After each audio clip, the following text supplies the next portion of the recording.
mile progress. Getting the better of Earmark Blitz in the green down on the rail. Nebuchadnezzar is a length and a half out wide. Another length and a half to Great Magnum. A gap of 4 to Kuzmi. And Forget Legal Fight, the rider losing his irons as they've left the half mile and make their way now toward the 7/16th. Sparkling Fire blazing the trail by a length and a half. Cutout continues the chase in second. A gap of 3 or more to 4:30 racing down on the inside. Mineola now left back in fourth spot. Easy Money is asked to make up some ground, some 4 lengths off those. Princess Chris now gets going. Mr. Lee on the outside. Earmark Blitz and Nebuchadnezzar come next with Great Magnum Kuzmi. And at the back of the field, it's a struggling Legal Fight, but 4:30 is first into the lane under the right-hand stick. Cutout continues to try to get to that leader, but needs to find 3 or more. Princess Chris now asked to bubble to the boil down against the rail, but they're inside the final furlong. And it is 4:30 and devastating Dane Dawkins with a 3.5 to 4 length lead inside the final 16th. He has a peep behind in his right-hand mirror. No catching 4:30. They win by 4 or more over Princess Chris. It's a head bob. On the outside, Mineola. On the rail, Easy Money. And Cutout is back in 5th.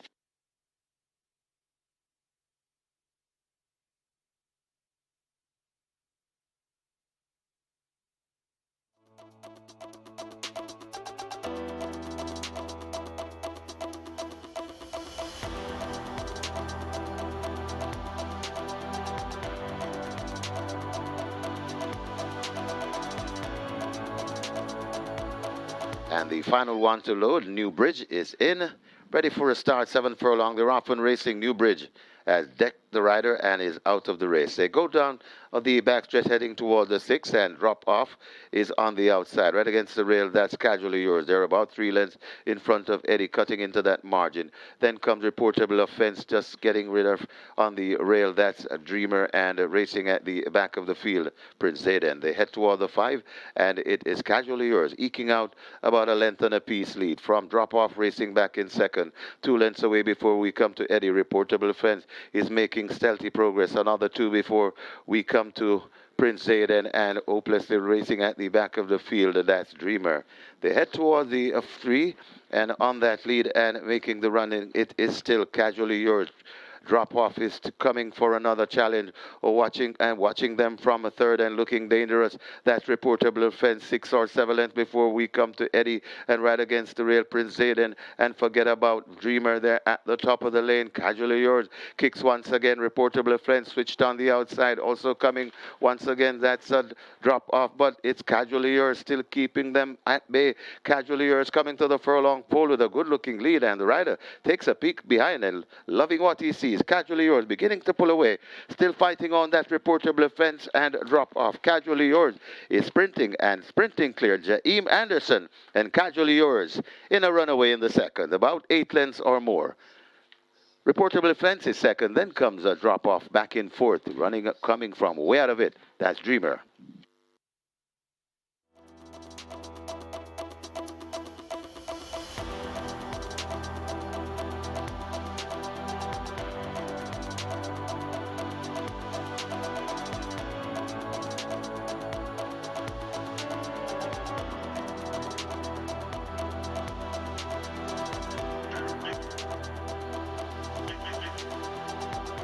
Ready. They're off.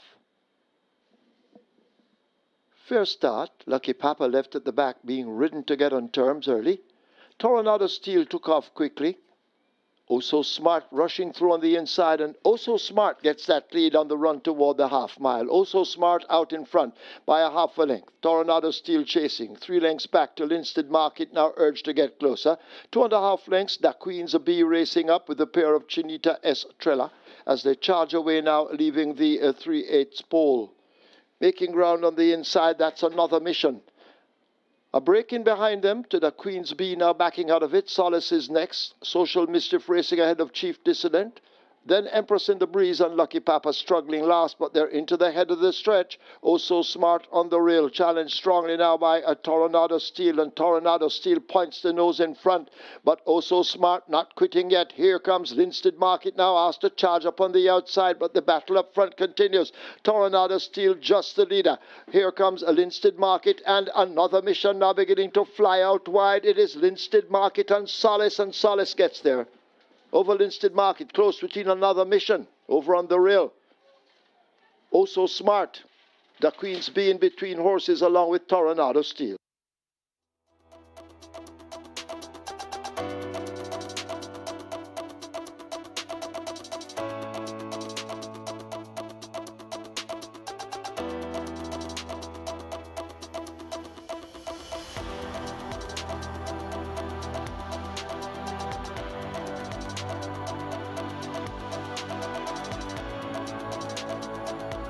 Ready for race number 4. 5 furlongs straight the trip. They're off and racing. Racola gets away smartly from the 3 draw, tacking across. That Ballistic Missile with that speed, and Ballistic Missile is over on in the middle of the track. Right there too, that's Princess Vianney, closest to us. Dark Matter hustled up and asked for more. Ballistic Missile looks to be just in front of Princess Vianney, closest to us, bounce on the outside rail. Dark Matter is right up there. Then comes Alcubulan left back a bit. Also trying to come on, that's a Noble Sovereign, but Ballistic Missile blazing the trail, coming to the top of the lane. The top of the lane, Ballistic Missile is in front, and maybe beyond recall. Ballistic Missile under the fence and traveling nicely. Princess Vianney hustled up and asked for more. Ballistic Missile still in front. Princess Vianney is coming forward nicely. Ballistic Missile keeping on from Princess Vianney. Ballistic Missile still there. Princess Vianney closing like a train. Ballistic Missile hanging from Princess Vianney. Ballistic Missile just about got there from Princess Vianney. Then comes the Dark Matter back in fourth. That's Racola.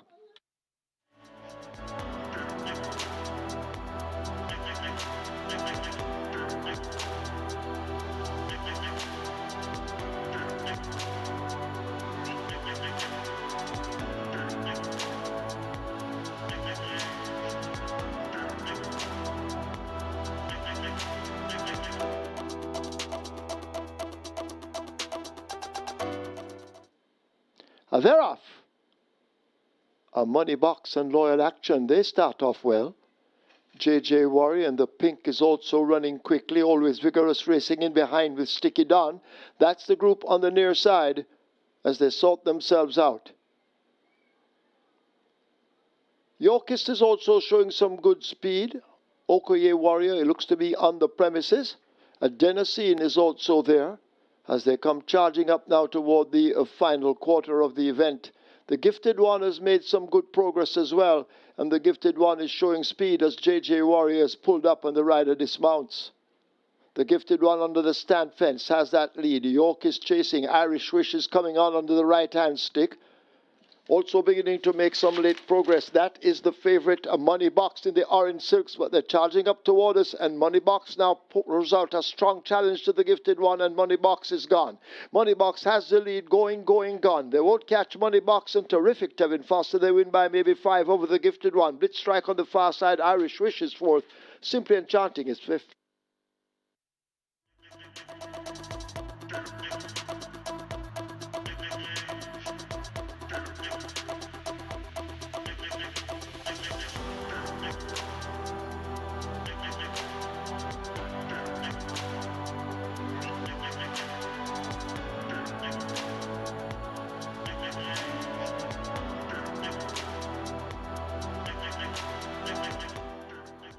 They're off and racing. Not a bad line. As a Daddy Cutout is left at the back of the field along with Miss Jungle Jen and Independence Blue. She's Ideal wants that lead, but rushing down on the inside, that's Walk the Plank. She's Ideal and Walk the Plank. Then comes Fratellanza. Catalina comes next. My Friend Mickey tracking them in fifth. Racing in sixth, that's Run for Fun. Right against the rail, that's Code Red. Just on the outside of Code Red. In between horses, that's King Kush. Just on their outside, that's Powwow. Then comes Total Eclipse. Behind the Total Eclipse, that's Catalina recovering. Blood Diamond is also there. Then comes Have Me Waiting. Just behind Have Me Waiting, that's Independence Blue, and racing at the back of the field, that's Daddy Cutout. They're at the top of the lane, and this leader is traveling very well. Walk the Plank is walking away from this field. Walk the Plank looks to have this one sewn up. Coming to the furlong pole. They're all chasing for second. Coming in the middle, that's Code Red. Walk the Plank still in front. Code Red trying to make a race of it, but it's too late. Walk the Plank begins to pull away. Walk the Plank, an action-packed Rain Lewis sprinting away by about 7 lengths. Code Red is second. Then comes My friend Mickey Fratelanza back in 5th. That's Total Eclipse.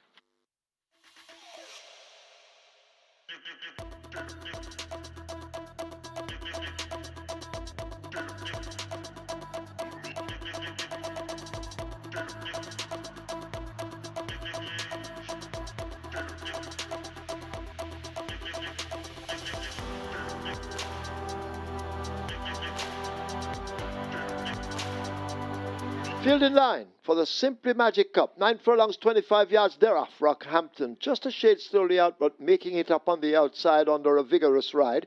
There goes Minnehaha scooting by them all as they enter the clubhouse turn. Minnehaha out in front. For My Love and Rockhampton, they race out wide.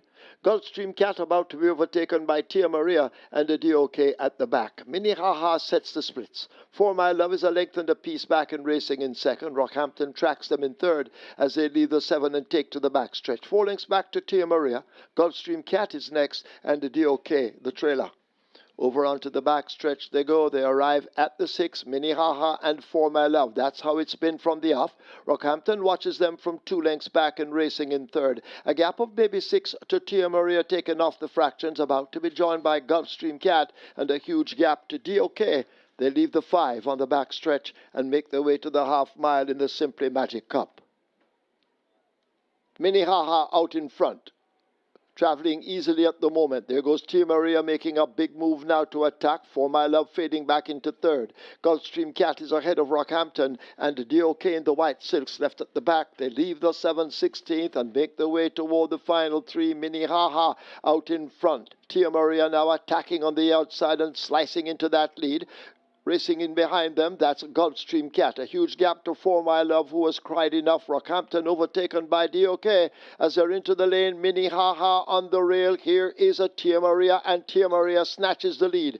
Gulfstream Cat is chasing them in third. Tia Maria beginning to swerve a bit, could be a bit intoxicated as they run toward the furlong pole. Minnehaha is down on the rail and asked to rally. Tia Maria driven flat to the boards, holding that lead under Tajay Suku, and now Tia Maria begins to come away from them. They won't stop Tia Maria from winning the Simply Magic Cup. Second win for Baba Nunes. They win by maybe 5. Minnehaha second, Gulfstream Cat third, DOK is fourth.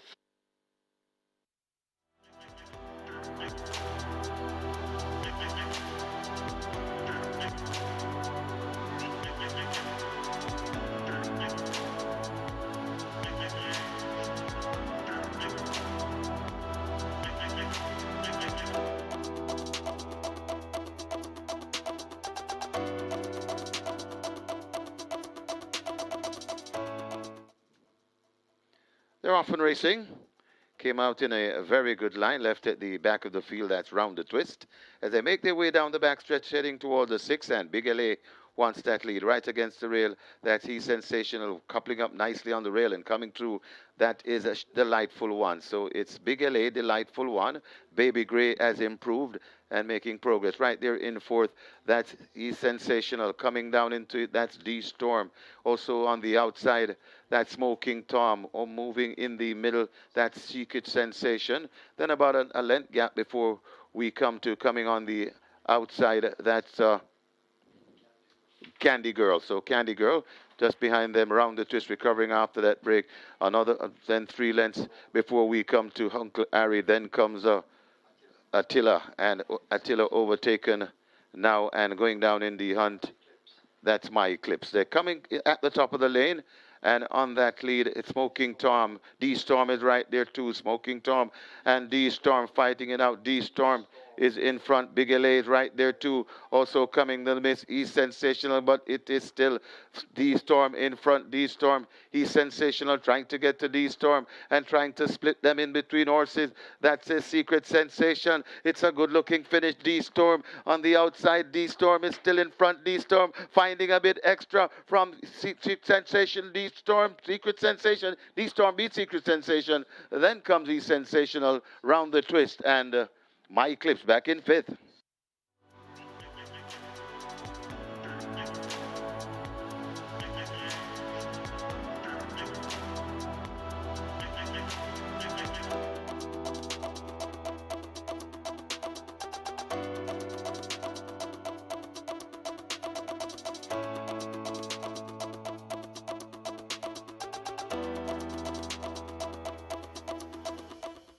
They're off. Fair start. Midnight Traveller just outspending the earlies along with My Lady Gold. Alexi Lou has dash as they leave the 5 and shows it.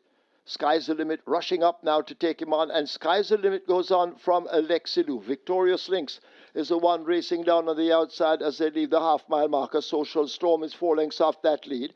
Charming Chatterbox ahead of Pippa in the green. Just in behind those, that's Awesome Kitty. A gap of 3 more lengths to My Lady Gold. Then we have Ostoa and Midnight Traveller not travelling well at the back. They come toward the 5/16th, and Sky's the Limit has hopped to the front and taken complete charge at the top of the lane. Lexi Lou and Victorious Lynx are in hot pursuit. Charming Chatterbox and Pippa left in behind, but it is Sky's the Limit inside the final 3/16th who holds all the aces. Sky's the Limit with that lead running away from them. Lexi Lou now improving her position down against the rail. In between horses, that's Charming Chatterbox and Victorious Lynx out wide, but they're inside the final 16th. It is Sky's the Limit. Tajay Suku will have his 3rd on the card. Brilliant ride. Tajay Suku and Sky's the Limit win by maybe 4 of a Charming Chatterbox. Then Lexi Lou, Victorious Lynx, Pippa.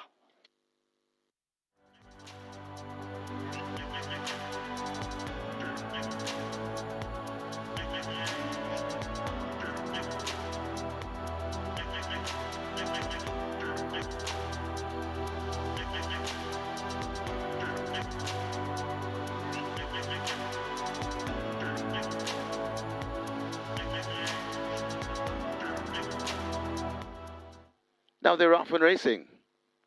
Get away smartly on the near side, that's Awesome Anthony. I Dream Again hustled up in the middle, traveling prominently.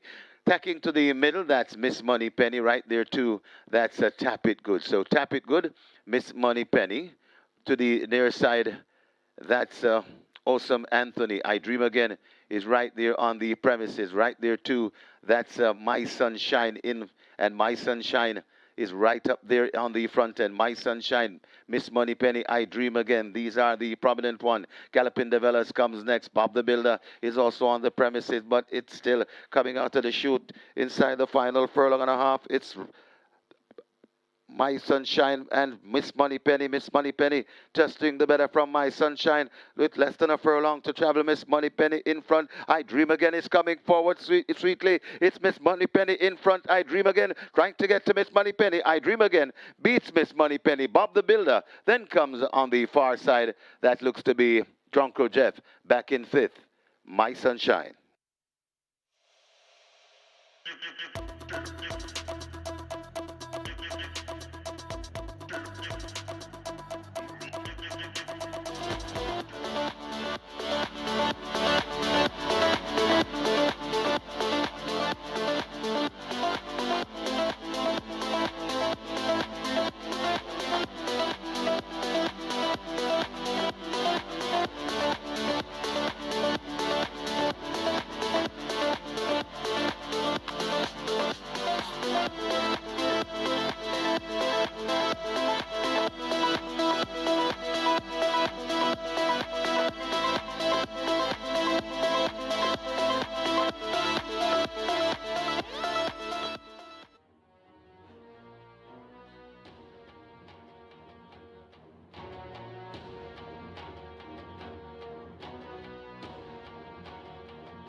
Once again, a very good morning, racing fans. As Supreme Ventures Racing and Entertainment Limited welcome you to the Caymanas Park Racetrack and our off-track betting parlors.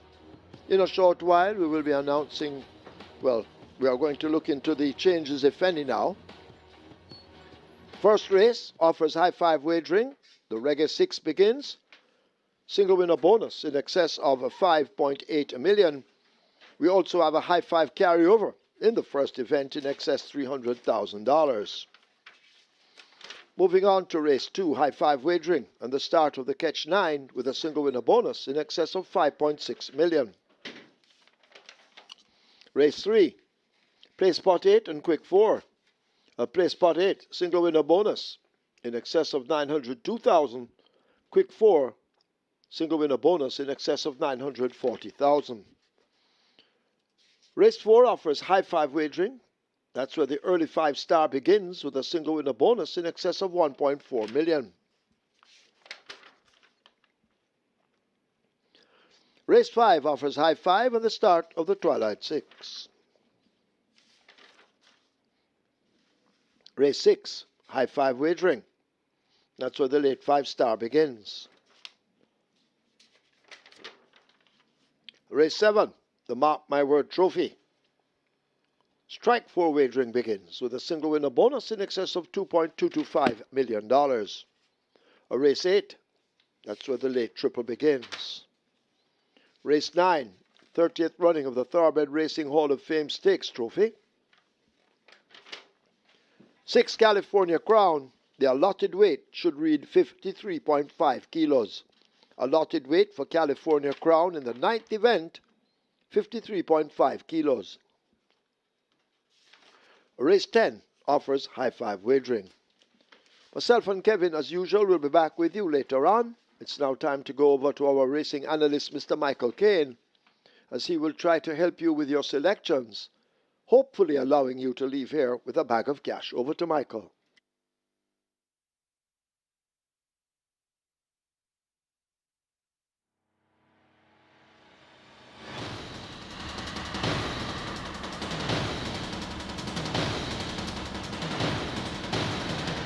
Very good day to you, Thoroughbred Racing fans, and welcome once again to Caymanas Park, home of the Caribbean's #1 derby, home of the Caribbean's finest thoroughbreds and home of the Mukte Mile. We have 10 races in store for you today, and today is Hall of Fame Stakes race day, and the feature is going to be the 30th running of the Thoroughbred Racing Hall of Fame Stakes Trophy. That's race number 9 on the card, and open allowance contest, so 3 years and up, with a purse of $1.5 million up for grabs, and they go a distance here of 1,200 meters or 6 furlongs, and it looks to be a crack sprint in the offing. The Mark My Word Trophy will be race number 7. That's an open allowance contest, so 3 years and up, purse 1.25 million. They go 1,820 meters or 9 furlongs and 25 yards. The Spectator Street, a field of 7 assembled to go postwards there. All the races on the card named after Hall of Fame inductees. Race number 1 will be for Dr. St. Aubin Bartlett, ODJP. Other racing personality. Race 2 for Restless Thief, a stallion in the Hall of Fame. Race number 3 is for Ed Salute, other racing personality. Race number 4 is for Eric Horton, not the jockey, but the groom, Eric Horton. He's a Hall of Famer. Race number 5 for Never Cousley, jockey Never Cousley. Race number 6 is for Distinctly Native. That's a broodmare in the Hall of Fame. And race number 8 is for Wayne DeCosta D, or unprecedented 18-time champion trainer all time. He's been honored in race number 8. And of course, Hall of Fame trainer Richard Azam will be honored in race number 10. So it's all about our Hall of Famers today on Hall of Fame race day. The statistics summarizes as follows in the Jockey's Colony. Radish Roman is in front. He's on 57 wins. That puts him 10 clear of Tevin Foster on 47. Then Dawkins is third with 40 wins. Teresa Koo, he's doing quite well. He's in fourth on 35 wins. Then we have Robert Haldane in fifth on 32 wins. In sixth is Richie Shakes, 24 wins there. Jaheim Anderson is 7th on 20 wins. Ray Lewis is 8th on 19 wins. Damar William, the champion apprentice, is 9th on 14 wins. And Shaheem Gordon, another apprentice, he's in 10th with 13 wins. Jason Acosta leads in the trainer section, 48.5 million in purse earnings, and that puts him over $6 million clear, just under $6 million clear of Anthony Nunes, who's on 42.9 million. So the gap isn't as wide as it was a few weeks ago. Peter Nambasard is third with 25.5 million. In fourth, we have Gear Sabrati on 21.6 million in purse earnings. In fifth is Adrian Prince, 11.38 million. In sixth is Patrick Lynch on 10.479 million. In seventh, Oral Hayden on 9.5 million plus. In eighth is Feliciano D. He's another Hall of Famer. He's on 8.7 million in earnings. In ninth is Michael Marlowe on 7 million plus in earnings there. And Robert Pearson runs off the top 10 trainer so far in 2026. He's on 6.9 million in earnings. In the owner section, champion owner Carlton Watson is in front on 16.5 million plus in earnings. Getting closer, Oak Ridge Farms, they're on 13.8 million in earnings. In third is AC Kizable, 7.7 million. In fourth is Oral Hayden, 7.2 million. In fifth is Nadon on 6.5 million. In sixth is Paul Lumsden, 6.2 million in earnings. PJK team is 7th on 5.9 million in purse earnings. In eighth, we have Onis Racers of Onis Stockroom fame. They're on 5.8 million in purse earnings. In ninth is Vinu Taylor of Dreamcatcher fame on 5.5 million in earnings there. And in 10th is Naya with 5.1 million in purse earnings. In the breeder section, champion breeder Karen Passard is in front on 13.4 million, not too far over Orange Valley Estates on 13.1 million in earnings there. Close up in third is Wise 9055 Limited on 12.346 million. Lakelands Farms is fourth on 11.8 million. In fifth is Ham Stable Limited on 11.7 million in earnings. In sixth is Donald Webby of Oak Ridge Farms fame on 10.19 million in earnings. Michael Bernard of Micros fame is seventh on 10 million and 50,000 plus in earnings. Burton Jones of the USA is in eighth on 6.885 million. Monica Zan is in ninth on 6.839 million. And in 10th is Vincent Lumsden on 6.638 million. So that's going to be your top 10 jockeys, trainers, owners, and breeders so far for, let's say, the first half of the 2026 season. We are in July, the midway point of July, so we still have quite a bit of racing ahead of us. Today, we'll kick off the Hall of Fame Stakes race day with the Dr. St. Aubin Bartlett ODJP, other racing personality being honored on Hall of Fame Stakes race day. The first event kicks off the Reggae 6. Jackpot is 5.864 million, minimum guarantee payout 3.5 million, and we have a high five carryover, which is over 300,000. It's a field of 12. It's a maiden special event for native bred 4 years and up, and another condition of the event is it is for jockeys who have not won a race since the 1st of January 2025, not 2026, not this year, but last year. So this first event is for jockeys who have not won a race since January 1st, 2025. So you're looking at 2025 to 2026, that's 12 months. And we're in July, another 6 or 7 months. So jockeys who have not won a race in at least 18 months. So this will be a good day for one of these riders. The purse for the first event is 730,000. Of course, maidens 4 years and up, and they go 1,000 meters round or 5 furlongs round. Quite a naughty looking event on paper, and indeed quite a challenge to come up with the winner of this event. And I've narrowed it down based on the ones we've seen already. Numbers 1, Army Recruit, 4, Shanshan, 5, Superstorm, and 12, Hoofy 1, 4, 5, and 12. And there's a whisper, a very strong whisper about a first-time starter by the name of Ladies Warrior. And looking at the total, you're seeing 5 to 2 already, so the whispers are more like shouts right now. So let's see how well this first-time starter will do. Last week, a horse by the name of Walk the Plank was touted heavily, and that one turned up at 65 on the tote and won, like a 65 favorite should. So the word is out on Ladies Warrior, so this is one that you want to keep an eye on the parade ring, as well as coming out onto the racetrack. A 4-year-old making, of course, a belated debut in July. So clearly, this one had some setbacks along the way, but is reportedly quite useful. I'm working with the experienced runners. 1, Army Recruit, 4, Shanshan, 5, Superstorm, and 12, Hoofy D. Number 1, Army Recruit, run up last time out at 25 to 1, ridden by Calvin Bailey, and that was over 64 runs. Runner up behind Life is Light, and led by some 2.5 lengths past in the furlong pole, looked destined to create a notable upset at 25 to 1, but had no answer to the late flurry of Life is Light. Life is Light won at maybe 6 or 7 to 1, so it was quite richly rewarding, exact, and Quinella there for the top 2 finishers on the 27th of June. Joe Haynes now picks up the mount, replacing Calvin Bailey. Notably, Calvin Bailey is aboard number 4, Shanshan, and that's going to be something to look forward to. So Army Recruit, on the strength of that last effort, most certainly can get the job done here. Not quite consistent, had a strong run-up effort earlier in his pass of performances. That was on the 28th of February, and second by head behind Boss Lady Janet. So big run-up effort, 2 of the last 5 outings, so doesn't necessarily put together back-to-back big efforts. But if that trend can be broken and another big effort is forthcoming today, we could see Army Recruit getting the job done. Worked well on the 11th of July, 3 furlongs in 36 and 4/5 of a second, alongside stablemate Captain's Bad Gal. Number 12 is Hoofy D. Marshall Porter rides to Donwell Dawes. Third by 4.5 lengths to Money Mission and Cook Event. That was on the 30th of May. Prior to that, third by 5 lengths to Control Aggression and Grey Lightning. So Thor Clinker last time out, that's quite understandable. Back here now, looks likely to acquit himself fairly well here and opens up at odds of 6 to 1. Number 4 is Shanshan. Calvin Bailey rides for Adrian Prince. This one last race in March, so comes off a break. Tongue tie has now been fitted, and Shanshan has some races here that could really see her fight out the finish here. Was a run-up to last position going 5.5 furlongs in January. That was on the 17th of January in 109.4 and was third by just 3/4 of a length in that same Boss Lady Janet Army Recruit event. So it was just a half a length behind Army Recruit. And I had a look at that replay and looked quite tenderly handled, to put it that way. So Shanshan on the 28th of February could have gotten a bit closer. Was just there at the finish and broke slow in the process as well. Came back and went up at 65, third by 9.5 lengths behind Newspaper of Record and Reportable Offense. And since then, hasn't really been at the races. As I said, last time out was on the 28th of March. So back here now, should run well, fresh, and I'm taking her to be one of the top contenders here. She's getting 18-1, so a big price there for Shan Shan. Super Storm number 5, Natalie Berger rides for Trainer Free to Play. Blinkers now refitted. Was third the last 2 appearances, served by length and a quarter, 2 started back to Never Despair and Moonlight Song, and then came back third by 7.5 lengths, going 5 straight behind Modern Monarch and Aladdin. Has run his better races over the straight, with third by 2.5 lengths to Raging River and Aladdin in March. So 3 best efforts have been over the straight. Let's see if Superstorm can produce one of those good efforts now coming around the bend. Currently at odds of 3-1 is this Superstorm.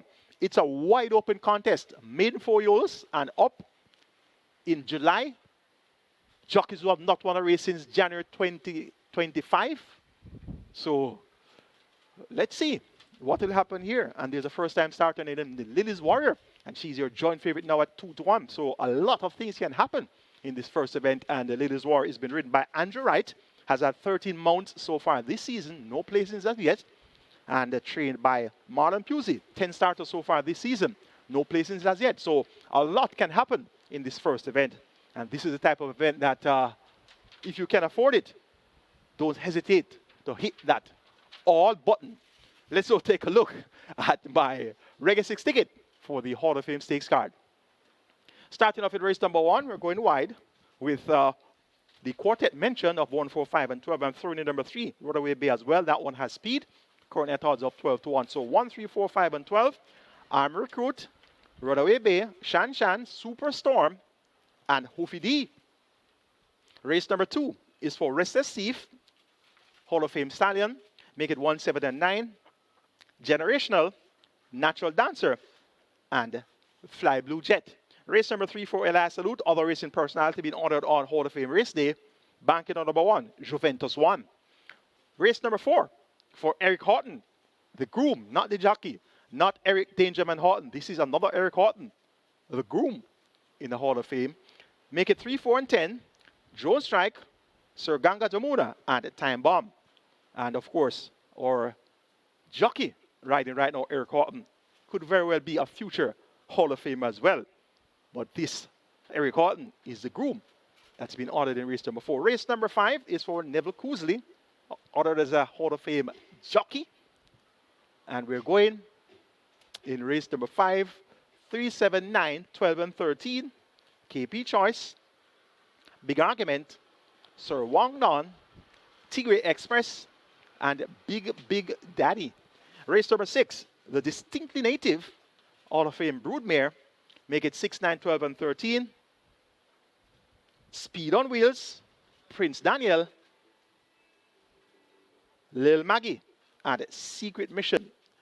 Cost of that ticket, a square price, 9,000. Going after a jackpot just under 6 million. Minimum guarantee payout, 3.5 million. I like the looks of these races for the Reggae 6 today. And we're keeping our practice going with the Reggae 6 going into the next mandatory payout day.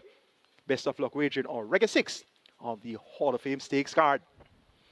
On to race number 2, which is the Restless Thief Stallion, being honored on Hall of Fame race day. And the second event kicks off the catch time. Minimum guarantee payout 500,000. Look at the jackpot in the catch time, all of 5.6 million. So this could be something waiting for a skillful handicapper such as yourself. 9 horses to go postwards, going 1,000 meters round for the Restless Thief Hall of Fame Stallion. And this is for the 1 million out of 800,000 claimers. And the purse here is 860,000. My best 4 includes 1 Generational, 6 Rahal Treasure, 7 Natural Dancer, and 9 Fly Blue Jet. 1, 6, 7, and 9. That's where we're going in the Restless Thief. Number 7 is Natural Dancer, led for a long way in her last 2 appearances. Went 7 furlongs on the 2nd of May. Led at the half mile by 4 lengths, came to the quarter pole 2.5 lengths clear, and then weakened to finish 6 by 7 3/4 behind Wayne's Princess, Lucy in the Sky, and Prince Roy. Came back, going 5.5 furlongs on 27th of June. Led for the first 4.5 furlongs, past the furlong pole, a length and a half clear, was 4 lengths clear at the quarter pole, and was just leading at the half mile. Finished up second by 3 lengths behind Easy Peasy, who finished quite strongly. Now gets a further half a furlong shorter to travel. And Tajikisako picks up the mount for trainer. Richie, that for trainer Norman Smith replacing Richie Shakes, who was aboard for the last 2 appearances. So I'm expecting Natural Dancer to be on or near the lead, and at the minimum dash of 5 furlongs round could certainly take a lot of catching. Generational, very productive sort, has raced 76 times. He's a 9-year-old, has won 11 races, 14 seconds and 5/3, so he is 20, make that 30 out of 76 in the top 3. And that's a fairly good strike rate for the Thoroughbred. And Ray Lewis picks up the mount for trainer Adrian Prince and owner Leon Ball. From one of Generational's usual honest efforts, he could very well find out the finish, as well was just a head behind Natural Dancer in that same contest, which was won by Easy Peasy. Number 6 is Ralph's Treasure. Now, what is Ralph's Treasure doing among claimers? Very surprising to see this one among claimers. Has raced at the Nuns of 4 level for the last 4 races. As a matter of fact, has been at Nuns of 4, 7 of the last 9. Now, this third place effort, when last out on the 6th of June, behind Phenomenal Power and Pepper Stepper, would really blow these away. Now, Phenomenal Power won in 59 for beating Pepper Stepper. Phenomenal Power's next appearance was a track record victory, going 7.5 furlongs in 129 flat, erasing a multiple decade held record, which was set by Skytrade many years ago. So Phenomenal Power, we see that one in action later on the card, and he is going to be in the feature, the 30th running of the Thoroughbred Racing Hall of Fame Stakes Trophy. So Ralph's Treasure was third behind Phenomenal Power. And who was runner-up that day? Pepper Stepper, who led for a long way and just got beaten in the final drive to the wire, was second by length to Phenomenal Power, and in turn 3.5 lengths clear of Ralph's Treasure, who was third. Now, Pepper Stepper came back to win off the TV by a wide margin. Of course, that's what off the TV means. And won in a fast time as well. And this Ralph's Treasures was only 3.5 lengths behind Pepper Stepper. And to add to that fact, he allowed both Phenomenal Power and Pepper Stepper weight. He carried 57 kilos. Phenomenal Power carried 56. And Pepper Stepper carried 54.5. Now, that race alone should see Ralph's Treasure blowing these away. Dane Dawkins rides for Gear Sobriety and the Success Farm, but really wondering how this one has been put in for attack. After running third, Phenomenal Power and Pepper Stepper, my. Is this a giveaway or not? $1 million for Ralph's Treasure. Looks quite appealing. 2 starts are back, 4 by 2 1/4 to Brompton, Boy and Balmore. 3 starts are back, second by 3.5 lengths. Rico going 5 furlongs to 8. That race was running 57.3. 4 starts are back, third by 2 1/4 to Miss Moneypenny and Big Boss. So Ralph's Treasure for $1 million looks to be a fine deal as far as claiming is concerned. Number 9, Fly Blue Jet. This one also quite capable on our best day, as seen by the 7th win, beating Generational and Catawba on the 19th of April, going this same trip of 5 furlongs round. So one of those type of efforts would see Fly Blue Jet being in the thick of things throughout as well. Paul Francis, more popular known as Country, picks up the mount for trainer O'Neill Markland, also known as the Sweetie Man. So Country teams up with Sweetie Man with Fly Blue Jet. An interesting looking Restless Thief. Oh, Stallion, Hall of Fame Stallion, being honored on Hall of Fame race day. I'm taking 7196 as my order of preference. Natural Dancer over Generational, Fly Blue Jet, and Ralph's Treasure. But if Ralph's Treasure wins off the TV, I'd be the least surprised. Let's now take a look at my Hall of Fame race day Catch 9 ticket. Starting off at race number 2 with 7 and 9. And as I always tell you, with the Catch 9, you have to narrow down the selections to be able to meet the budget. So the budget today, $6,480. So I'm starting off 7 and 9, Natural Dancer and Fly Blue Jet. Race number 3 for Elias Salute, other racing personality. Banking number 1, Juventus, won race number 4 for Eric Horton, the groom.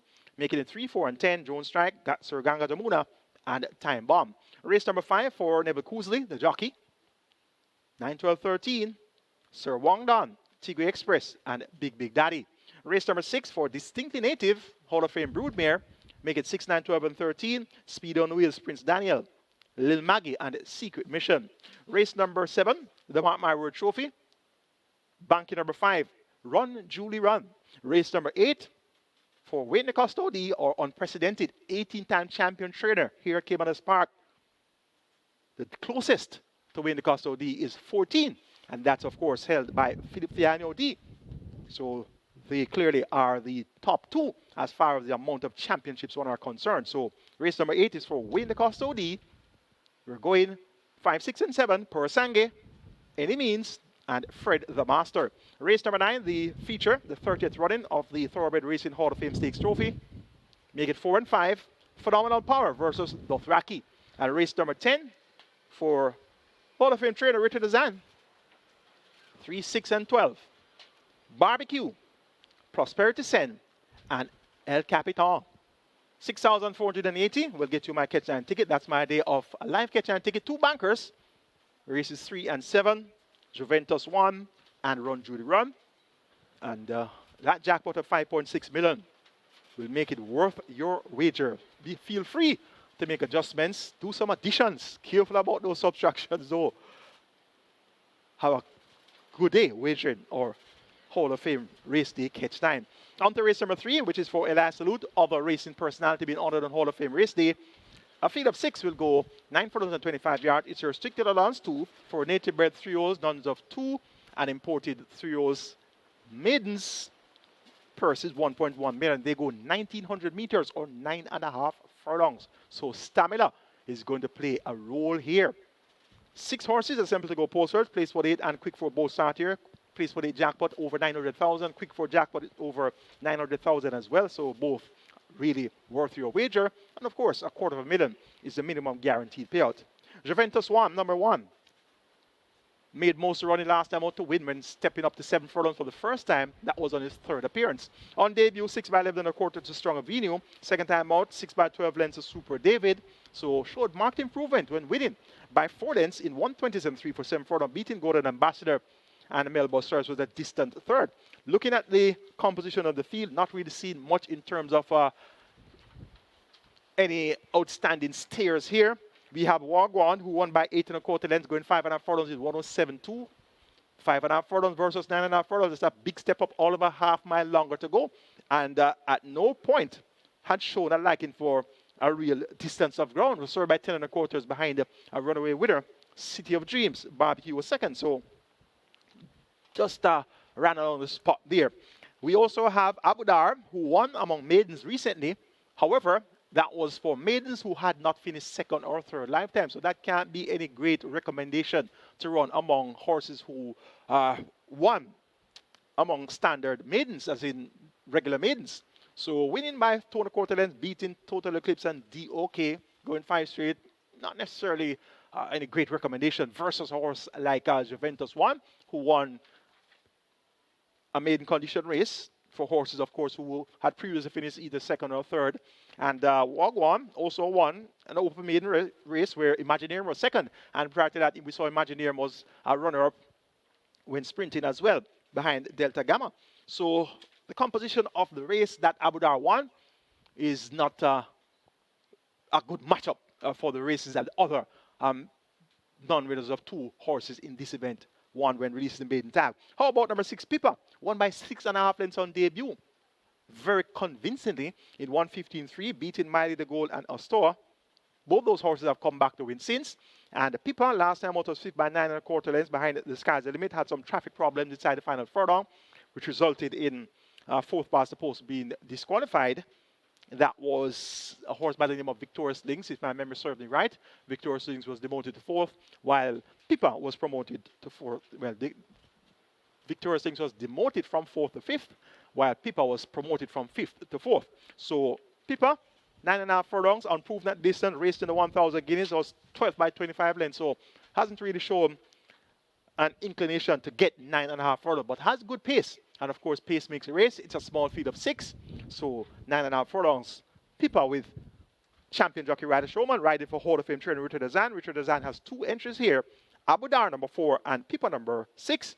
So that's 2 out of 6. That will make him having a strong probability of getting the job done here. Small field of 6 for the last salute. And of course, the last salute was an owner and breeder of Anthony Nunes' fame.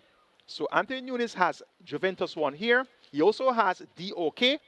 DOK is a maiden running among winners. So indications are that Juventus 1 should be the one that will carry the flag for the Anthony Nunes barn to try to get this Elias Salute trophy on Hall of Fame races. So certainly, trainer Anthony Nunes will take a great deal of pride in winning this event. And as such, I'm leaning towards Juventus 1 with El Champo, Omar Hot Walker, aboard. 1364, that's where I'm going in the last salute. Juventus 1 over Wagwan, Pipa, and Abudar. On to race number 4, which is for Eric Horton, groom, on Hall of Fame race day. It's for the 200,000 claimers. They go 1,000 meters over the 500 on the purchase 600,000. Early 5 starts here. Minimum guarantee payout 300,000. The jackpot, though, quite attractive. It's approaching 1.5 million. It's at 1.426 million. A field of 10 declared to go postwards, and this is one of those naughty-looking races where anything is likely to play. 3, 4, 8, 10. That's where I've narrowed it down. Drone Strike, Sir Ganga Jamuna, Sweet Burn, and Time Bomb. 3, 4, 8, and 10. Drone Strike is a former Derby winner who has declined over the years since. Of course, he's now 11 years old. Of course, he would have won the Derby as a 3-year-old, so that's 8 years ago. And he finds himself down to 200,000 for the first time. And Radish Roman picks up the mount here for trainer Earl Hayden. So look for Drone Strike to bounce back to competitive ways. Number 4, Sir Ganga Jamuna. Important to note is the fact that he has been reclaimed by Rowan Matthew, who knows him quite well. Rowan Matthew has had multiple wins with this Sir Ganga Jamuna. And it's always a good indicator when you see a trainer that had past success with the horse reclaim that horse. So chances are we'll see Sir Ganga Jamuna returning to competitive ways here. It was quite competitive last time out when showing good speed. Actually tipped him to win on the 4th of July. Short speed and then weakened to finish 5th. So keep our fingers crossed that he can bounce back right away. Now back under the care of trainer Rowan Matthew. Sweet Burn, the maiden, or one of the maidens in the lineup. We have Toby as well. We also have C Double Treasure. So some maidens are in the mix here. And Sweet Burn continues to run some honest races, but always finds 1 or 2 too good. Chances are she'll find 1 or 2 too good once again. The car rides for trainer Lawrence Martin. Time Bomb number 10 finally released the maiden tag in that race where he broke quite slow, was 6th and last by 9.5 lengths past and a half mile, but made rapid headway to win by head, beating C Double Treasure and Sweet Burn. So reports just as fit. Tyrese Anderson maintains the mount for trainer Paul Charlton, more popularly known as Sleeper. And Time Bomb, having broke slow and run on to win from a level break now, back among 200,000 claimers, did run well among 200,000 claimers. That's, of course, open company. On the 28th of June, was second by 5 lengths to Steen. Steen came back to win less than a week after that. And earlier in the form lines here, on the 9th of May, Time Bomb was served by 5 lengths to Mindy Duac and nothing but trouble going 3.5 furlong straight. So has competed fairly well among 200,000 claimers. Can't be faulted under score fitness. Worked well on the 15th of July. Strode 3 furlongs in 39.4. So I'm taking number 10, Time Bomb, to get the job done once again. For second, make it number 3, Drone Strike. For third, make it number 4, Sir Ganga Jamuna. For fourth, make it number 8, Sweet Burn. 10, 3, 4, 8 in the Eric Horton on Hall of Fame race day.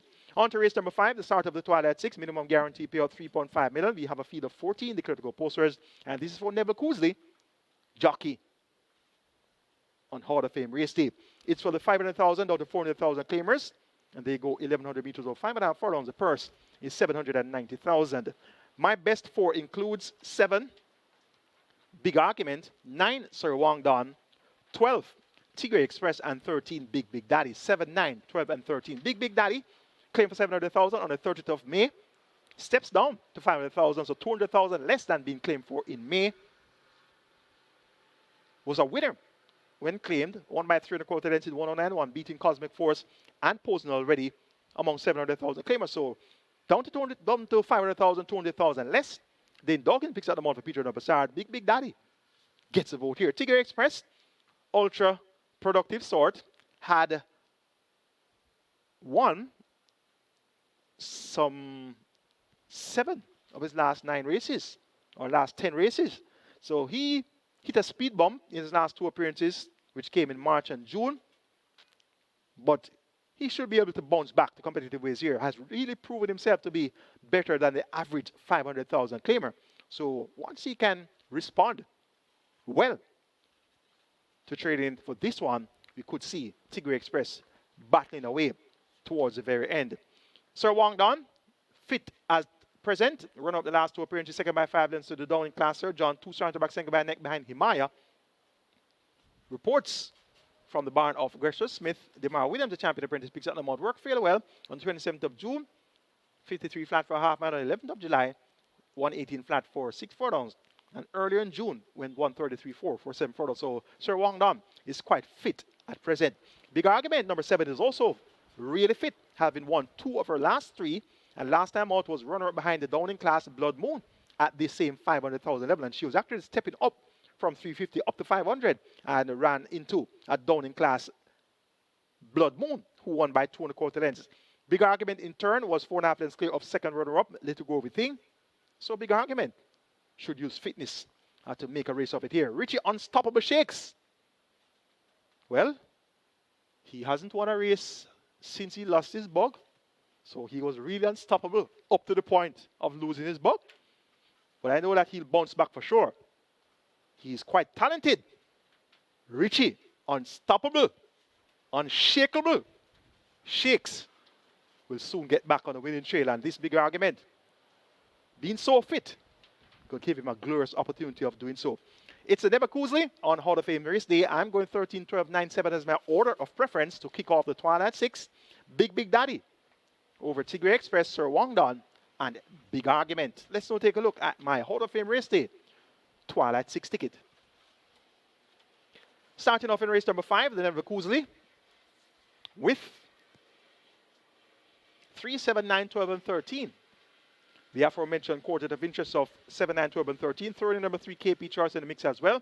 So it's KP Choice, Big Argument, Sir Wang Don, Tigray Express, and Big Daddy. Race number 6 for Distinctly Native, Brood of Mare in the Hall of Fame. 6, 9, 12, 13. Speed on Wheels, Prince Daniel, Lil Maggie, and Secret Mission. Race number 7, the Mark My Road Trophy. 1 and 5, Interesting Times Ahead versus Run Julie Run. Race number 8, the Wayne DeCosta OD, Schreiner in the Hall of Fame, all-time 18-time champion. Make it 5, 6, and 7, Purasange, Any Means, and Fred the Master. Race number 9, will feature the 30th running of the Thoroughbred Racing Hall of Fame Stakes Trophy. Make it 4 and 5, Phenomenal Power versus Dothraki. And race number 10 for Hall of Fame trainer Richard Dezan. Make it 3, 6, and 12, Barbecue, Prosperity Sen, and El Capitan. 7,200 will get you my Twilight 6 ticket. Best of luck wager on the Twilight 6. The minimum guaranteed payout is 3.5 million. On to race number 6, which is for Distinctly Native, Broodmere. It's a restricted allowance 5 for native bred 5 years and up, nuns of 2, and importees 5 years and up maidens. The purse is 720,000. The field of 13 will go 1,000 meters straight or 5 furlong straight. My best of 4 includes 6, Speed on Wheels, 9, My Charge, Prince Daniel, 12, Lil Maggie, and 13, Secret Mission, 6, 9, 12, and 13. Number 6, Speed on Wheels, won on debut in 2024. That was February 2024. Won by a wide margin too, but didn't race again until February 2025. So had a big break between the debut victory and her second appearance. So that speaks to some issues along the way. Surprisingly, still at nuns of 2, having been such an impressive winner on debut. Runner-up by a neck, July 2025, going 4 straight behind Siempre Valiente in 49 flat for 4 straight. Then was runner-up in May 2026, second by a neck behind Chinta Estrella in 103.2, going 5 furlongs straight. Last time out race at the 350 level, that's of course among open company. Did so without a tag, being a nuns of 2. Speed on Wheels back among restricted company, nuns of 2, 5 years and up. Romain Gordon picks up the mount. He replaces Jaheim Madison, riding here for trader Matthew Williams and owner of Willis Racing Stables Limited. Look for Speed on Wheels to acquit herself fairly well here, though inconsistent. My charge is number 9, Prince Daniel. Tried him at 7 furlongs, his last 2 appearances, and I was pleased with how he ran on both occasions. On the 13th of June, led from the half mile, half of them clear, kicked away by 3 lengths at the quarter pole, but had no answer to the late turn of foot of the Queen's Bee, who won by 6 3/4 lengths going away. Bomb Knight was third. Tried 7 furlongs again on the 4th of July, and a bit more reserved approach this time around, 4 by 3 at the half mile. Made a forward move, nearing the 3 furlong point, and actually moved at the same time that Have a Joy, the eventual winner, made her move. Prince Daniel came to the quarter pole second by length, second by 4.5 at the furlong pole. That time around, Have a Joy already flew the coop. So Have a Joy, in all fairness, had already won at nuns of 2 in that driving finish, beating Rockola. So Have a Joy was disqualified from that win, and as such was eligible to run back among nuns of 2. So Prince Daniel lost, no marks in the field there. Finished up 4 by 10 1/4 lengths. Bomb Knight ran on to be second. Secret Mission ran on to be third. The same Bomb Knight that was a length and a half in arrears to Prince Daniel when they met on the 13th of June. So we're now trying the straight course once again. He won easily. 12.5 lengths clear when released the main tag. Going fine straight in 102.2. Be Sweet Burn and Time Bomb, not much right him about at all, particularly Sweet Burn, who is still a mid. His first attempt at nuns of 2 came over the straight course, and he ran a brave race, second by length and a quarter at the quarter pole, third by 4.5 at the furlong pole, finished off 4 by 6.5 to Chinita Estrella, Speed on Wheels, and Lucky Papa. Lucky Papa has come back to win since. Speed on Wheels is here, drawn post 6. So that was a fairly encouraging run by Prince Daniel, first attempt at non-winners of 2. So reverts to the straight today, gets champion jockey, Radis Sneakervox Roman, riding here for Owner the Seeker. And today, the 18th of July, the Seeker celebrates his birthday. A very happy birthday to my number 1 owner, my champion owner, the Seeker. And hoping that the stars will be aligned today for the Seeker to celebrate his birthday in the winner's enclosure with Prince Daniel on Hall of Fame race day.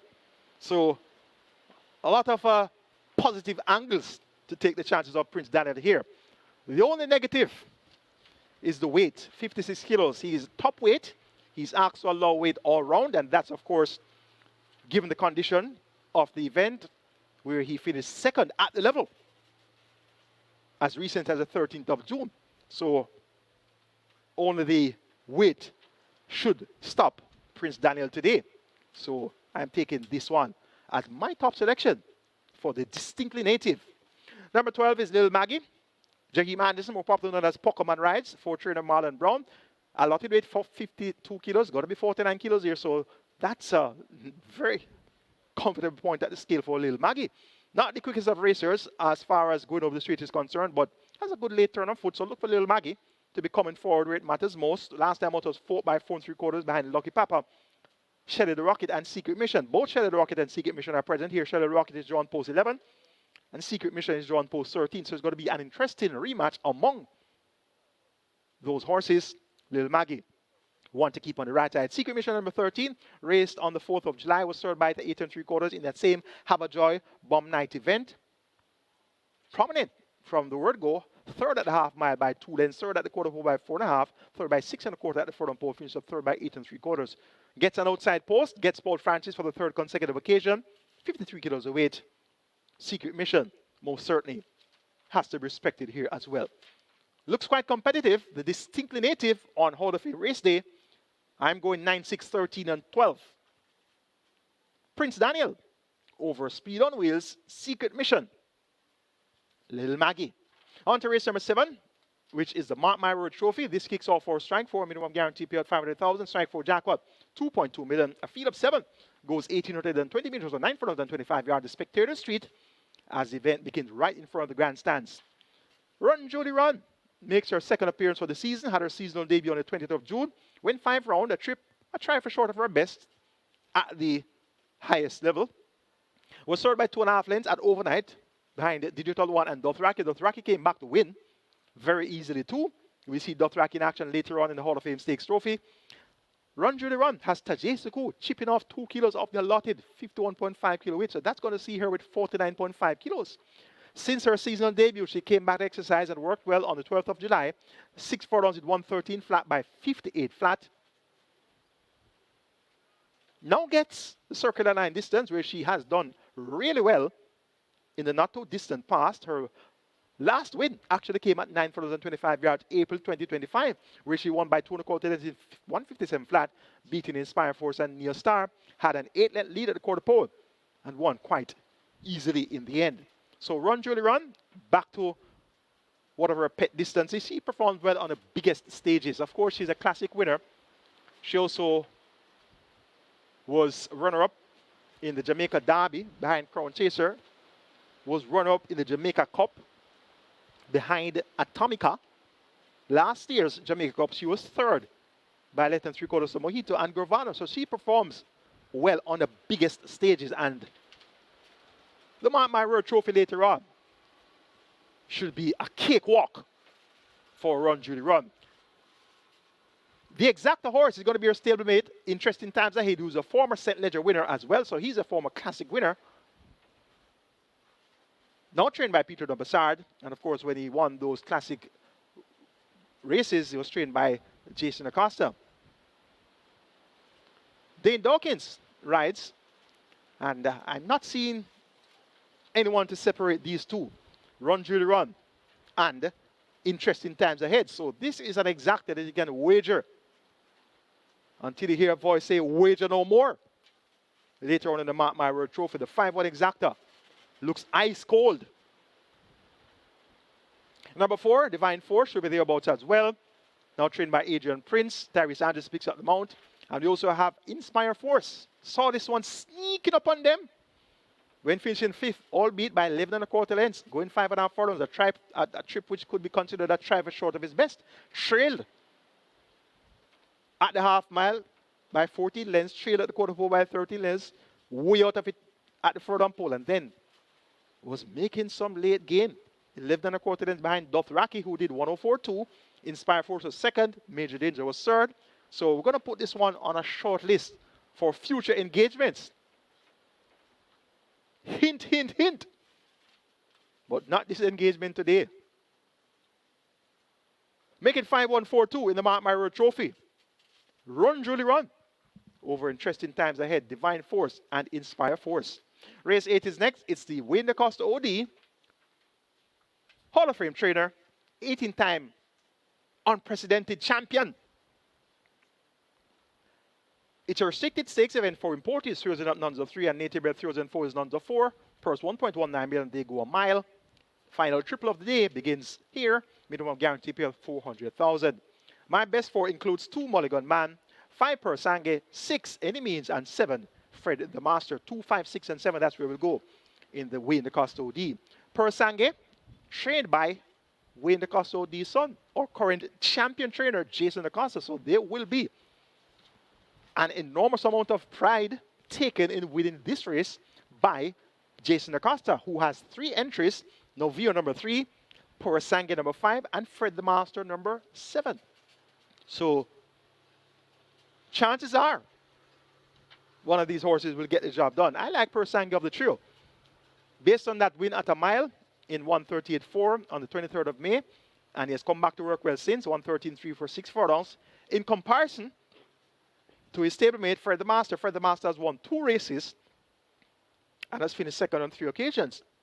That's a better strike rate than Per Sangue. Per Sangue has run 5 times, 1 win, 2 thirds, and 2 fourths. So Per Sangue should be better suited to the mile. He'll have 51.5 kilos, complements of the 3 kilo claim of Shaheem Gordon. The allotted weight is 54.5. That will see Per Sangue getting 5.5 kilos from Fred the Master, and that was my lean, so to speak, in choosing between these 2 Jason Acosta runners. And I've actually relegated Fred the Master as my 3rd choice and given Any Means as my runner-up selection. Any Means was runner-up on his last 2 assignments behind the ultra-impressive I'm Just a Girl, who did 1:23.1 for 7 furlongs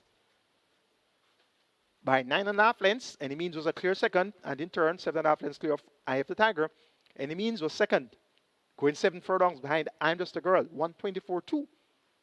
She won by 7 1/4. Never asked a serious question. Any means was 5 3/4 in the skill of second runner-up Mulligan Man. Mulligan Man is here, drawn post position 2. And he should be prominent throughout as well. So I'm taking Any Means to be the one to chase him per Sange.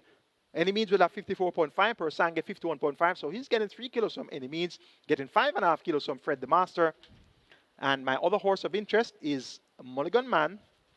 Demar Williams rides to Sacklin Roman.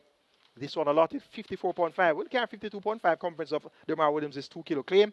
Mulligan Man was second last time up by 4 3/4 lengths to Fred the Master. Fred the Master is here, drawn post 7. So despite getting 4.5 kilos from Fred the Master, Mulligan Man will have a tough time turning the tables on Fred the Master here. It's an interesting looking Wayne DeCosta OD on Hall of Fame race day. I'm going 5, 6, 7, and 2 as my order of preference per Sange over Any Means, Fred the Master, and Mulligan Man. The 9th penultimate is the 30th running of the Hall of Fame Stakes Trophy. And open the last contest of throws it up, and they go 1,200 meters or 6 furlongs. The purse is 1.5 million. 2, 3, 4, and 5 represents my best 4. Don Crazy number 2, Desert of Malibu number 3, Phenomenal Power number 4, and Dothraki number 5. Phenomenal Power ran a track record of 129 flat. First time out for Schroeder Adrian Prince, a.k.a. Dan. Radish Roman was aboard, and that's a track record which stood for many, many years, multiple decades. That was held by SkyTrain. So that's no easy feat to run 129 flat, though the track is on the lightning fast side right now. So Phenomenal Power, as a 3-year-old, stepped up, raced among all the horses for the first time, and ran a track record. Wow. So has to be given the word of respect here, though cutting back to sprinted now and still taking on some older horses, which are, of course, no pushovers. So 6 furlongs should be right up the street, 1 5.5 furlongs twice, 1 5 round 1. So 6 furlongs definitely should be smack in the middle for Phenomenal Power. A furlong and a half shorter than that 7.5 furlong romp in track record time. So Phenomenal Power is the one that gets a vote here. Dothraki, this one is a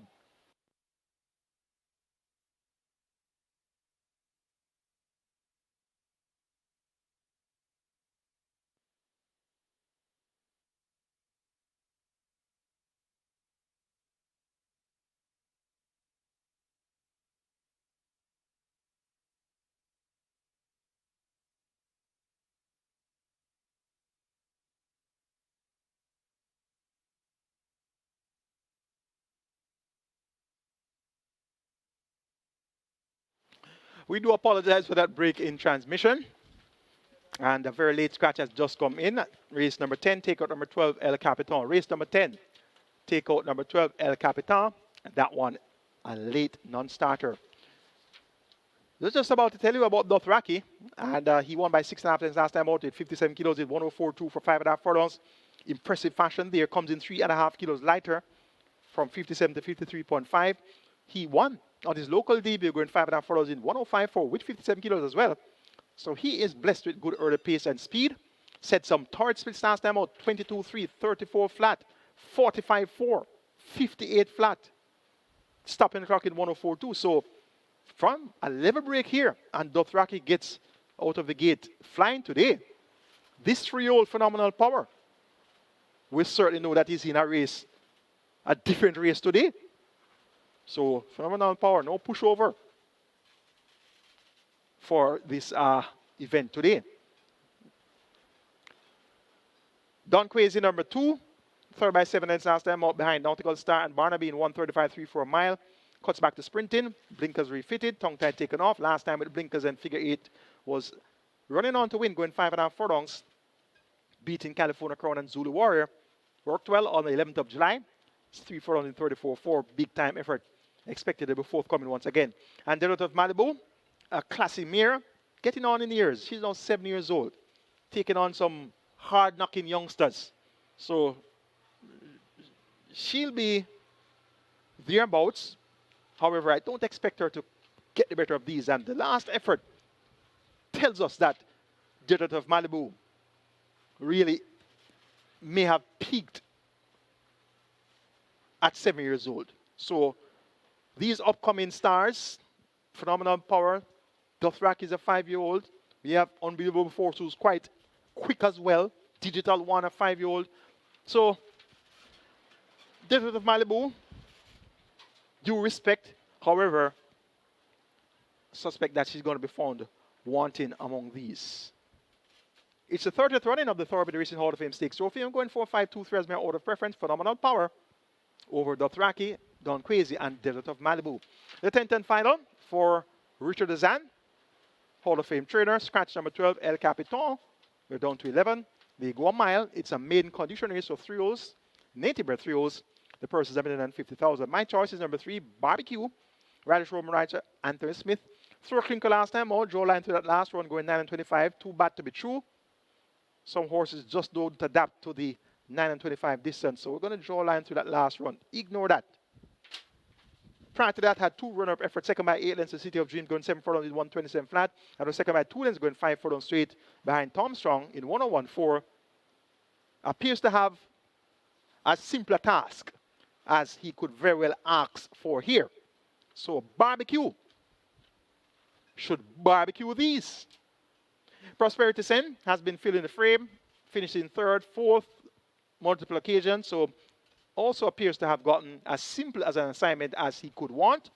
So I'm expecting him to step up and make his presence felt here. Total Eclipse, run up 2 starter back in that Abu Dhabi event where it was for maidens who hadn't finished 2nd or 3rd lifetime.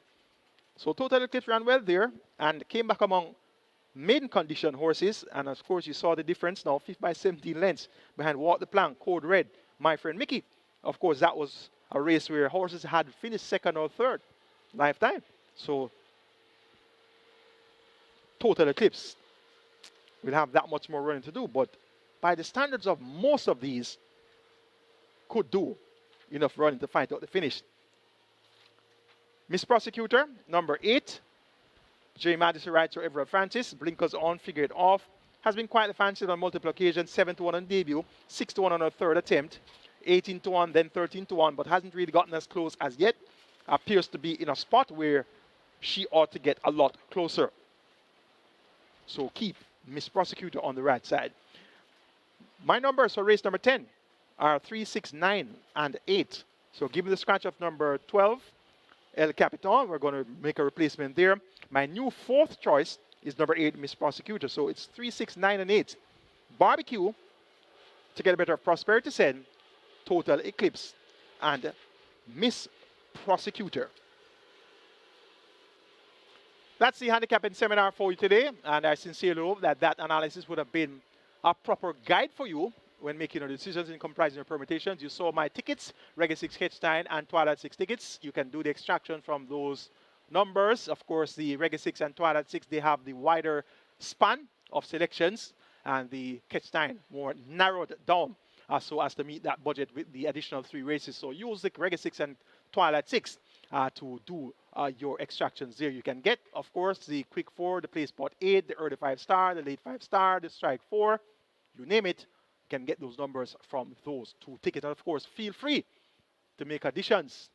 But be very careful when you're taking off horses. Very careful about those subtractions. Those are the horses that usually step up big time and upset your calculations. Have a great day wagering Caymanas Park Racing right here at Caymanas Park, and also at all the OTBs island-wide, as well as on the SV Games app, wagering through Mbet, and also on our overseas-based betting apps.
And number 11, Bad Gal Chelsea, takes the track early.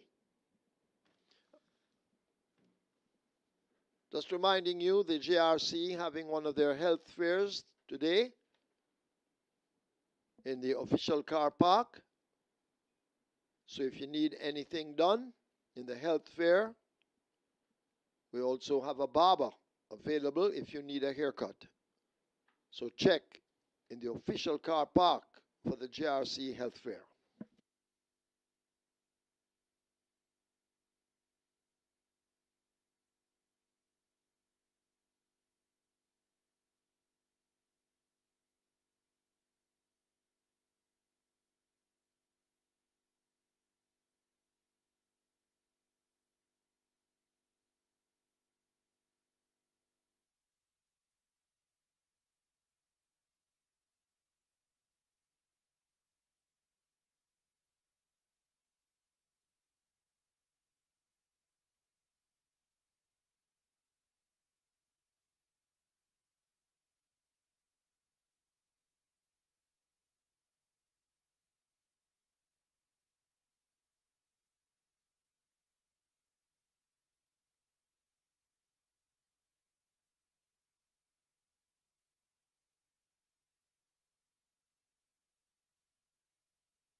Horses take the track for the first. It's a maiden special weight for native bred 4-year-olds and up. It's for jockeys who have not won since January 1st, 2025. Named for Dr. St. Aubin Bartlett, CD, JP, and other racing personality. The distance 1,000 meters or 5 furlongs round. Number 1 Army Recruit 51.5 or 114. 4 Shan Shan 54.5 or 120. 5 Superstorm 52.5 or 116. 6 Chasing My Dream 54.5 or 120.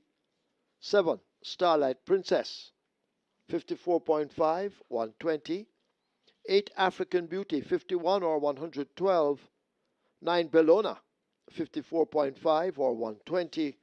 12 Hoofy 55 or 121. Wagering on double event, exacta, quinella, trifecta, superfecta, high 5, rolling triple. Reggae 6 begins here. Single winner bonus in excess of 5.8 million. High 5 has a carryover in excess of 300,000. A Reggae 6 heading to 10 million. Rolling triple 900,000. And with a carryover of 300,000, the high 5 on its way to 600,000. Get your wagers on. Runners make their way to post.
Very good day to Thoroughbred Racing fans, and welcome once again to Caymanas Park, home of the Caribbean's #1 derby, home of the Caribbean's finest thoroughbreds and home of the multi-mile. It's Hall of Fame race day today, and the 30th running of the Thoroughbred Racing Hall of Fame Stakes Trophy will be our feature. That's going to be race number 9. Open allowance contenders going a distance of 1,200 meters or 6 furlongs with a purse of $1.5 million up for grabs. We also be having the Mark Marrow Trophy overnight allowance contest for 3 years and up. That's race number 7, and they go 1,820 meters or 9 furlongs and 25 yards. The purse here is $1.25 million. All the races on the card named after Hall of Fame inductees, and we kick it off with Dr. St. Aubin Bartlett, ODJP, other racing personality being honored on Hall of Fame race day.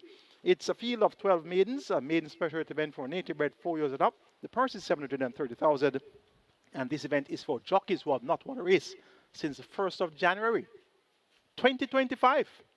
We take a look at race number 1. Top selection is number 1, Army Recruit. Joy Haynes picks up the mount for trader Marlon Brown. The captain has this one looking well. Was run up last time out at 25-1. When ridden by Calvin Bailey going 6 furlongs. Life is Light ran on stronger to win. Army Recruit is back here now and having exposed his well-being, most certainly can go one better. Number 12, Hoofy D. 5-1 the price. Marshall Porter rides for Donwell Dawes.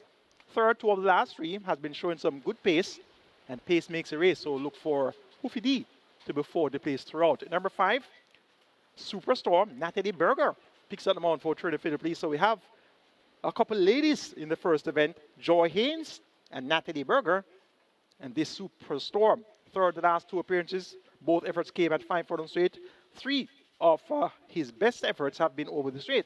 5 straight twice and 4 straight once. So third on those 3 occasions. Let's hope that Superstorm can put together another good effort now coming around the bend.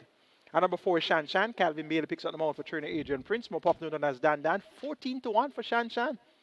That would be a great way to start the day.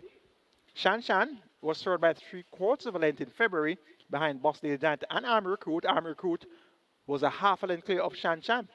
Army Recruit is at 3-1. Shan Shan is at 14-1.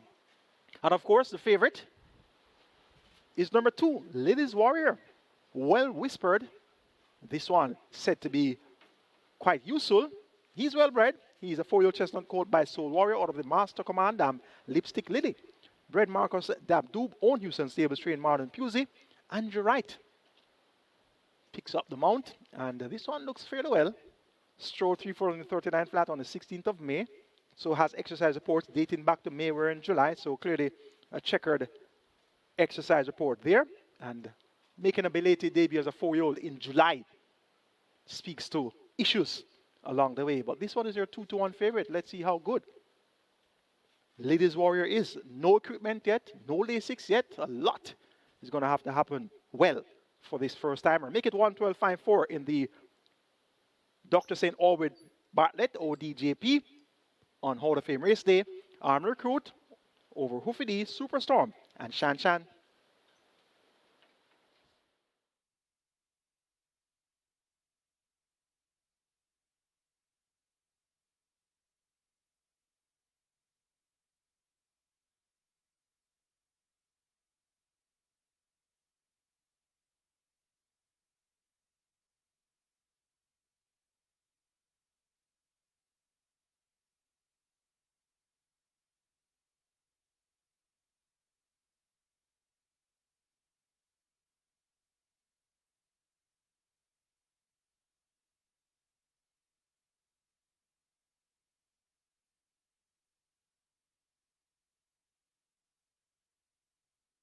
They've closed up the front of the gates.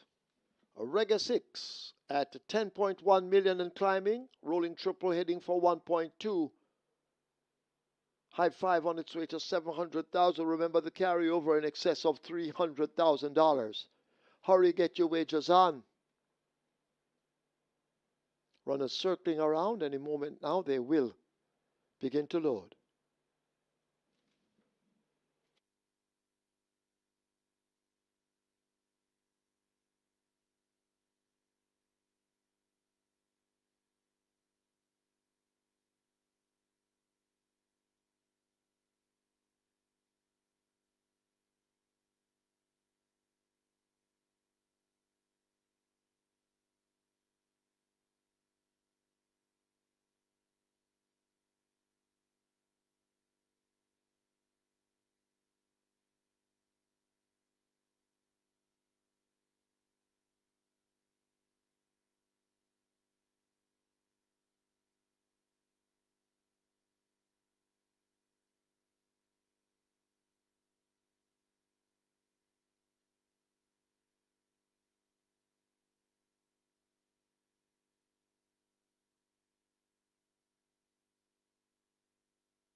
Horses loading, Runaway Bay the first one in.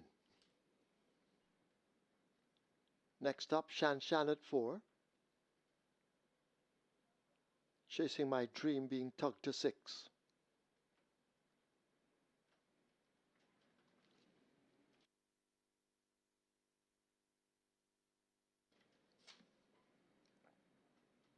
Chasing My Dream is in. Walking to 7, Starlight Princess. Starlight Princess is in.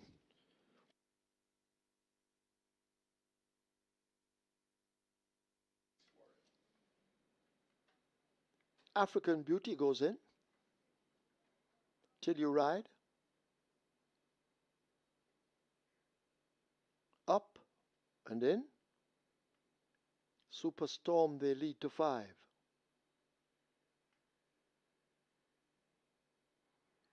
Bad Gal Chelsea goes in. Bellona, lining up for 9. And Army Recruit. Stablemates.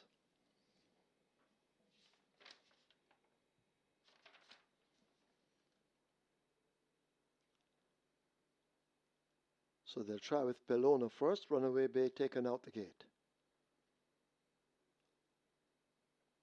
Army Recruit circling. Lily's Warrior being led into 2. The favorite, Lily's Warrior, is in. Runaway Bay walking to 3 once again. Army Recruit heading for 1. And Hoofy D with Marshall Porter heading for 12. Both not yet in. Army Recruit goes in. Waiting on the final one, Hoofy D. Hoofy D goes in. Field in line for the first of 10. Starter ready. They're off for the first.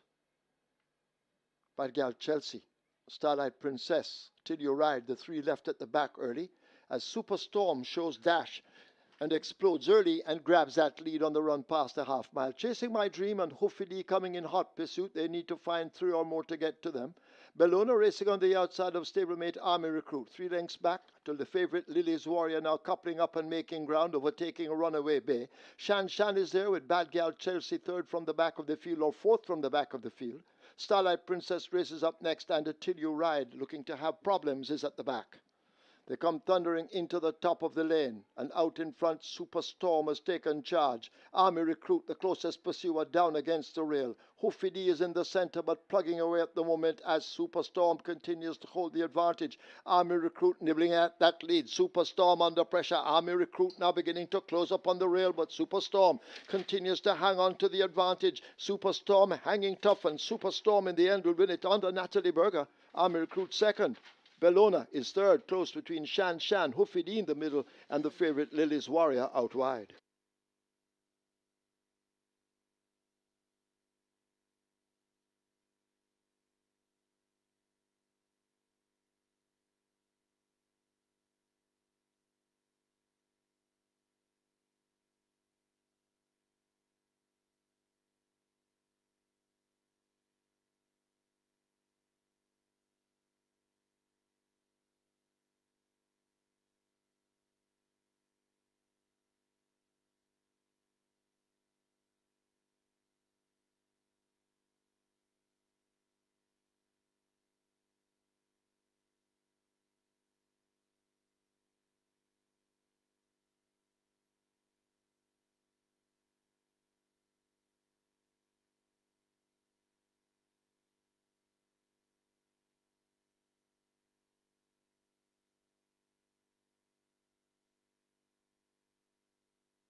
In the winners enclosure, the unofficial winner of race number 1 and named for Dr.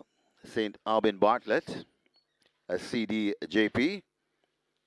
Number 5, Superstorm, 4-year-old dark bay or brown colt by Hedge Fund, Mary's Gold by Stormcraft, Brett Calvin Jones, owned TYS Racing Stable, trained Philip Lee.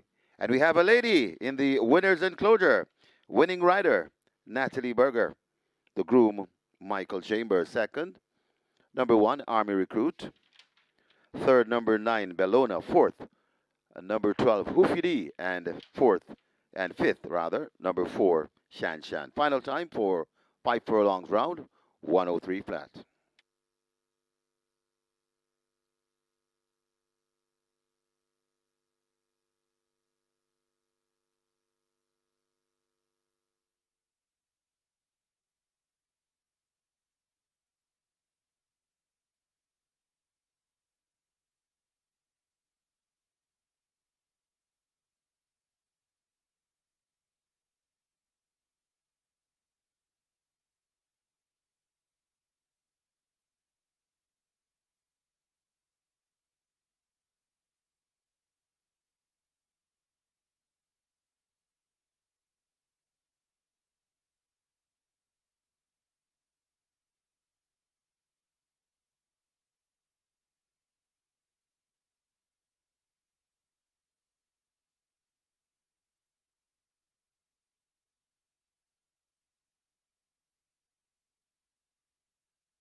They're off for the first. Bad Gal Chelsea, Starlight Princess, Till You Ride, the 3 left at the back early, as Superstorm shows dash and explodes early and grabs that lead on the run past the half mile. Chasing My Dream and Hoofily coming in hot pursuit. They need to find 3 or more to get to them. Bellona racing on the outside of stablemate Army Recruit. 3 lengths back till the favourite Lily's Warrior now coupling up and making ground, overtaking a runaway bay. Shan Shan is there with Bad Gal Chelsea third from the back of the field or fourth from the back of the field. Starlight Princess races up next, and Till You Ride, looking to have problems, is at the back. They come thundering into the top of the lane, and out in front Superstorm has taken charge. Army Recruit, the closest pursuer, down against the rail. Hoofy D is in the centre, but plugging away at the moment as Superstorm continues to hold the advantage. Army Recruit nibbling at that lead. Superstorm under pressure. Army Recruit now beginning to close up on the rail, but Superstorm continues to hang on to the advantage. Superstorm hanging tough, and Superstorm in the end will win it under Natalie Berger. Army Recruit second. Bellona is third, close between Shan Shan, Hoofy D in the middle, and the favourite Lily's Warrior out wide.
Ladies and gentlemen, your attention called to the winners enclosure for presentation of a plaque.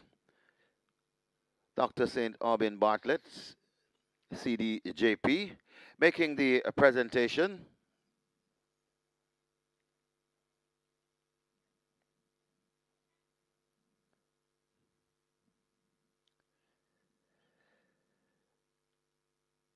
Kishige Anderson, IT manager of JRC, and collecting the winning trainer, Philip Lee, for owners TYS Racing Stable. Also in the presentation party, the winning rider, Natalie Berger.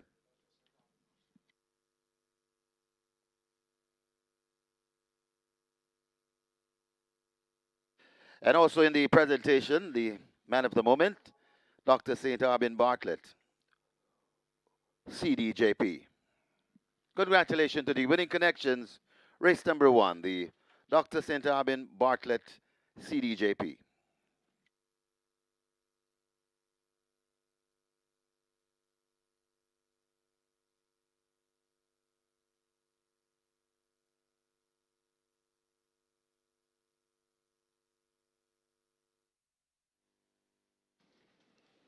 Result of the first now official. Horses to the barn. 1 Army Recruit, 5 Superstorm. 1 and 5 go to the testing barn. Splits 23-4, 48-2. They raced 5 furlongs round in 103 flat. The margin's 1.5 by 11 1/4.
And well worth mentioning is the carryovers at Gulfstream on a simulcast today.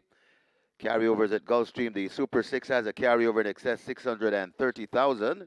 The Pick 4 has a carryover in excess 100,000, and the Play Spot 8, 53,000 plus the jackpot bonus on the NY6, that's for Saratoga, is in excess $1 million today. In excess 1.1 million. So we have some massive carryovers and a massive single winner bonus over at simulcast today.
Your attention, please. Ian Alexander asked to go down to the the storage room. Ian Alexander wanted in the storage room.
Horses take the track for the second. It's for 3-year-olds and up. It's a claiming event, 1 million to 800,000. The tag, named for Restless Thief, Stallion. The distance 1,000 meters or 5 furlongs round. 2 Sipid and Sunshine, 50 kilos or 110 pounds. 4 Miss Brayton, 48.5 or 106. 7 Natural Dancer, 49.5 or 109. 8 Great Wayne, 53 or 117. Wagering on double event exacta. Quinella trifecta superfecta, high 5 rolling triple, catch 9 begins here. The single winner bonus in excess of 5.6 million. Rolling triple on its way to 300,000, catch 9, 900,000, high 5 on its way to 200,000. Get your wagers on.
Runners making their way to post. This is race number 2. This is the Restless Thief.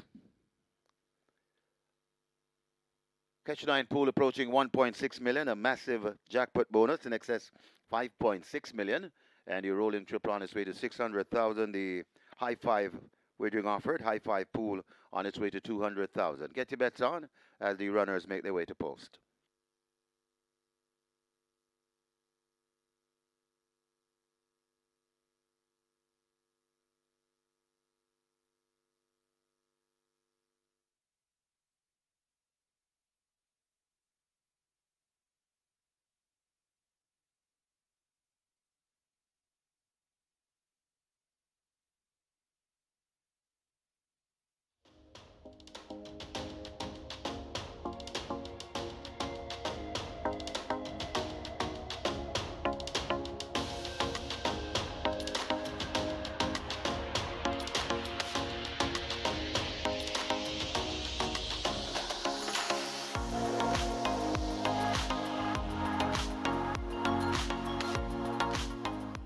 The Dr. St. Aubert Bartlett CDJP goes to the ladies. Natalie Berger and Joe Haynes in a ladies exacta. And I don't recall seeing an all ladies exacta ever at Caymanas Park. And that's Superstore making all the running with Natalie Berger for field play, getting the better of Army recruit Joe Haynes for the captain Marlon Brown. Live ticket count on the regular 6, 2,337, 8.1 million plus in the net pool. It starts to start the catch 9 with the Restless Thief. Hall of Fame style and a field of 9 goes 1,000 meters round, 1 million down to 800,000 claimers. Top choice is number 7, Natural Dancer. Today's a coup for Norman Smith. This one could make the lead and make all. Generational should be chasing from a long way out. And we have the Downing class, Ralph's Treasure. Last race behind Phenomenal Power and Pepper Stepper. Now takes on Claimers. And Fly Blue Jet, also comfortable among $1 million claimers. Make it 7-1-9-6 in the Restless Thief. Natural Dancer over Generational, Fly Blue Jet, and Ralph's Treasure. Catch 9 pool is approaching 1.6 million. Triple is at 550,000.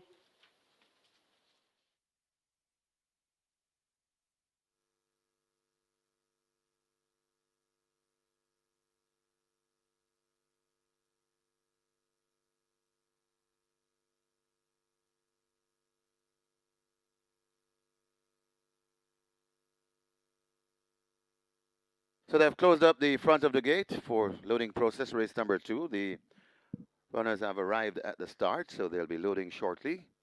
Massive catch 9 pool on its way to 1.6 million. And a very attractive jackpot bonus attached. 5.6 million plus. Rolling triple on its way to 600,000, and your high five just scooting past that 200,000 mark. Get your wagers on. Running out of time for sure.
So we now have a late scratch, a very late scratch. Horse number 6, Ralph's Treasure. Ralph's Treasure, a very late scratch here. And Ralph's Treasure was the favorite, so I think you'll get a chance to change your bets. But you got to hurry though, and maybe a bit more wagering time added on. So get your wagers on. Here in the second, we have a late scratch, Ralph's Treasure. Horse number 6, scratches on the advice of the vet.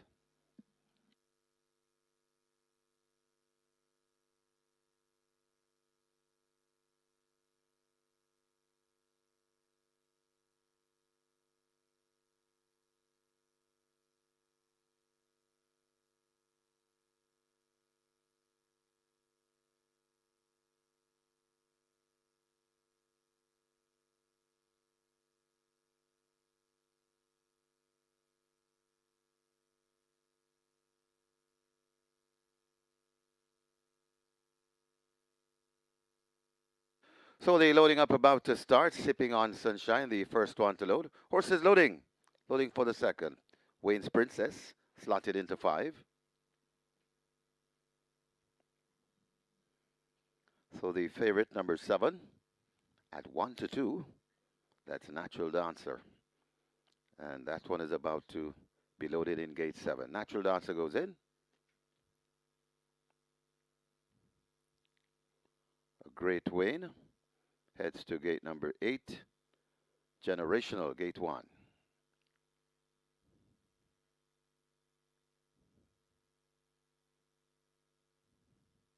Fly Blue Jet.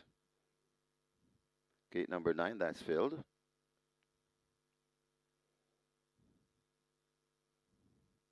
Miss Brayton going without the rider. That's Jaheim Henderson.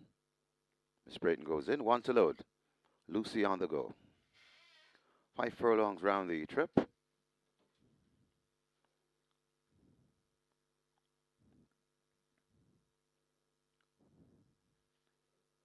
Lucy on the go goes in.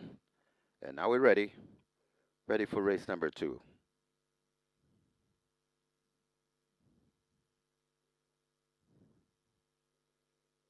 Often racing. Missing the break. That's Fly Blue Jet left at the back of the field as Lucy on the go wants that lead. It's Lucy on the go, generational right against the rail. Coming down into it fast, that's Natural Dancer. Then comes racing back there in 4th, that's Sipping on Sunshine. Miss Brayton comes next. Then comes Wayne's Princess, just on the outside of Wayne's Princess. That's Fly Blue Jet, and racing at the back of the field, the Great Wayne. They go towards the 2.5 furlong point, and the war continues up front. Right against the rail, Generational. Just on the outside, Natural Dancer. These two fighting for it as they come into the lane. Sipping on Sunshine is coming right against the rail, looking with an encouraging run.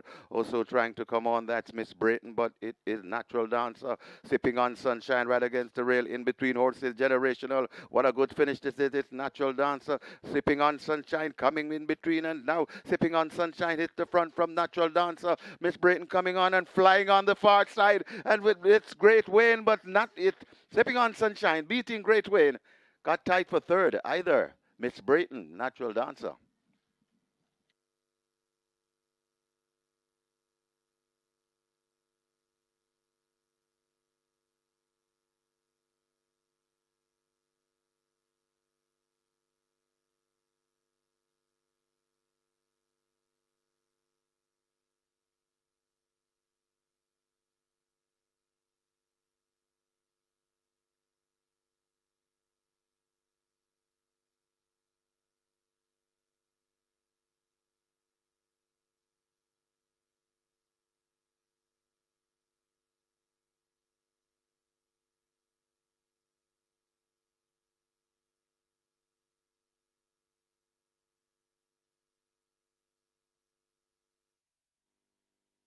Your attention, please. There is now a General Stodes inquiry. Please hold all tickets. General Stodes inquiry.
In the winners enclosure, the unofficial winner of race number 2, the Restless Thief.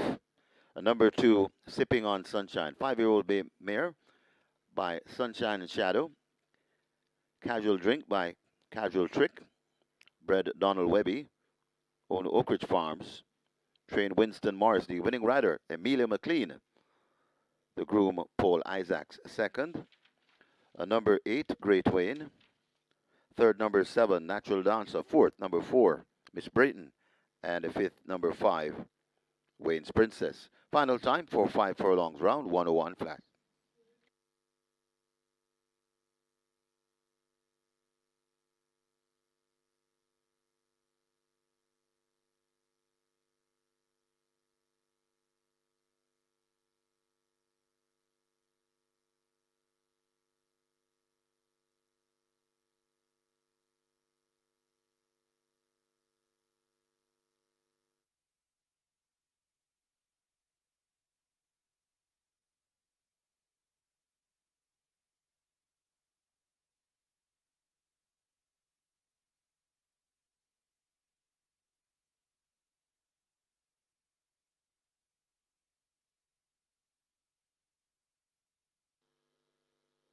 Often racing, missing the break. That's Fly Blue Jet left at the back of the field as Lucy on the go wants that lead. It's Lucy on the go, generational right against the rail. Coming down into it fast, that's Natural Dancer.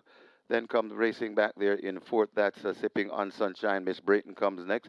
Then comes Wayne's Princess just on the outside of Wayne's Princess. That's Fly Blue Jet. And racing at the back of the field, the Great Wayne. They go towards the 2.5 furlong point, and the war continues up front. Right against the rail, generational. Just on the outside, Natural Dancer. These two fighting for it as they come into the lane. Sipping on Sunshine is coming right against the rail, looking with an encouraging run.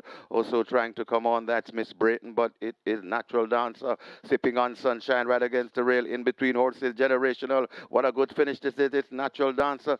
Sipping on Sunshine coming in between, and now Sipping on Sunshine hits the front from Natural Dancer. Miss Brayton coming on and flying on the far side, and with its Great Wayne, but not it. Sipping on Sunshine beating Great Wayne. Got tight for third, either Miss Brayton, Natural Dancer.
And after the Stewards' inquiry, there will be no change to the order of finish, no change.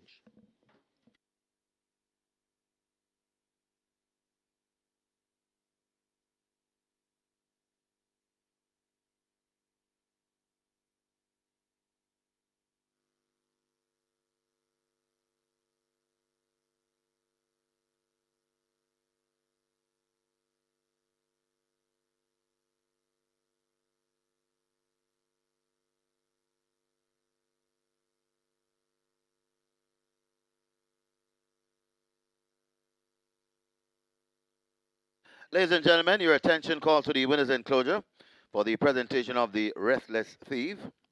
Making the presentation, Cavil Michelle Buckley, Director of Finance and Administration, JRC, and she makes it to the winning trainer, Winston Morris.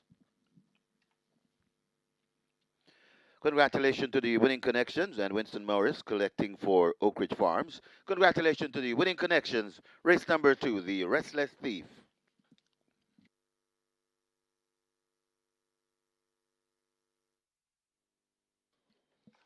Result of the second, now official. Horses to the barn, 2 Sipping on Sunshine, 7 Natural Dancer, 2 and 7. Both go to be tested. The splits were 23-1 by 47. They ran 5 furlongs round in 101, and the margins are half by 1.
So we have some good news. Good news, mandatory payouts for all of next week. Starting on Sunday, Sunday simulcast, it's Mountaineer Park, a mandatory payout on the pick 4 at Mountaineer on Sunday, the 19th. The following day, Monday, it's Gulfstream Park, the GP6, mandatory payout on the GP6. On Tuesday, it's over to Mountaineer once again. A mandatory payout on the MR6. On Wednesday, it's Parks. Mandatory payout on the PX6 at Parks. On Thursday, Saratoga. Mandatory payout on the NY6 at Saratoga. And on Friday, also at Saratoga, there's a mandatory payout on the Play Spot 8, Saratoga. And come Saturday, it's a mandatory payout, Caymanas Park. It's on the Catch 9. So those are the mandatory payouts we have for you all week, next week, on simulcast and on a Caymanas Park. Best of luck.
Jamaica. This summer football season, we're taking it outside. The biggest watch party is going down at Caymanas Park. Watch the FIFA World Cup 2026 on Rush Sports, the official broadcaster at Caymanas Park on the biggest outdoor screen in the Caribbean. Link up your crew, pull up and watch your favorite teams compete from June 12th to July 19th. Just bet tailgate party at Caymanas Park. Be there. Big vibes, best odds, only with Just Bet. Visit at JustBetJA on Instagram for more details. Must be 18 years or older. Please, game responsibly. Just Bet.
To race number 3 here in a small field of 6, but some very competitive betting as all of the prices are very close to each other.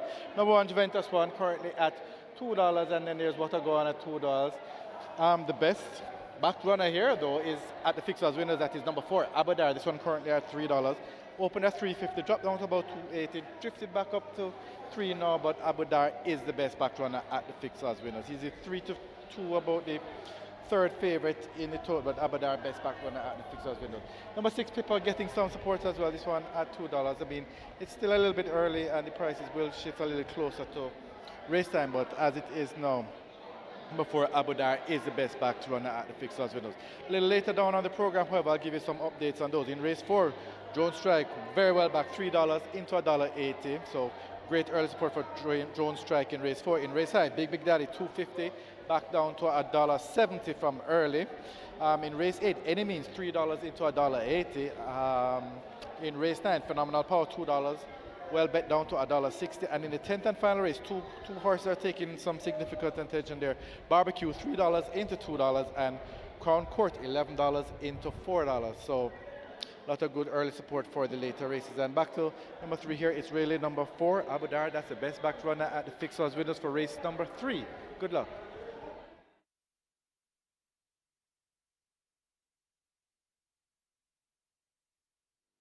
Your attention, please. Your attention, please. Adrian Prince wanted in the stewards room. Adrian Prince, please go now to the stewards room.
take the track for the third. It's a restricted allowance 2 for native bred 3-year-olds, non-winners of 2, and imported 3-year-olds and up maidens named for Elias Halut. The distance 1900 meters. 9.5 furlongs. 2 water spun 51.5 or 114 pounds. 3 Wagwan 53.5 or 118. 4 Abudar 51.5 or 114. 6 Pippa 53 or 117. Wagering on double event, exacta, trifecta, rolling triple, place pot 8 and quick 4 both begin here. Place pot 8 has a single winner bonus in excess of 902,000, quick 4 in excess 940,000. Quick 4 on its way to 400,000, place pot 8 700,000. Hurry, put your wagers on.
We have claims in the second event. We had claims in the second event. Number 5, Wayne's Princess. 2 submitted. Omar Williams for Bombay Stud Farm.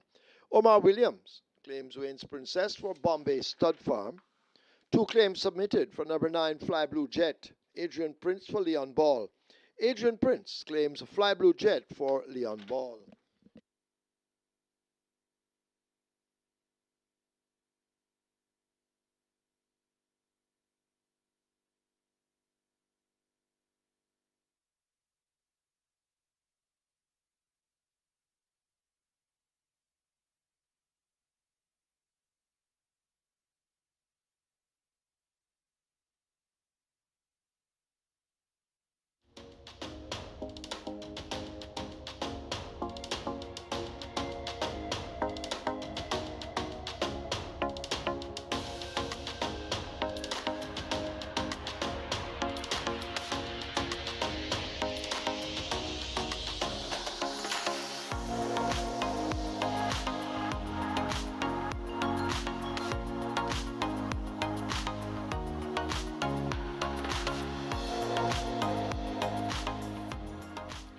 An upset win in the Restless Thief, and that's Sipping on Sunshine at 17-1. Amina McLean, more popular known as Nico, riding there for trainer Winston Morrison, owner Oak Ridge Farms, upset by Sipping on Sunshine. Last race in February, and actually won 2 of her last 3 races, which dated back to the 1st of January. So has now won 3 of her last 4, and did it at 17-1 today at the $1 million level.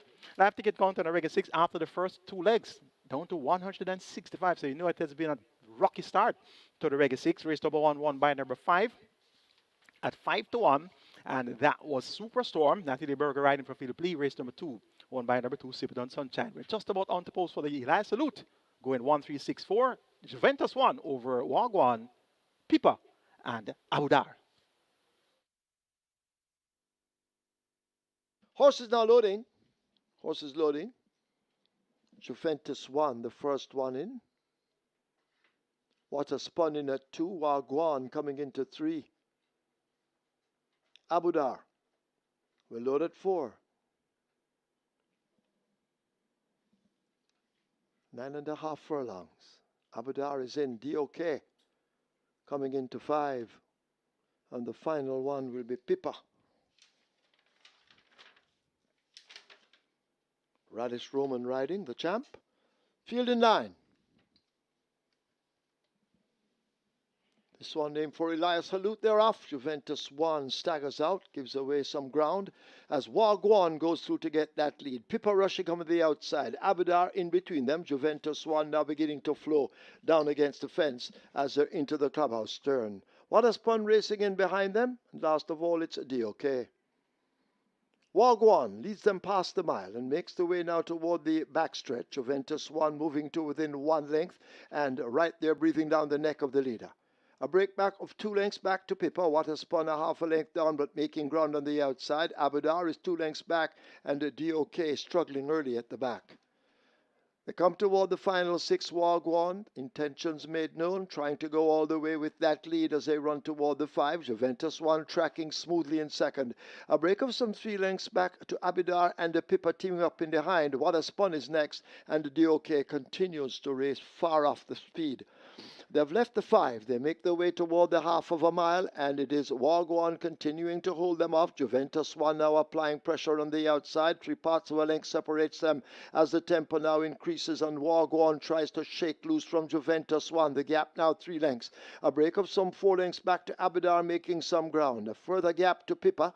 In behind those, that's DOK, and What a Spun relegated to last. The 3/8 pole behind them, they're arriving at the 5/16th, and Wagwan continues to lead them. Abadar now the closest pursuer. Juventus 1 has cried enough and fades back into 3rd, but it's Wagwan with that lead. Abadar trying to close the gap as they run now inside the final 3/16th. It is Wagwan and terrific Tevin Foster. They've opened up a 4-length lead.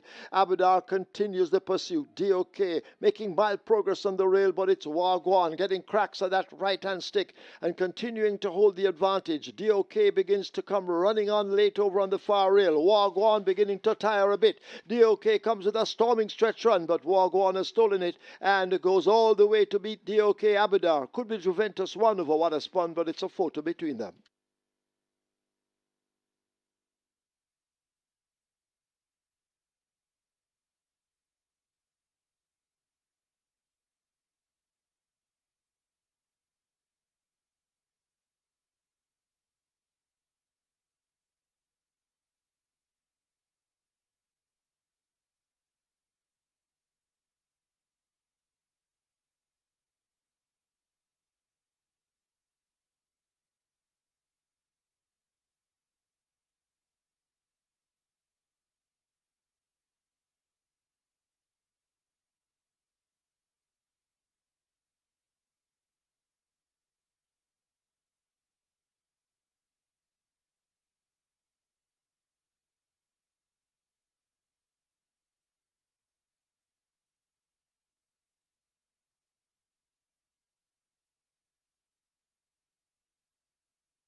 In the winners enclosure, the unofficial winner of race number 3, named for Elias Salute, number 3, Wagwan. A 3-year-old bay colt by Avinu Melkanu. She's fired by Boys of Tuscanova. Bred Donald Webby, second win on the card for the owners, Oak Ridge Farms. Winning trainer, Christopher Peer. The winning rider, Terrific Tevin Foster. And of course, he's sponsored by True Shake Nutrition Shake. The groom, Derek Beckford, second. Number 5, DOK. Third, number 4, Abudar. And fourth, number 1, Juventus 1. Final time for 9.5 furlongs, 2:04 and 1.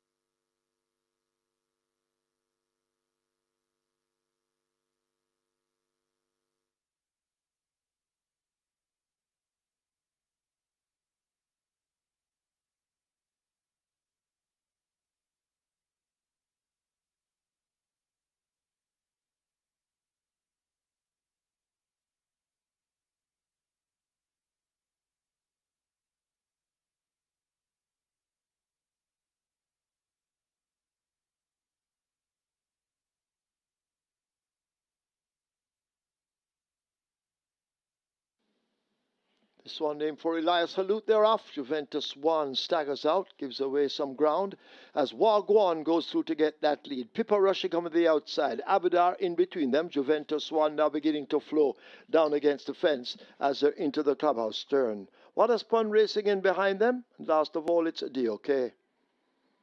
Wagwan leads them past the mile and makes the way now toward the backstretch. Juventus 1 moving to within 1 length and right there breathing down the neck of the leader. A break back of 2 lengths back to Pippa. What has spun a half a length down but making ground on the outside. Abudar is 2 lengths back and the DOK struggling early at the back. They come toward the final 6. Wagwan, intentions made known, trying to go all the way with that lead as they run toward the 5. Juventus 1 tracking smoothly in second. A break of some 3 lengths back to Abidar and the Pippa teaming up in behind. What a spun is next and the DOK continues to race far off the speed. They've left the 5. They make their way toward the half of a mile, and it is Wagwan continuing to hold them off. Juventus 1 now applying pressure on the outside. 3 parts of a length separates them as the tempo now increases, and Wagwan tries to shake loose from Juventus 1. The gap now 3 lengths. A break of some 4 lengths back to Abadar, making some ground. A further gap to Pippa. In behind those, that's DOK, and What a Spun relegated to last. The 3-8 spool behind them, they're arriving at the 5/16th, and Wagwan continues to lead them. Abadar now the closest pursuer. Juventus 1 has cried enough and fades back into third, but it's Wagwan with that lead. Abadar trying to close the gap as they run now inside the final 3/16th. It is Wagwan and Terrific Tevin Foster. They've opened up a 4-length lead. Abadar continues the pursuit. DOK making mild progress on the rail, but it's Wagwan getting cracks of that right-hand stick and continuing to hold the advantage. DOK begins to come running on late over on the far rail. Wagwan beginning to tire a bit. DOK comes with a storming stretch run, but Wagwan has stolen it and goes all the way to beat DOK. Abadar. Could be Juventus 1 over What a Spun, but it's a photo between them.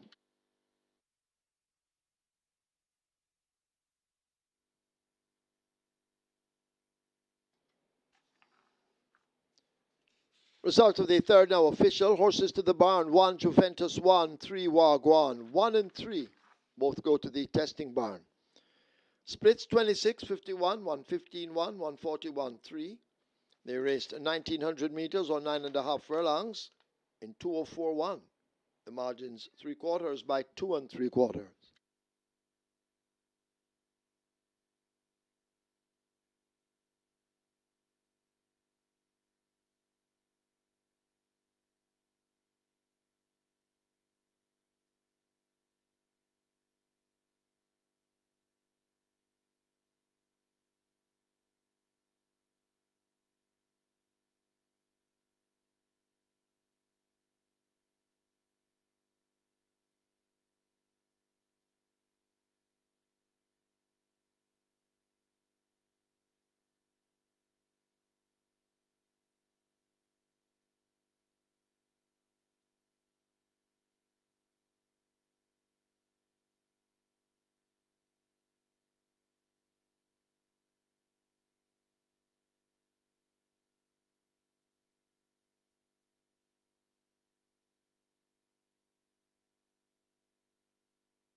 Ladies and gentlemen, your attention called to the winners enclosure for the presentation of the Elias Halut.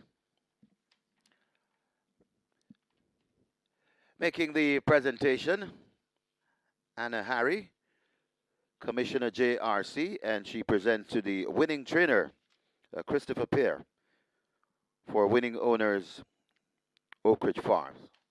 Congratulations to the winning connections, race number 3, the Elias Halut.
On to race number 4 here, and despite what the prices are showing, it's really a one-horse betting race at the fixers. Winners is number 3, Drone Strike. The best back runner was at open at $3, dropped as low as $1.80, it drifted back up to $2 now, but Drone Strike is by far the best back runner, and they've been on him from early. And a couple others are getting a little bit of support. No 4 Serganga Jamuna and 10 Time Bomb, but it's really predominantly Drone Strike here in the betting at the fixers. Winners currently at $2, and that's the best back runner for race number 4. Good luck.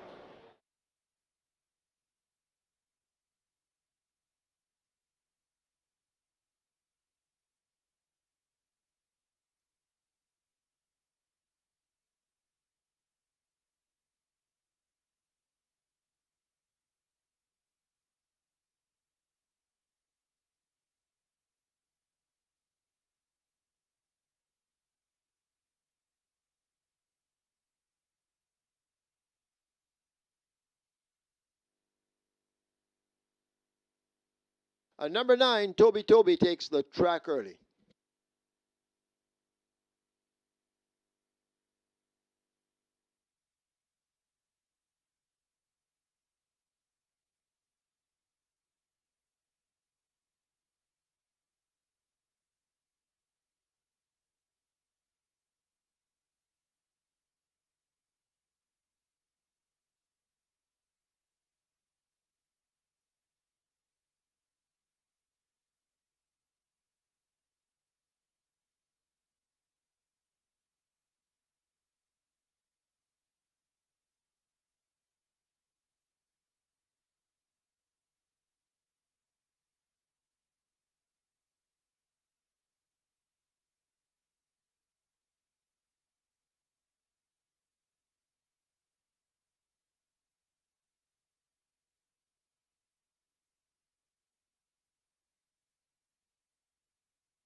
And number 3, Drone Strike, also takes the track early.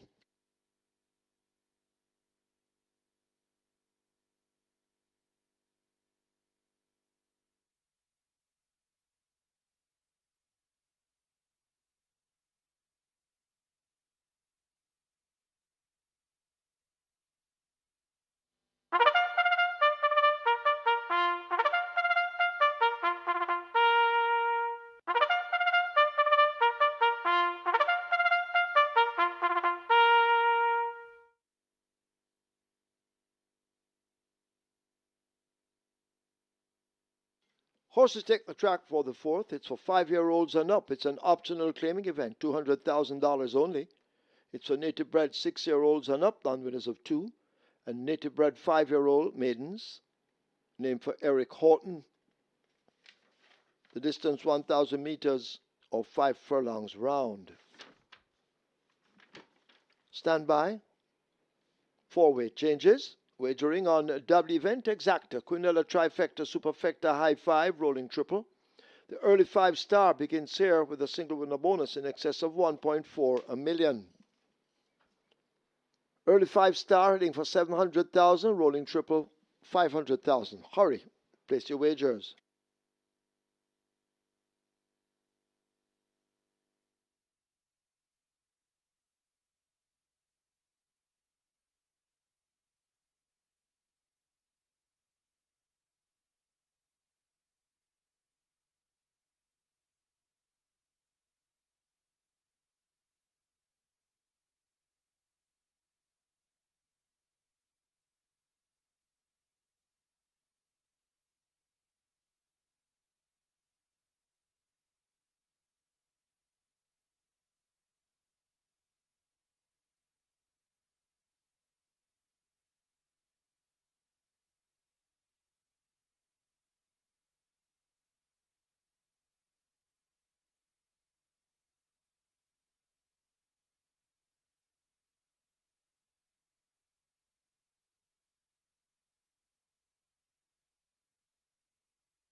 Daylight salute goes to Wagwan on Hall of Fame race day, and that's a gate to our performance. Wagwan 1.5 furlongs on the previous assignment in 107.2, won by a wide margin, steps up by a half mile, 9.5 furlongs, and shows drivers a clean pair of heels. Holds on from DOK in deep stretch. Now, I have to get count on the regular 6 now down to 39, and you still have 3 legs remaining, so you're into some big dividends already, whatever happens here on in.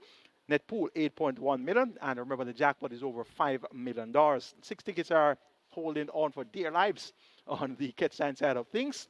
A long way to go on the catch-stand side of things. 972,000 plus is in that net pool. It's now time for race number 4. It's the Eric Horton Groom Hall of Famer, a field of 10. 200,000 claimers goes 1,000 meters round. Top selection is number 10, Time Bomb. Finally released the main tag on last. Broke slow, but ran on well to get up on the wire and beat CW Treasure and Sweet Burn. Not necessarily much to write home about, but it's 200,000 claimers. This is as low as you can get as far as claiming is concerned. Tyrese Anderson maintains amount for trainer Paul Charlton, more popularly known as Sleeper, 72 for a fit time bomb. Looks to be a good deal. Number 3 is Jones Strike, former Derby winner, declining in ability, now 11 years old, and has Ryder Showman riding, steps down to 200,000 for the first time and can certainly return to competitive ways. Number 4, Sir Ganga Jamuna. He's your 8-5 favorite. Reclaimed by Rowan Matthew, who knows him quite well, has had multiple wins with this Sir Ganga Jamuna. And Sir Ganga Jamuna back home. Home sweet home, lampshade, so to speak. So look for Sir Ganga Jamuna to return to his A game now. And number 8, Sweet Burn, a maiden. After 27 attempts, 4 seconds and 7 thirds, but continues to earn her keep, runs on usual honest race every now and again. So that should see her earning her keep once again. It's the Eric Houghton groom being honored on Hall of Fame race day. Make it 10, 3, 4, and 8. Time bomb to get the better of Jones Strike, Sir Ganga Jamuna, and Sweet Burn.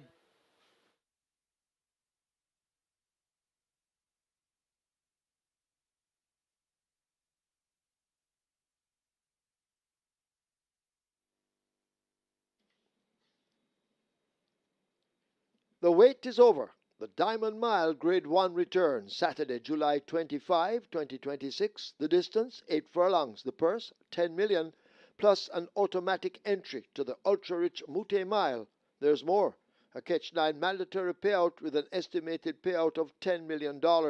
One race, one champion, one unforgettable return. Only at Caymanas Park.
They're closing up the front of the gate for the loading process race number 4 as the runners are arriving at the start.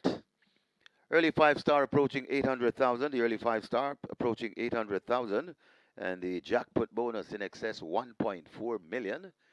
Rolling triple on its way to 600,000 and nearly 200,000 in your high 5 pool. They're closing up, so the loading up is very near. So hurry and place your wagers.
So we're having a slight delay in this, the fourth event, drone strike, back in the saddling area. We'll wait drone strike to take the track once again. So slight delay to the start of the fourth event.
I hope you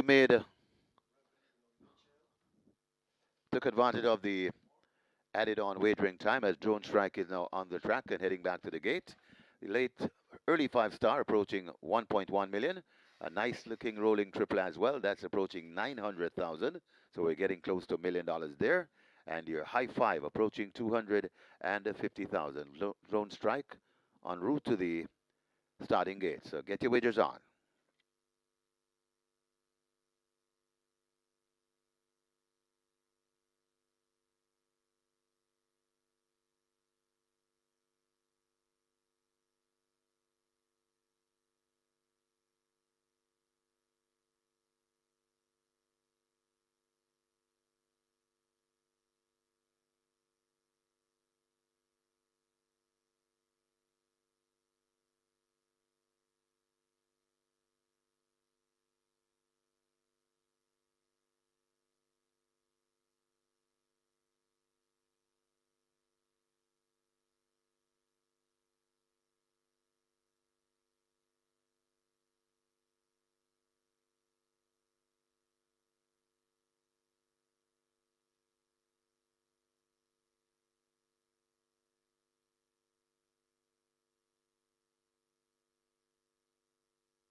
So Drone Strike has arrived at the starting gate.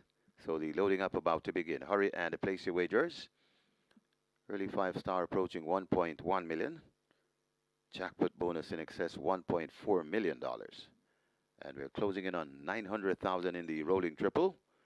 Nearly 250,000 in your high five pool.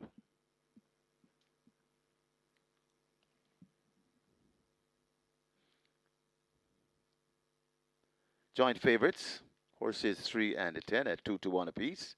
Drone Strike, number 3, and number 10, Time Bomb.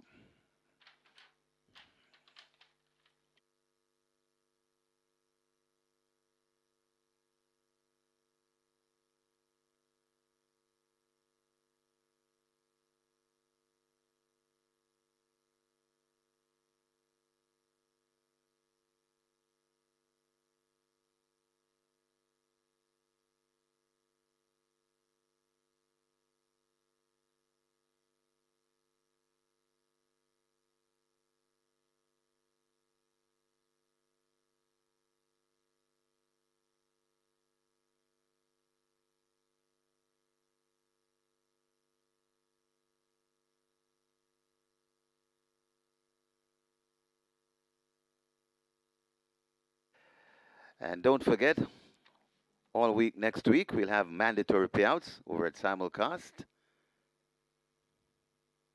Beginning tomorrow at Mountaineer Park, the mandatory payout on the pick 4. So we have, and that's good news for everyone. A lot of cash to be won.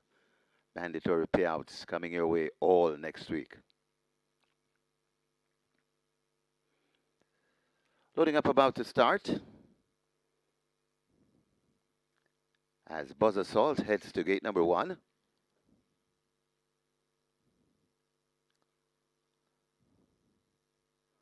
Buzz Assault goes in. Horses loading.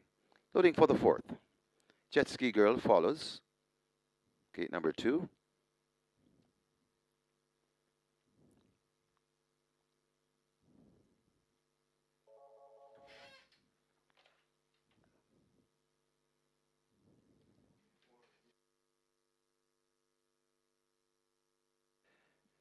Trainer Hall Hayden wanted in the steward's room immediately. That's Trainer Hall Hayden needed in the steward's room immediately.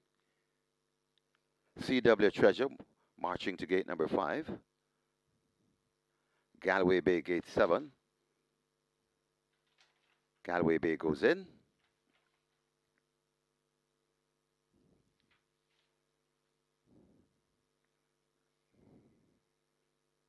They might be working on Drone Strike to load at 3.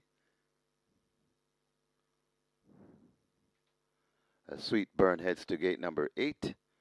Drone Strike in at 3.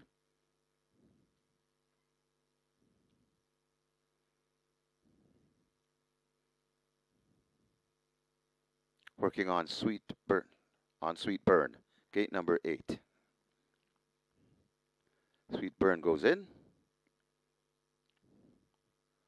Toby could be next, gate 9.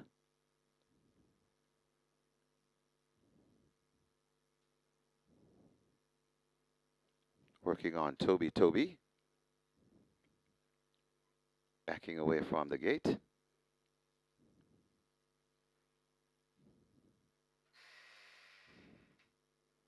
Time Bomb, Sir Ganga Jamuna, and To Kill a Mockingbird, waiting in the wings.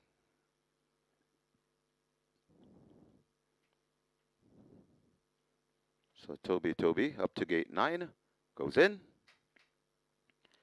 To Kill a Mockingbird will be next, gate number 6. To Kill a Mockingbird is in. Time Bomb marches to gate number 10. And Sir Ganga Jamuna without the rider.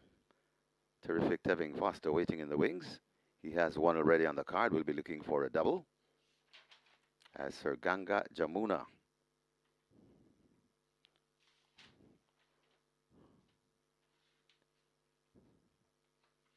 Giving problems to go in. Sir Ganga Jamuna rearing. That's the one we wait on. 5 furlongs round the trip.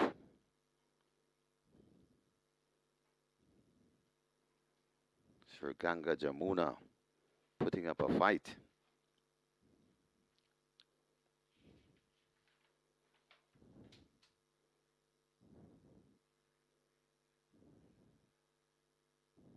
Now being led to gate number 4. Sir Ganga Jamuna goes in. Tevin climbing aboard. 5 furlong round the trip. Now we're ready. Ready for race number 4.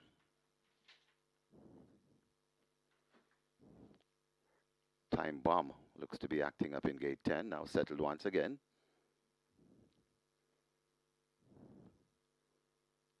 Rider off Time Bomb.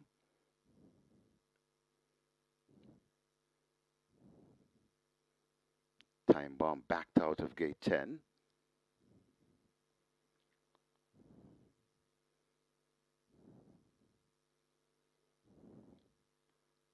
Vet having a look at Time Bomb.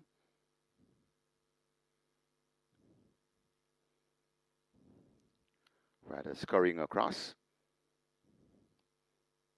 to have a seat. And Time Bomb will be led back to gate number 10.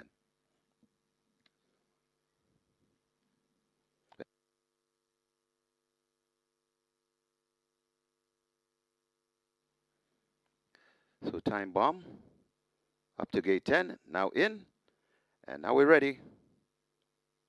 Ready once again.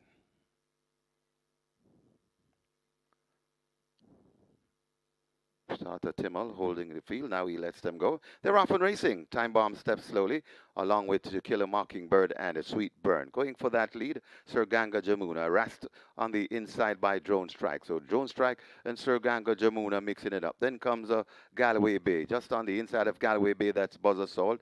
Then comes racing back there in 5th, CW Treasure. Just behind CW Treasure, that's Jet Ski Girl, Toby, just behind Toby, that's Time Bomb. Then comes a Sweet Burn, and racing at the back of the field, that's To Kill a Mockingbird. They're going to come into the lane shortly, and it is Joan Strike on that lead. Harassed all the while by, on the outside, that is Sir Ganga Jamuna, trying to come on to, that's Galway Bay, but Sweet Burn not messing around and kicks clear about. It's a Drone Strike, kicks clear and now begins to pull away. It's Drone Strike in front, and Drone Strike is totally beyond recall. Drone Strike pulling away and pulling away easily. It's the champion Jock Radish Roman and Drone Strike, maybe by double digits, beating Sir Ganga Jamuna. Galway Bay could have hung on for 3rd. Then comes CW Treasure and maybe Buzz Assault back in 5th.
We have a claim, we have a claim. Number 3, Drone Strike. 1 submitted, Paul Hilton for Revelino Mitchell. Paul Hilton claims Drone Strike for owner Revelino Mitchell.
In the winner's enclosure, the unofficial winner of race number 4, this one named for Eric Horton.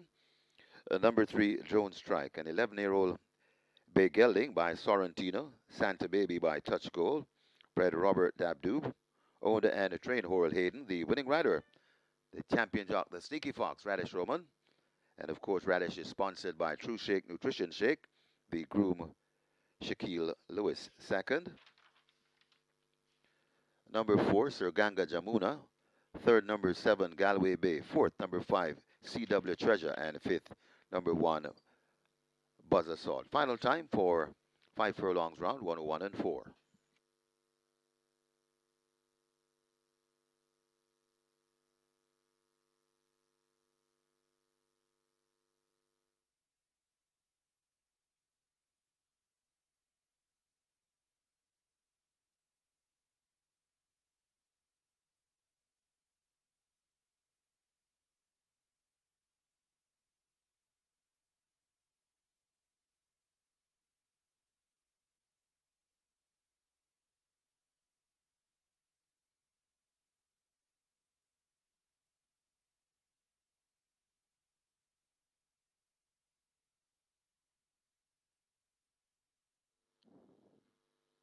Starter Timmel holding the field. Now he lets them go. They're off and racing. Time Bomb steps slowly, along with To Kill a Mockingbird and A Sweet Burn. Going for that lead, Sir Ganga Jamuna, rest on the inside by Drone Strike. So Drone Strike and Sir Ganga Jamuna mixing it up. Then comes Galway Bay. Just on the inside of Galway Bay, that's Buzz Assault.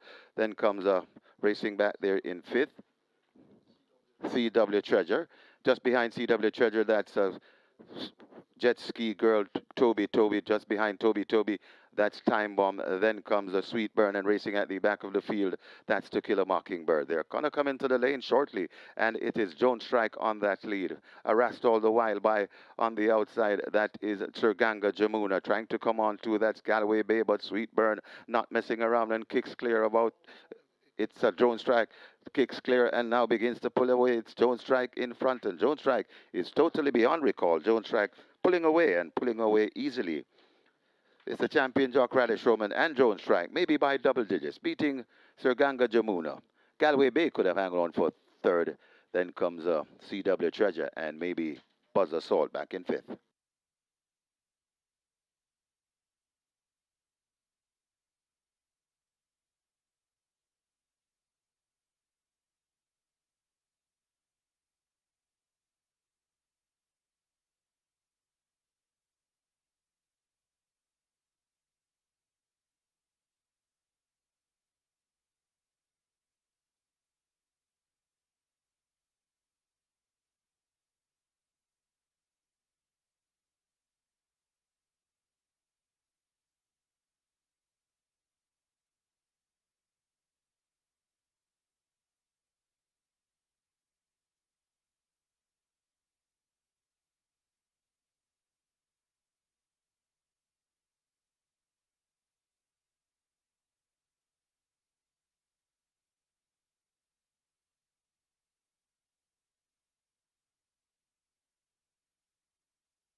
Result of the fourth, now official. Horses to the barn, 1 Buzz Assault, 3 Drone Strike. Now 1 and 3 go to be tested.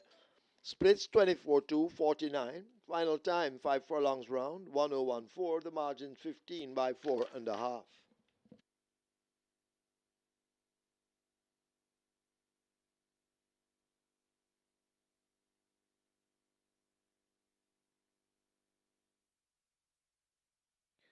Making the presentation, Miss Andrea Lyle, Commissioner, JRC, and she makes it to Anthony Minto, representing winning owner-trainer Horal Hayden, who's also in the presentation party.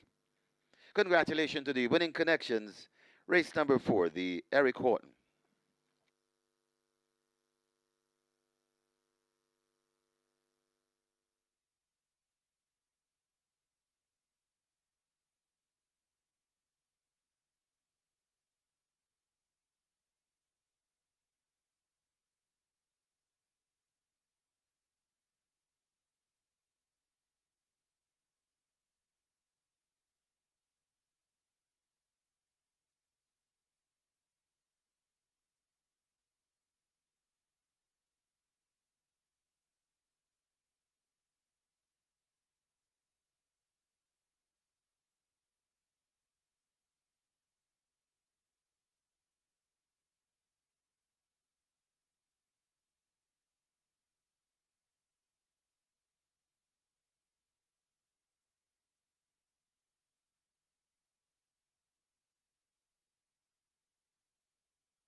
World Cup action hits its peak at Caymanas Park this Sunday, July 19.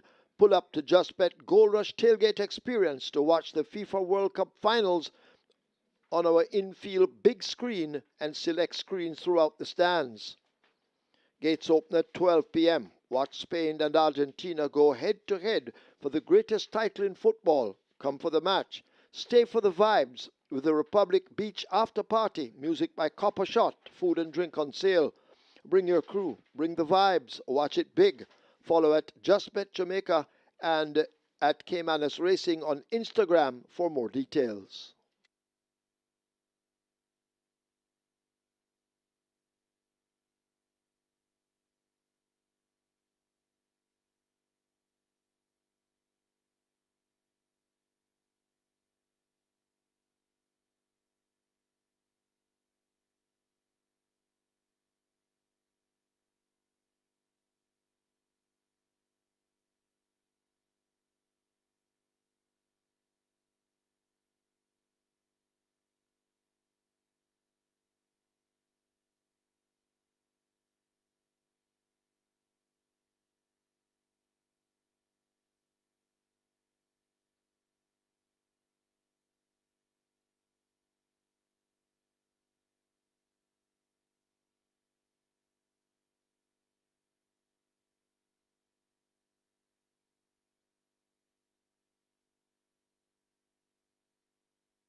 Race number 5, and another case where we have one-way traffic for a horse, and that's number 13, Big Big Dad. This one opened at 250.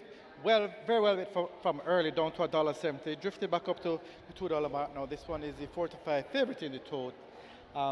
Big Big Daddy is by far the best back runner here at the Fixers Winners. However, it's a nice big field and a lot of great prices to play. So head to your Fixers Winners. You can try some horses to play. Some very good place prizes here in this big field of 40. So good luck for race number 5.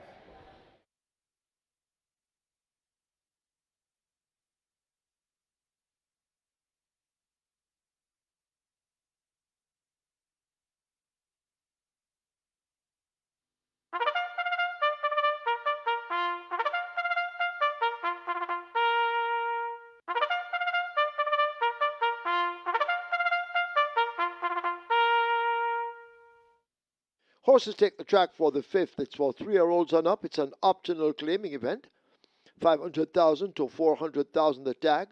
Also a native bred 6-year-olds and up, non-winners of 4.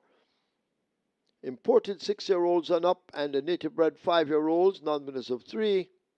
Named for Neville Cousley. The distance 1100 meters or 5.5 furlongs. Number 1, Little Grovey Thing, 50.5 or 111. 5, Cher de Jour, 53.5,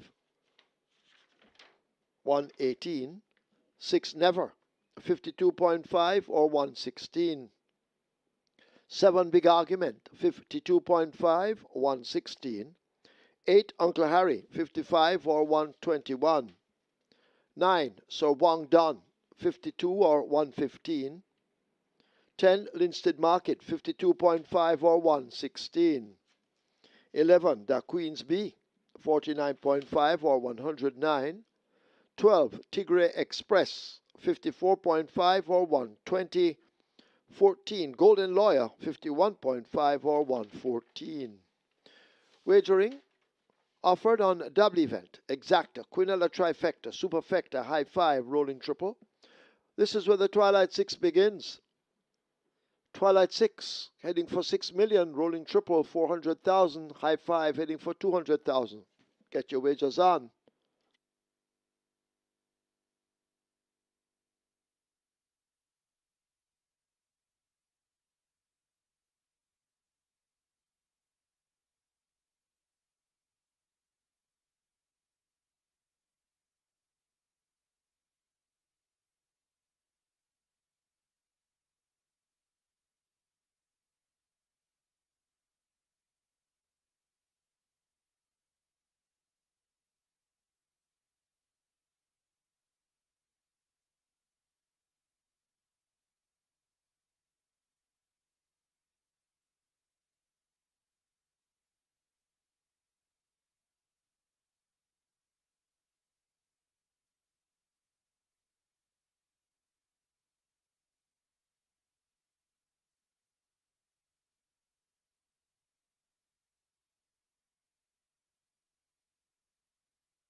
So former Derby winner Jones Strike steps down to 200,000 and gets a good start, makes the lead, and it was all over thereafter. Radish Roman rider for Oral Hayden, a wide margin winner, Jones Strike. Live ticket count on the regular 6 now down to 21, and you have 2 legs remaining. Net pool over 8 million, so you're into some big dividends already. And the Catch 9 down to 2 live tickets, over 972,000 there in that net pool. And remember, the jackpot in the Catch 9 is over 5.6 million. It's on to race number 5. It's for Neville Cousley, jockey being honored on Hall of Fame race day. Start of the Twilight 6, 3.5 million minimum guaranteed payout, 5.6 million wagered already. And we have a field of 14 going a distance of 1,100 meters, or 5.5 furlongs, each of the 500,000 claimers. The purse, 790,000. Top choice goes to number 13, Big Daddy, claimed for 700,000 when last out on the 30th of May. Was a winner that day too, won by 3 1/4 lengths in 109.1 for 5.5 furlong, beating Cosmic Force and posing already. Steps down to 500,000, so 200,000 less than claimed for. Dane Dawkins picks up the amount for Peter Dumbasard. Big Daddy looks likely to get the job done. Number 12 is Tigre Express, also quite capable among 500,000 claimers. Had a sequence of wins in recent months, and actually that dates back to May last year. So had a sequence of wins last year, and really proved to be better than the average 500,000 claimer. Hasn't done as well so far this season. 2 starts, has been prominent though, but weakening badly. Hopefully, Tigger Express can bounce back to more competitive ways here, and 15 to 1 would be a great way to find out if he really is up to the task at hand. Number 9, Sir Wong Don, fit game and consistent. Runner up 2 of the last 2. Winner 3 starts are back, so his usual for the place effort is expected here. Demar Williams, the champion apprentice rider, trainer Gresham Smith. And number 7 is Big Argument. This one gets 10 to 1. Richie Unstoppable Shakes picks up the mount for trainer Fitzgerald Richards, more popularly known as Treddy. Big Argument has good form to recommend, having won 2 of the last 3. Run up last time up behind the Downing class Blood Boone at this same 500,000 level. It's for Never Kuzli, jockey on Hall of Fame race day, going 13, 12, 9, and 7. Big Daddy to get the better of Tigray Express, Sir Wong Don, and Big Argument. Twilight 6 pool is approaching 6 million. You have limited wagering time remaining. Get those bets on now, and best of fortune.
Your attention, please. Trainer Patrick Lynch asked to go now to the storage room. Patrick Lynch, you are wanted in the storage room.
They've closed up the front of the gate for the loading process race number 5, the Twilight 6, approaching 8 million. Twilight 6 on its way to $8 million. The triple approaching 600,000. And your high five pool, that's approaching 250,000. Get your bets on as the loading up will begin shortly.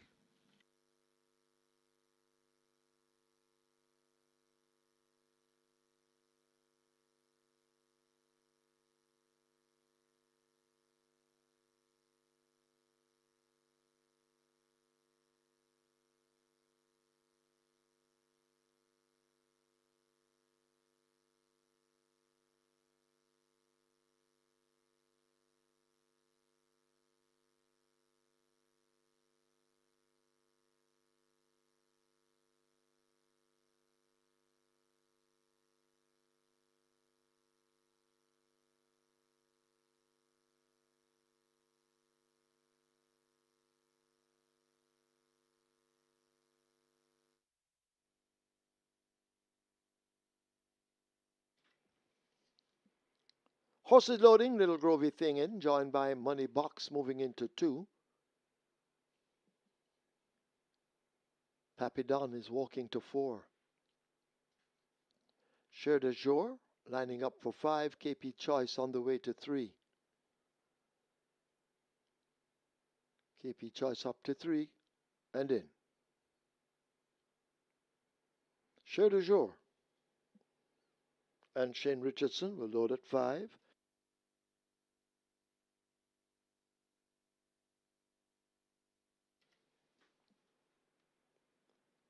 Never Refused.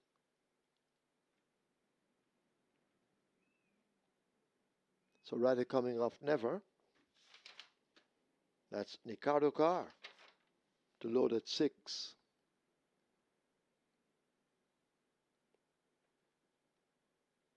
Never Getting Help. Forced into 6. Up goes the rider.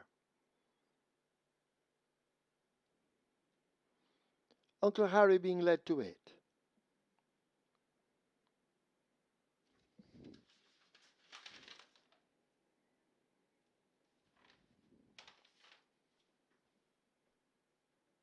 So Wang Don loads at 9.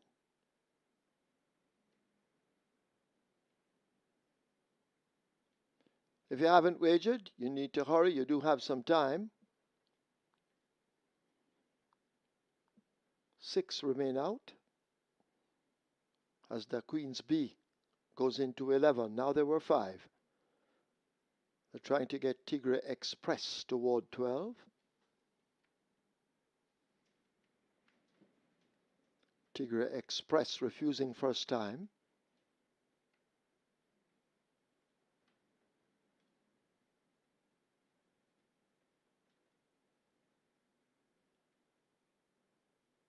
Golden Lawyer loads at 14. Rider coming off Linstead Market. Big Argument walks to 7. Tigre Express is in. As Linstead Market proving a handful minus the rider.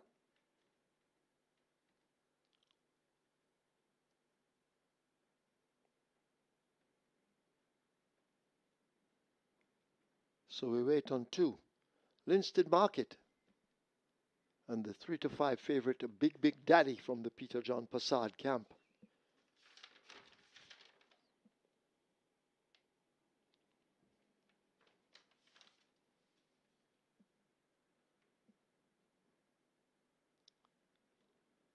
So they try to get this Linstead Market in by force.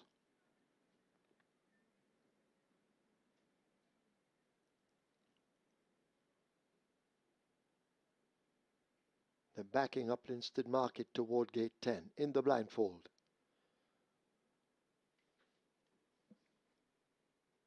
Twilight 6 heading for 8 million, rolling triple. 600,000.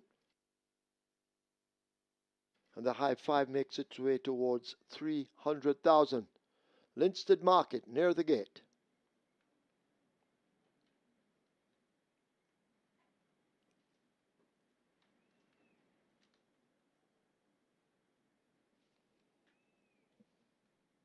Linstead Market is in. Final one will be Big Big Daddy in the hands of Dane Dawkins for Peter John Passard.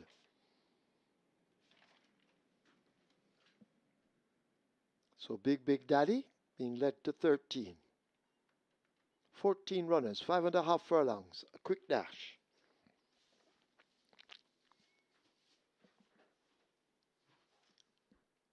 Field in 9. Michael Sims is ready. They're off. 5.5 furlongs. Tigre Express misses it. Never left at the back as they charge down the far side. KP Choice gets that lead. Little Grovey Thing within a length. Big Argument hustled up by the rider. These three in a tight grouping. The Queen's Bee races 4.5 lengths in behind them as the leaders arrive at the half-mile marker. Money Box is making ground. Big Big Daddy racing down toward the outside of horses. Just in behind those, that's Sowang Don. Tigre Express has made ground, overtaking a Share de Jour. Pappy Don races up next. In behind those, Linstead Market. Uncle Harry is next. Then comes Golden Lawyer and Never at the back of the field. The leaders will come thundering into the top of the lane. They're there now, and it is KP Choice out in front. Big Argument now asked to close the gap toward the outside. Big Big Daddy gets cracks of that stick. Little Grovey Thing is racing up with Money Box. They rub shoulders, but KP Choice is in full flight inside the last furlong, arriving inside the last 16th. It is a KP Choice firmly on that lead. On the action-packed Ray and Lewis are not going to catch. KP Choice winning by maybe 6 in the end. Money Box is second. Little Grovey Thing third. Close. Big Big Daddy out wide. Pappy Don in the center. And over near the rail, that's Sowang Don.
So coming back to the winners enclosure, the unofficial winner of race number 5, named for Neville Cousley. Number 3, KP Choice, 7-year-old bay horse by Nasheet. Drop Them by Stormcraft. Bred Leroy Akins and Ryan Montague. Own Armani Cameron. Trainer Patrick Linty. Winning rider Action Pack Ren Lewis. And of course he's sponsored by True Shake Nutrition Shake. The groom Corinne Lynch. Second, number 2, Money Box. Third, number 1, Little Grovey Thing. Fourth, number 13, Big Big Daddy. And fifth, number 9, Sir Wang Don. Final time for 5.5 furlong, 108 and 4. 108 and 2. 108 and 2, your final time for 5.5 furlongs.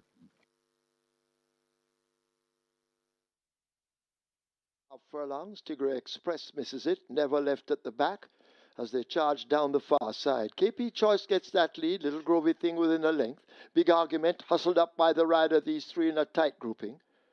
The Queensbee races 4.5 lengths in behind them as the leaders arrive at the half-mile marker. Money Box is making ground, Big Big Daddy racing down toward the outside of horses.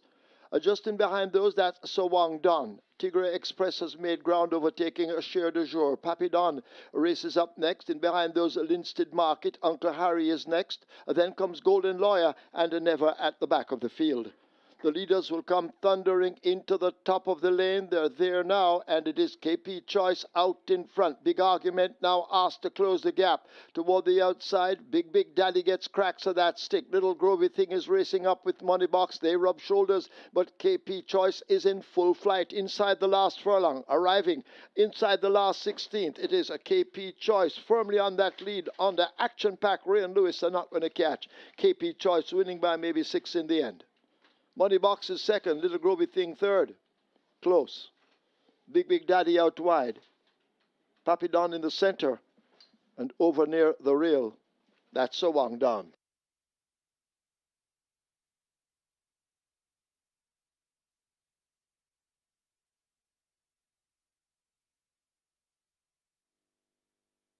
We have claims in the fifth. Number 2, Money Box. 3 submitted. Joseph Thomas for Cockpit Connection.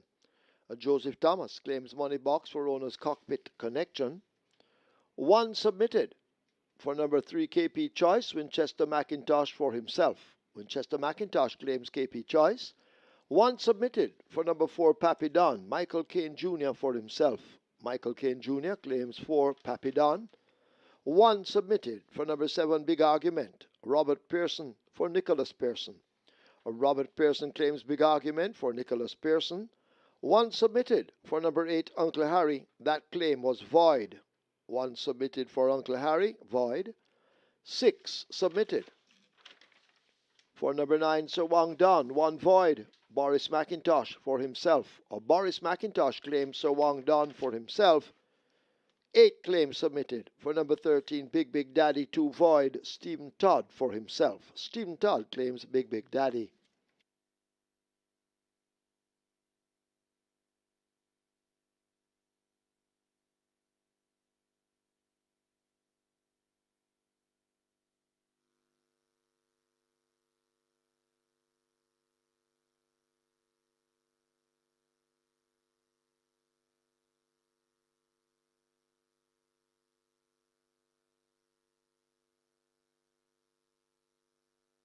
Ladies and gentlemen, your attention call to the winners enclosure for the presentation of the Neville Cousley. Making the presentation, Tanig Greenwright, Finance Manager JRC, and she makes it to trainer Kibisha Little for the winning owner Armani Cameron. Congratulations to the winning connections. Race number 5, the Neville Cousley.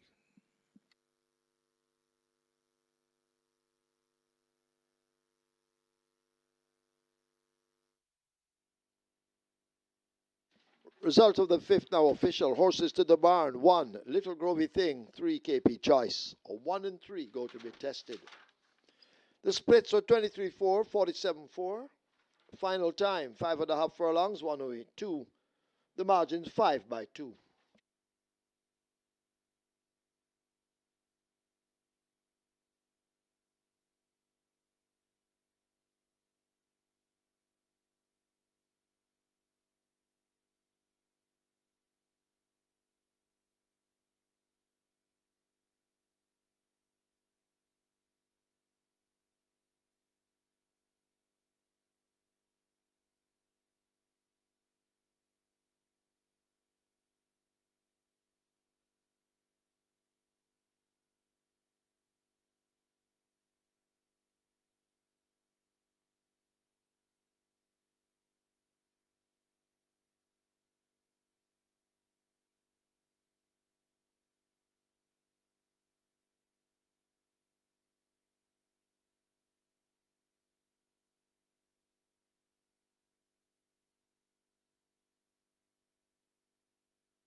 So receiving information, Tevin Foster is fit to ride and will be aboard number 2 planner coming up in the sixth event. Tevin Foster fit to ride.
Your attention, please. Jockey Robert Halladine has to go now to the steward's room.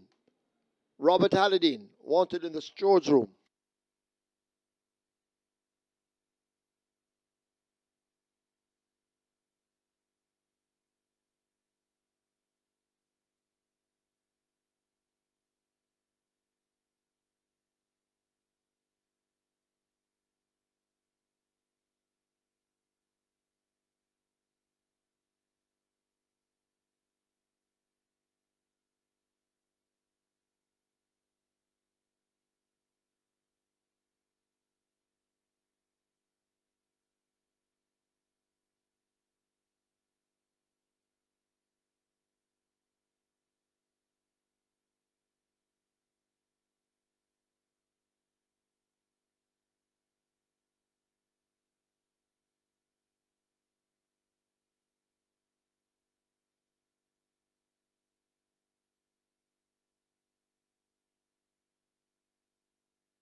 A number 6 Speed on Wheels takes the track early.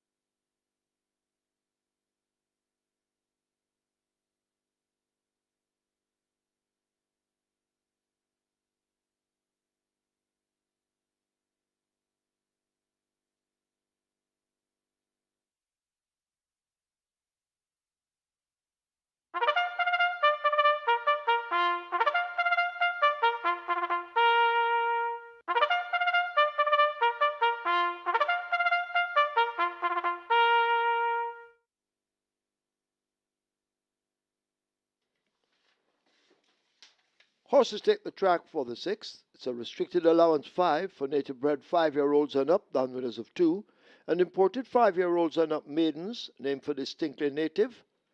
The distance 1,000 meters or 5 furlongs straight. Number 1 Warrior Stomp, 52 kilos or 115 pounds. 4 Big Pop, 53 or 117. 5 Kellan, 51 or 112. 10 Undeclared War, 49.5 or 109. 12 Lil Maggie, 49.5 or 109. Wagering often on double event, exacta, Cunella, trifecta, superfecta, high 5, rolling triple. The late 5 star begins here. Rolling triple on its way to 400,000, late 5 star 800,000, high 5 200,000. Hurry, get your wagers on. Omar Williams, Lee Clark, both wanted in the steward's room. Omar Williams, Lee Clark, please go now to the steward's room.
Your attention, please. Trainers Oral Hayden and Paul Hilton, both wanted in the storage room. Oral Hayden, Paul Hilton, wanted in the storage room.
The Nebuchadnezzar jockey on Hall of Fame Stakes Day goes to KP Choice, tapping into his back glass there, and won like the old KP Choice would. Real Lewis in the saddle for Patrick Lynch and owner Armani Cameron. KP Choice, the most convincing winner of race number 5. Live ticket count on the regular 6 coming into the cash out leg, now down to 2. So into some big money already, whatever happens here in race number 6. And there's a possibility, of course, for a lone winner as well. So big things in the offing for the upcoming 6th event. 1 ticket still alive on the catch 9. Remember, the jackpot is over 5.6 million. And the 206 starts off on 1,191 live tickets and over 5.4 million in that net pool. Race 6 is for distinctly native Hall of Fame broodmare. We have a field of 13. They go 1,000 meters straight. It's a restricted allowance. 5 for native bred, 5 years and up, nuns of 2, and importees 5 years and up. Maidens, the purse, 720,000. Top selection is my charge, number 9, Prince Daniel. Stretch him out the last 2 appearances at 7 furlongs on the 13th of June, where he led for a long way before finishing second behind the Queen's Bee. Then again at 7 furlongs on the 4th of July. Made a bid at the quarter pole, but just couldn't handle Have a Joy, who had already won at the class, but was disqualified and able to run back among nuns of 2. So I don't take off much marks of that defeat by Prince Daniel.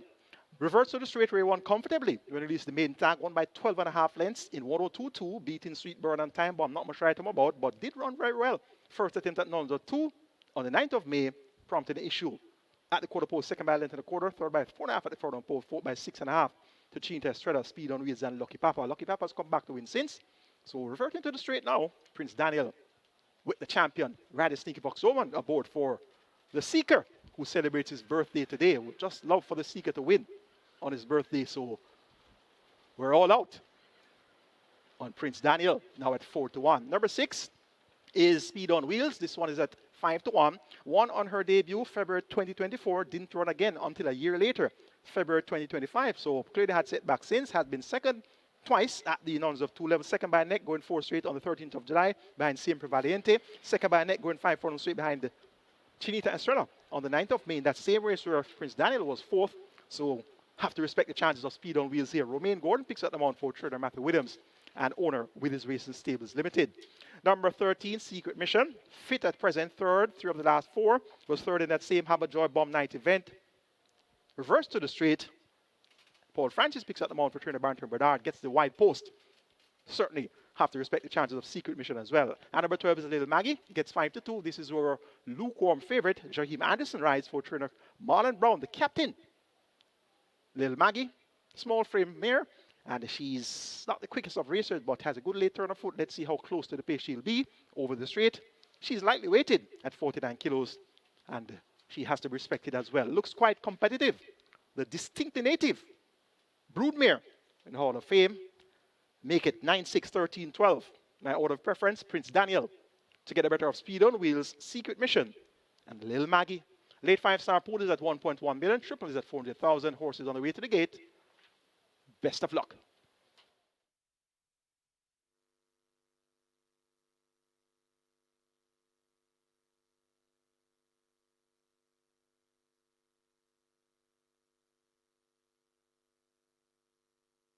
Runners arriving at the start. They have closed up the front of the gate for the loading process. The late 5-star in excess 1.5 million heading to 1.6 million. And your rolling triple on its way to 550,000. Got a nice high five pool. High five pool approaching 400,000. Get your bets on. Running out of wagering time.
Late scratch, scratch number 4, Big Pop. Big Pop scratched on the advice of the vet. So we have a late scratch here in race number 6. Scratch number 4, Big Pop, scratched on the advice of the vet.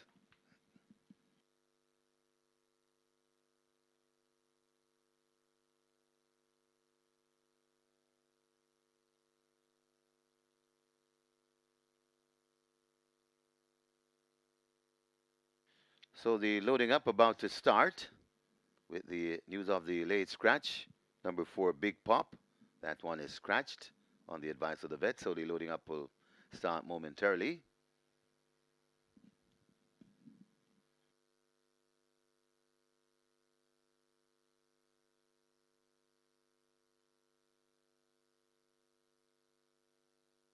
Got a 5-2 favorite, number 12, Little Maggie. A 3-1 on the 13, A Secret Mission. Also 3-1 you get on Prince Marshall.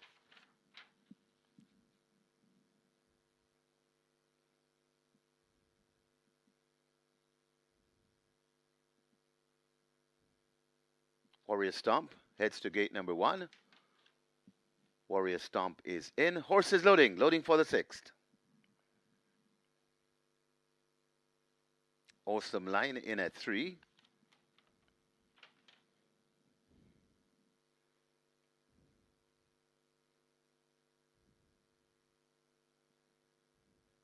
You got value in the win pool, a 5-2 favorite. Rapida could be next. Gate number 7, Rapida is in.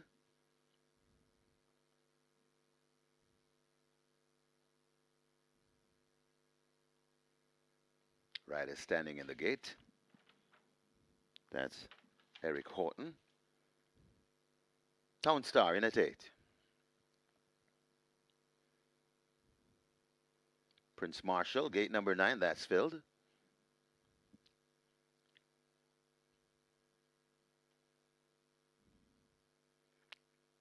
Kellen comes into 5.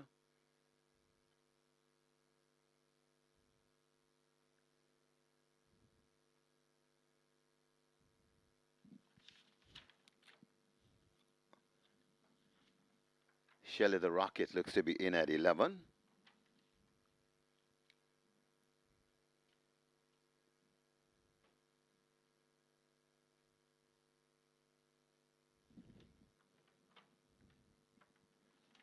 Undeclared War in at 10. Planner in at 2. So the loading process will advance. Little Maggie in at 12, in at 13. Secret Mission. Looks as though we're down to 1 to load. That's number 6, Speed on Wheels. So waiting on Speed on Wheels, and then we'll have a line. 5 furlongs straight the trip. Cash out leg of the Reggae 6. And it's the starting leg of the late 5-star. So Speed on Wheels. Rider comes down from Speed on Wheels. That's Ramon Gordon. Speed on Wheel goes in. And now we're ready. Ready for a start.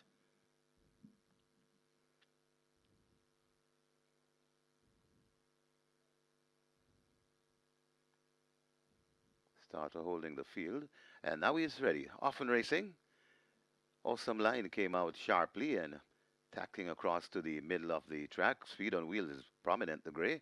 Right there, too, that's Prince Marshall in the mix. Shelley the Rocket is also their Secret Mission closest to us and traveling powerfully. So it's Speed on Wheels, Prince Marshall, Prince Daniel, rather.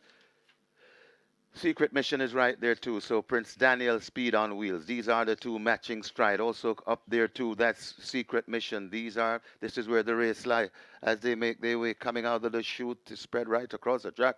But it's still Speed on Wheel in front. Prince Daniel testing all the while. Not too far away. That Secret Mission also coming on. That's Undeclared War. Speed on Wheel still keeping on from Prince Marshall coming there. That's Shelley the Rocket. Shelley the Rocket coming down. Prince Daniel looks to be fading a bit. And now Shelley the Rocket had hit the front from Speed on Wheel. And Shelley the Rocket begins to pull away. Shelley the Rocket sprinting clear for Everett Clunes. Shelley the Rocket beats Speed on Wheel. Prince Daniel is third. Then comes Undeclared War. And Lil Maggie back in fifth.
And the winners enclosure, the unofficial winner of race number 6, named for distinctly native.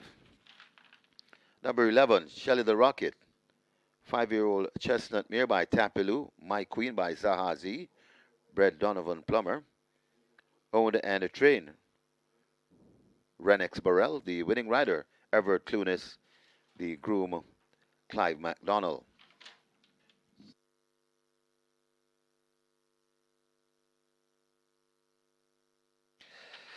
Second, number 6, Speed on Wheels. Third, number 9, Prince Daniel. Fourth, number 10, Undeclared War. And fifth, number 12, Lil Maggie. Final time for 5 furlongs straight, 103 and 3.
Starter holding the field.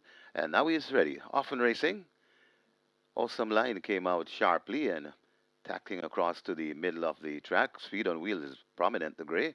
Right there, too, that's Prince Marshall in the mix. Shelley the Rocket is also their secret mission closest to us and traveling powerfully. So it's Speed on Wheels, Prince Marshall, Prince Daniel, rather.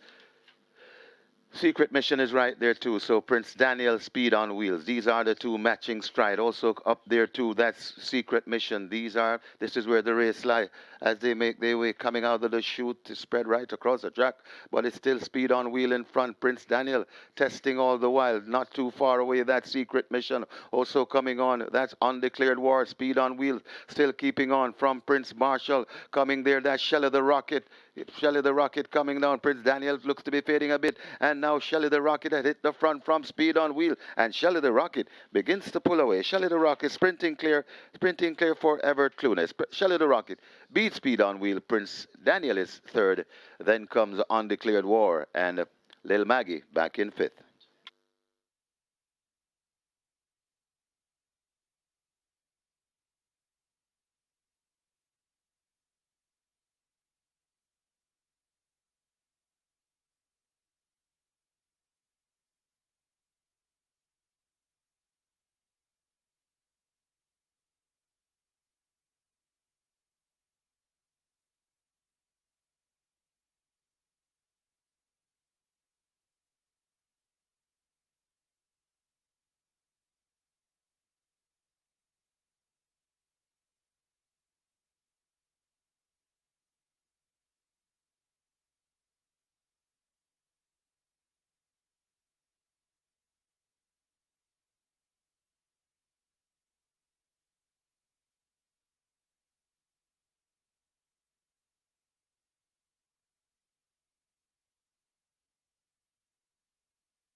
Result of the six now official. Horses to the barn. 10 Undeclared War. 11 Shelley the Rocket. 10 and 11 go to be tested.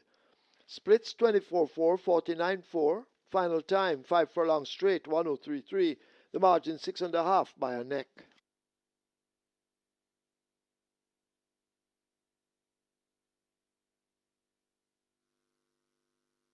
Ladies and gentlemen, your attention called to the winner's enclosure for the presentation of the Distinctly Native. Making the presentation, Sidani Grant of the JRC. Also in the presentation party, we have Joan Hutchinson of the JRC as well. And presentation made to the winning owner-trainer, Renex Burrell. Also in the presentation party, the winning rider, Everett Clunes. Congratulations to the winning connections. Race number 60, Distinctly Native.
The sixth event for Distinctly Native Hall of Fame broodmare goes to Shelly the Rocket, a verticalness riding for Turner Rex Burrell.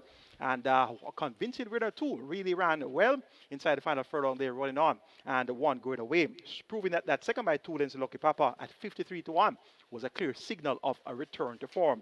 Nobody able to spot the Reggae 6 today, so we have a carryover of over 8.1 million, and the jackpot stays at over 5 point. That's going to be over 5.8 million. So difficult sequence it was, and indeed we have big things to look forward to next week. And that's going to be, of course, on Diamond Mile Day. Can you imagine that? A Reggae 6 carryover of over 8 million on Diamond Mile Day next week, Saturday, the 25th of July. Let's so take a look at the closing stages of our Reggae 6 races. And out in front, Superstorm has taken charge. Army Recruit, the closest pursuer, down against the rail. Hoofy D is in the center, but plugging away at the moment as Superstorm continues to hold the advantage. Army Recruit nibbling at that lead. Superstorm under pressure. Army Recruit now beginning to close up on the rail, but Superstorm continues to hang on to the advantage. Superstorm hanging tough, and Superstorm in the end will win it under Natalie Berger. Army Recruit second. Bellona is third, close between Shan, Hoofy D in the middle, and the favorite Lily's Warrior out wide. But it is Natural Dancer sipping on sunshine right against the rail in between horses. Generational. What a good finish this is. It's Natural Dancer sipping on sunshine, coming in between, and now sipping on sunshine hit the front from Natural Dancer. Miss Brayton coming on and flying on the far side, and with its Great Wayne, but not it. Sipping on sunshine, beating Great Wayne. Got tight for third either. Miss Brayton, Natural Dancer. As they run now inside the final 3/16th, it is Wagwan and Terrific Tevin Foster. They've opened up a 4-length lead. Abadar continues the pursuit. DOK making mild progress on the rail, but it's Wagwan getting cracks of that right-hand stick and continuing to hold the advantage. DOK begins to come running on late over on the far rail. Wagwan beginning to tire a bit. DOK comes with a storming stretch run, but Wagwan has stolen it and goes all the way to beat DOK Abadar. Could be Juventus 1 over what a spun, but it's a photo between them. But Sweetburn not messing around and kicks clear about. It's a Jones Strike, kicks clear and now begins to pull away. It's Jones Strike in front, and Jones Strike is totally beyond recall. Jones Strike pulling away and pulling away easily. It's the champion Jock Radish Roman and Jones Strike, maybe by double digits, beating Sir Ganga Jamuna. Galway Bay could have hung on for third. Then comes CW Treasure and maybe Buzz Assault back in fifth. But KP Choice is in full flight inside the last furlong, arriving inside the last 16th. It is a KP Choice firmly on that lead. On the action pack, Ray and Lewis are not going to catch. KP Choice winning by maybe 6 in the end. Money Box is second, Little Groovy Thing third. Close. Big Daddy out wide. Pappy Don in the center. And over near the rail, that's Sowang down. But it's still Speed on Wheel in front. Prince Daniel testing all the while. Not too far away. That Secret Mission also coming on. That's Undeclared War. Speed on Wheel still keeping on from Prince Marshall coming there. That's Shelly the Rocket. Shelly the Rocket coming down. Prince Daniel looks to be fading a bit. And now Shelly the Rocket had hit the front from Speed on Wheel. And Shelly the Rocket begins to pull away. Shelly the Rocket sprinting clear for Everett Clunes. Shelly the Rocket beats Speed on Wheel. Prince Daniel is third. Then comes Undeclared War and Lil Maggie back in fifth.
Horses take the track for the 7th. It's the Mark My Word Trophy, an overnight allowance for 3-year-olds and up. The distance 1,820 meters or 9 furlongs, 25 yards. One interesting times ahead. Make the weight 54 kilos or 119 pounds. 2 Inspire Force, well, no weight change there. 5 Run Julie Run, 49.5 or 109. 6 Bobby Too Bad, 52.5 or 116. 7 Provident, 51.5 or 114. Wagering on a double event, exacta, trifecta, rolling triple, strike 4 begins here. Single winner bonus in excess of 2.225 million. Rolling triple on its way to 400,000, strike 4 heading for $1 million. Get your wagers on.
It's now time for the Mark My Word. On your monitor right now is a photo of Mark My Word, horse of the year 2010, owned by Elite Bloodstock Limited, trained Hall of Fame trainer to the Zan jockey on board there, Dick Cardenas. Mark My Word won the Triple Crown in 2010, had 16 career wins and stakes earnings of over 24.4 million. Mark My Word won the Jamaica 2000 Guineas in 2010, won the Jamaica Derby in 2010, and also, of course, the Jamaica St. Leger in 2010, the Triple Crown Series there. And Mark My Word won the Super Stakes on 3 consecutive occasions, 2010, 2011, and 2012. The honor of the amazing chestnut thoroughbred, Mark My Word, with the Mark My Word trophy. $1.25 million in purse money up for grabs, and we have a field of 7 going at 925 yards or 1,820 meters. Top selection is the big favorite, Run Judy Run. Had her seasonal debut on the 20th of June, going 5 furlongs round, third by just 2.5 lengths to Digital One and Dothraki. Dothraki came back to win next in town. Run Judy Run has worked well since. On the 12th of July, went 6 furlongs with 113 flat by 58 flat. So Run Judy Run back at 2 turns. Tajay picks up the round, chip it off 2 kilos off the allotted 51.5 kilo weight, 49.5 kilos for Run Judy Run, who performs well on the biggest stages. Second in the Jamaica Derby, second in the Jamaica Cup, third in the Jamaica Cup last year, or was second the year prior. So this Run Judy Run knows what it's like to run on the big stages. So not much in terms of opposition here. Her stablemate, interesting times ahead. A former classic winner himself, won this at Ledger, and he's looking likely to chase home. Interesting times make that run due the run. So it's going to be run due the run over interesting times ahead. And I score looking exact at 2 to 5 and 8 to 5. They look inseparable here. For third, make it number 4, Divine Force. So fourth, number 2, Inspire Force. 5142 in the Mark My Word Trophy.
Horse is now loading. This is the Mark My Word Trophy. Interesting times ahead is in. Inspire Force goes in. They try with King Pie. King Pie is in. Divine Force next. Divine Force coming into 4. Goes in. Bobby Too Bad. We'll load at 6. Provident at 7 and Run Julie Run at 5. The favorite Run Julie Run at 3 to 5 enters. This is the Mark My Word Trophy. Field in line and sent off. Bobby Too Bad just misses it. Run Julie Run came out bubbling. So too interesting times ahead, and they go for that lead. Provident races out wide of them as they're into that clubhouse turn, and Run Julie Run occupies the rail, cuts the corner, and takes the lead. Being chased up now by toward the outside, that's Divine Force in the white cap. Interesting times ahead. Bobby Too Bad and Provident form a line of 3. King Pie's next. And last of the field is Inspire Force as they have left the 7 and make their way onto the back stretch. They're coming out from behind the board, and a Run Julie Run rated on that lead. Being chased all the while by a Divine Force in the white cap. Provident is close up in third spot, just about 3.5 off that lead. Joined by on the rail Interesting Times ahead. 2 lengths back to Bobby Too Bad. A gap opens up to King Pie. And the last of all, it's Inspire Force. They've left the 5/8, the tempo increasing a bit as they run toward the half mile. Run Julie Run attempts to go all the way, being chased all the while by Divine Force in the white cap. Interesting Times ahead, now asked to make ground, and just in behind them. A break of some 3.5 lengths to Provident. A gap opens up to Bobby Too Bad as they're stringing out in behind the leaders. King Pie races up next, and forget Inspire Force, never been in it. They've left the 3. They're arriving at the 5/16. A Run Julie Run continues to run strong. Interesting Times ahead in the dark silks, now asked to close up, but it is a Run Julie Run into the lane. Interesting Times ahead, throwing down a strong challenge on the outside, but the filly is game. A Run Julie Run continues to hold the advantage now by 2.5 to 3 lengths. Interesting Times ahead is the only pursuer. The rest are all struggling in the wake of the first 2. Run Julie Run out in front. They're not going to catch Run Julie Run. Run Julie Run and Tajay Suku. They win the Mark My Word Trophy. Interesting Times ahead second. Provident is third. And back in fourth, that's Divine Force.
And the winners enclosure, the unofficial winner of race number 7, the Mark My Word Trophy.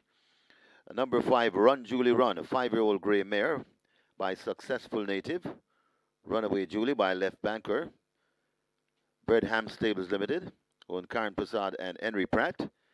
Conditioned by the chosen one, Peter John Prasad, the winning rider, Tajay Suku, and of course Tajay sponsored by SBR Rentals, the groom Kenneth Capel. Peter John Prasad is also responsible for the exacta. Second, number 1, Interesting Times Ahead. Third, number 7, Provident. And fourth, number 4, Divine Force. Final time for 9 furlongs and 25 yards, 152 and 2.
Field in line and sent off. Bobby Too Bad just misses it. Run Julie Run came out bubbling.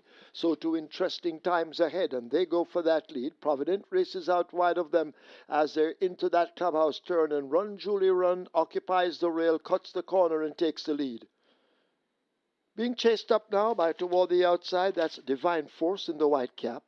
Interesting Times Ahead, Bobby Too Bad and Provident form a line of 3. King Pie's next, and last of the field is Inspire Force as they have left the 7 and make their way onto the back stretch. They're coming out from behind the board, and a Run Julie Run rated on that lead. Being chased all the while by a Divine Force in the white cap. Provident is close up in third spot, just about 3.5 off that lead. Joined by on the rail Interesting Times Ahead. 2 lengths back to Bobby Too Bad. A gap opens up to King Pie, and the last of all, it's Inspire Force.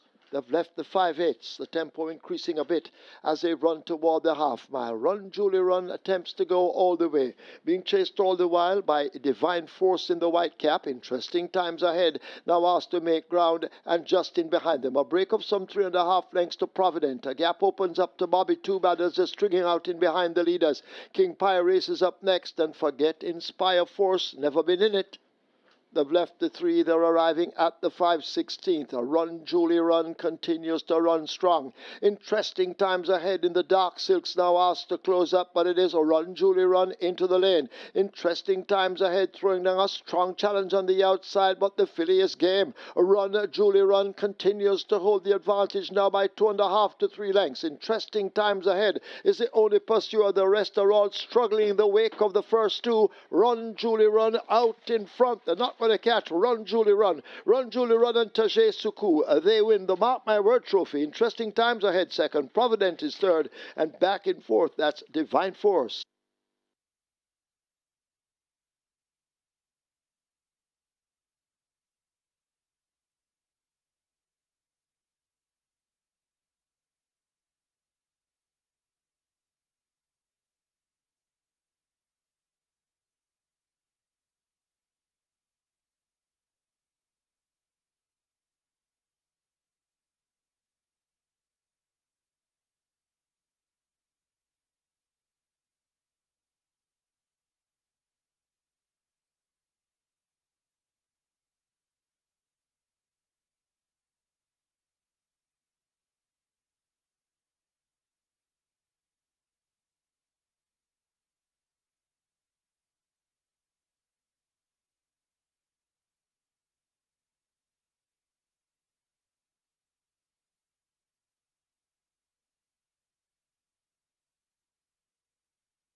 Ladies and gentlemen, your attention called to the winner's enclosure for the presentation of the Mark My Word trophy.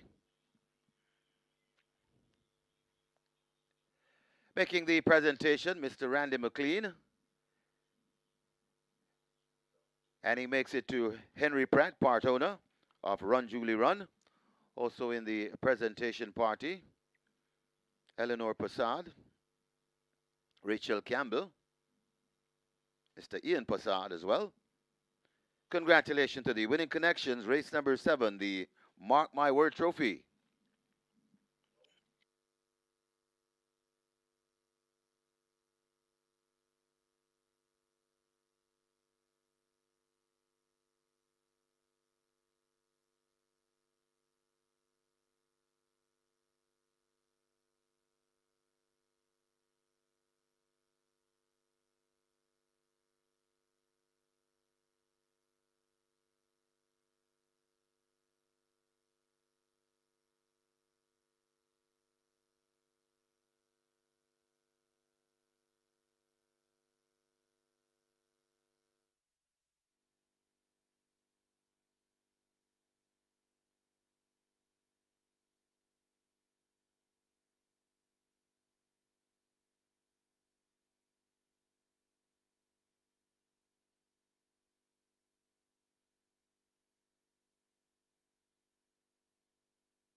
Horses take the track for the 8th. It's a restricted stakes, imported 3-year-olds and up, non-winners of 3, and native bred 3-year-olds and native bred 4-year-olds, non-winners of 4. It's named for trainer Wayne da Costa OD. The distance 1600 meters or 1 mile. 1 Mohan Lal, 50 kilos or 110 pounds. 2 Mulligan Man, 52.5 or 116. 5 Puro Sangue, 51.5 or 114. Wagering on a double event, exacta trifecta. This is where the late triple begins.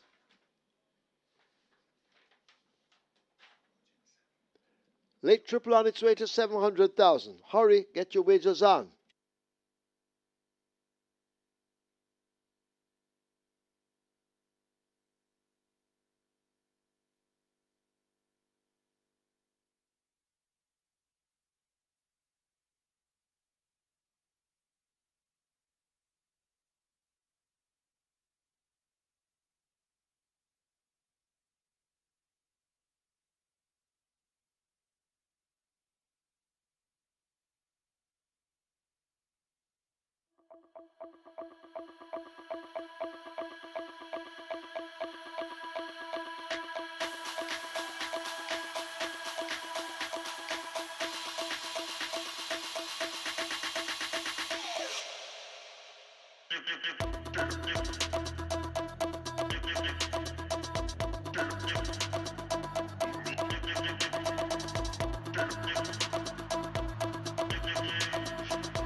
The Mark My Word Trophy goes to the favorite Run Julie Run over her stablemate Interesting Times Ahead. The High School Exacta really turned out to be high school indeed. They were so far ahead of the others that it was really a 2-horse race from the off. Live ticket count on the Catch 9 still down to 1. And 972,000 plus is in the net pool, plus the jackpot is over 5.6 million. The Twilight 6, 513 live tickets and over 5.4 million in the net pool there. It's time for race number 8. It's the Wayne Acosta OD on Hall of Fame race day. Of course, our unprecedented 18-time champion trainer, Wayne Acosta OD, is being honored on Hall of Fame race day. It's a restricted size event for importees, 3 years and up nuns of 3, and native bred 3 years and 4 years nuns of 4. The purse is 1.19 million. They go 1,600 meters, 8 furlongs, or a mile. Top choice goes to number 5, Purasange. This one has Shaheem going to ride it for champion trainer Jason Acosta. And of course, Jason Acosta would take a lot of pride in winning this event in honor of his father. Purasange won at a mile at 138.4 by 7 lengths over Unbelievable Power and Community Tracy on the 23rd of May. Since then, ran 4th on 2 occasions behind Phenomenal Power, Pepper Stepper, I'm Just a Girl, Any Means, and I Have the Tiger. Has worked well for this. 6 furlongs in 113.3. Gets a 3 kilo claimer.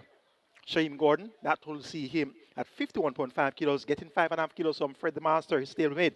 Gets 3 kilos from Any Means. Any Means has been runner-up the last 2 appearances behind I'm Just a Girl in quick times for 7 furlongs, 123.1, 124.2. No I'm Just a Girl present here, so Any Means can certainly go one better. Number 7, Fred the Master. He's quite productive, has raced 7 times, 2 wins, 3 seconds, and 2 thirds, so he has never been worse than third. One last time out when at races in May, 112.2 for 6 furlongs by 4 3/4 lengths over Mulligan Man and Starquest. Has worked well also, 6 furlongs in 113.1, but he'll have to do it from the head of the scales at 57 kilos. Robert Hardball Haladine rides for Jason Acosta, and owner Meledazan CD look for Fred the Master to be going strong early in the contest, now stretching out to a mile. And Mulligan Man should get that strong pace of chase in deep stretch.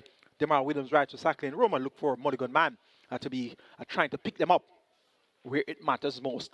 It's the Wayne DaCosta OD on Hall of Fame race day, going 5, 6, 7, and 2. Purasange to get the better of Any Means, Fred the Master, and Mulligan Man.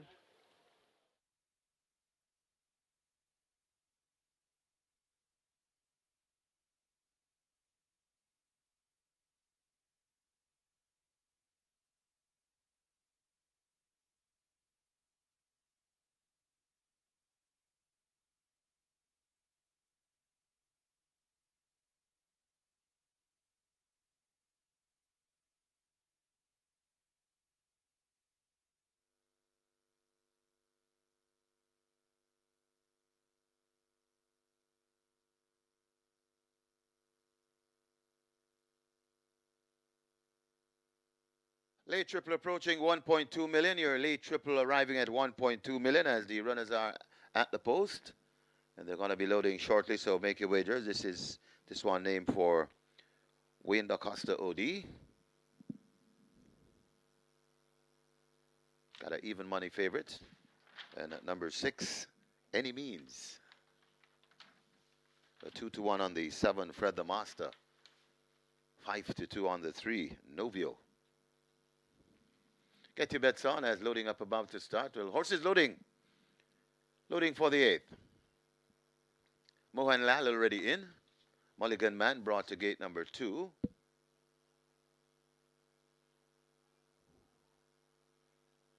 Mulligan Man goes in. Novia heads to gate number 3.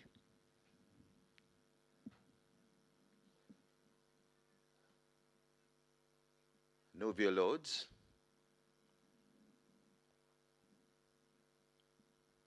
Purasangue heads to gate 5.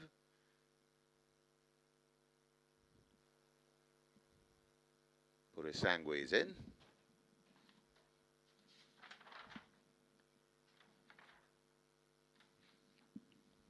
Comuna Triese in at 4. Any Means 6. 1 to load, Fred the Master. 1 mile lead trip, and they're all in there. They're off and racing. Getting a good start on the far side. That's Fred the Master who wants that lead. Coupling up in the middle, that's Any Means. So Any Means in front of, on the outside, Fred the Master. Then comes Novio. Back there in 4th, that's Mulligan Man. Just behind Mulligan Man on the rail, that's Mohan Lal, about 4 or 5 lengths before we come to Purasangue, and racing at the back of the field, that's Community Tracy. They make their way cutting toward the 5 furlong point, and on that lead, Fred the Master, just the leader, and going on now by about 1.5 lengths from racing in 2nd, that's Any Means, about 4 or 5 lengths before we come to Novia. Coming up against the rail, that's Mohan Lal. Just behind them, that's a Mulligan Man, another 2 or 3 lengths before we come to Purasangue, and still laboring at the back of the field, Comuna Triese. They go past the 4, Fred the Master, with the intentions clear, trying to take them pillar to post, about 3 or 4 lengths now in front of Any Means Driven for all he's worth. It's still in front, Fred the Master.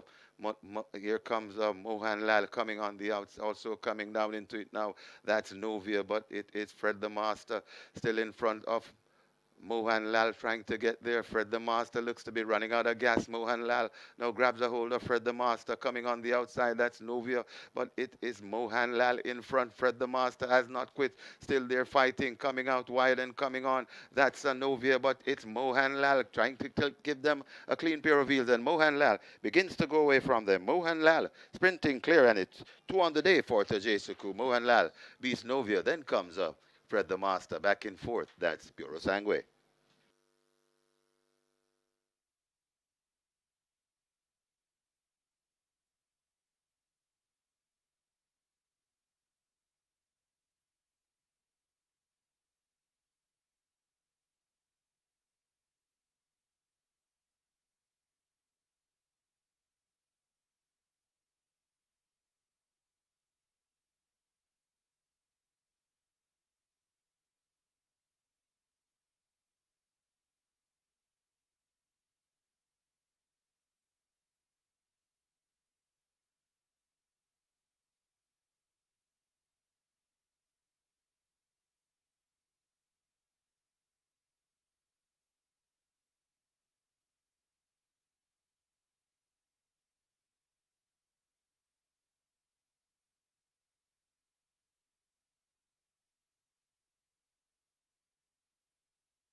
And the winners enclosure, the unofficial winner of race number 8, the Wayne Da Costa OD.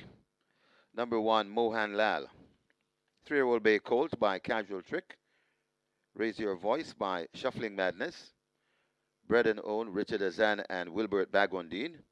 Train Richard Azan, the winning rider, 2 on the day for Tajay Suku, the hot apprentice. And of course, he's sponsored by SBR Rentals, the groom Timothy Thomas second. Number 3, Novio. Third, number 7, Fred the Master. Fourth, number 5, Puro Sangwe. Final time for 8 furlongs, 1 mile, 1:37 and 4.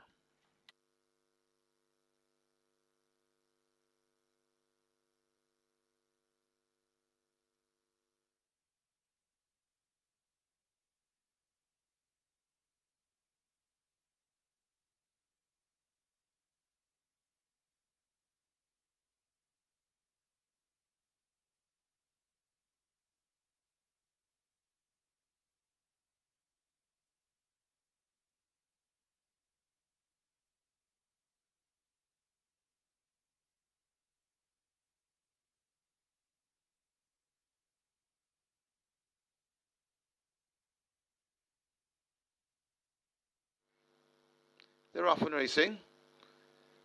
Getting a good start on the far side. That's Fred the Master who wants that lead. Coupling up in the middle, that's Any Means. So Any Means in front of, on the outside, Fred the Master. Then comes Novia. Back there in fourth, that's Mulligan Man. Just behind Mulligan Man on the rail, that's Mohan Lal, about 4 or 5 lengths before we come to Puro Sangue, and racing at the back of the field, that's Community Race. They make their way cutting toward the 5 furlong point, and on that lead, Fred the Master, just the leader, and going on now by about a length and a half from racing in second, that's Any Means, about 4 or 5 lengths before we come to Novia. Coming up against the rail, that's Mohan Lal. Just behind them, that's a Mulligan Man, another 2 or 3 lengths before we come to Puro Sangue, and still laboring at the back of the field, Comuna Triese. They go past the 4, Fred the Master, with the intentions clear, trying to take them pillar to post, about 3 or 4 lengths now in front of Any Means, driven for all he's worth. It's still in front, Fred the Master. Here comes Mohan Lal coming on the outs, also coming down into it now. That's Novia, but it is Fred the Master still in front of Mohan Lal, trying to get there. Fred the Master looks to be running out of gas. Mohan Lal now grabs a hold of Fred the Master, coming on the outside. That's Novia, but it is Mohan Lal in front. Fred the Master has not quit. Still they're fighting, coming out wide and coming on. That's a Novia, but it's Mohan Lal trying to give them a clean pair of wheels, and Mohan Lal begins to go away from them. Mohan Lal sprinting clear, and it's 2 on the day for Tajay Suku. Mohan Lal beats Novia. Then comes Fred the Master back in fourth. That's Puro Sangue.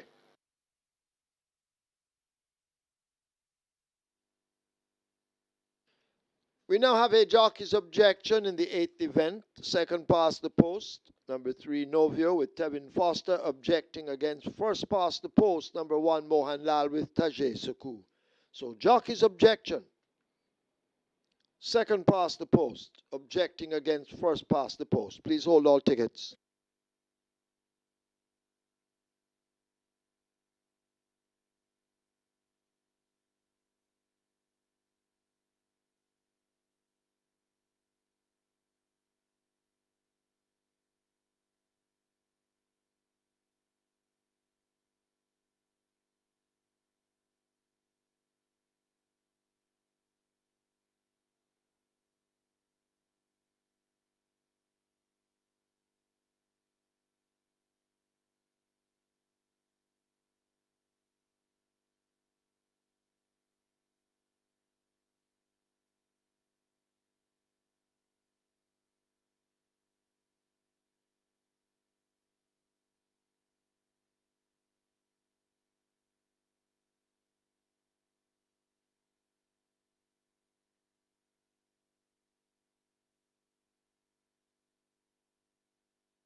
The jockey's objection has been overruled. There will be no change to the order of finish. Result of the 8th now official. Horses to the testing barn. 1, Mohan Lal. 7, Fred the Master. 1 and 7 go to be tested. Splits 23-1, 45-2, 110-4. They raced a mile in 137-4. The margins 2 by 1 3/4.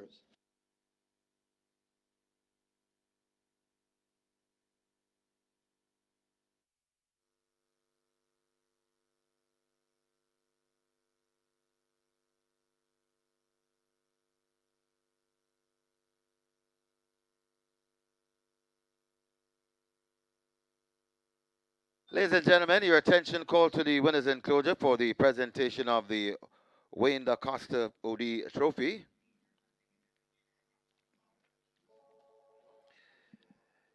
Making the presentation, Fenella Hay, accounting technician, JRC, and she makes it to Monique Azan. Also in the presentation party, the winning trainer, Richard Azan. Congratulations to the winning connections, race number 8, the Wayne Da Costa OD Trophy.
To race number 9, and this is another one where we have a one-horse betting race at the fixed odds winners again. Number 4, Phenomenal Power. This one opened at $2, went as low as $1.60, but climbed back a little bit at $1.80 now. But by far the best back runner, and this one has been the choice from the windows open this morning. All over Phenomenal Power, currently at $1.80. A couple others are getting a little bit of attention though. Don Quessy is at $4.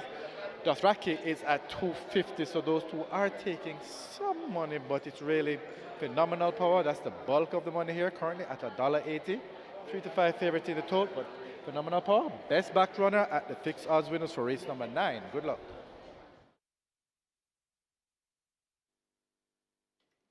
Your attention, please. Adrian Prince asked to go now to the storage room. Trainer Adrian Prince wanted in the storage room.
And number 4, Phenomenal Power, takes the track early.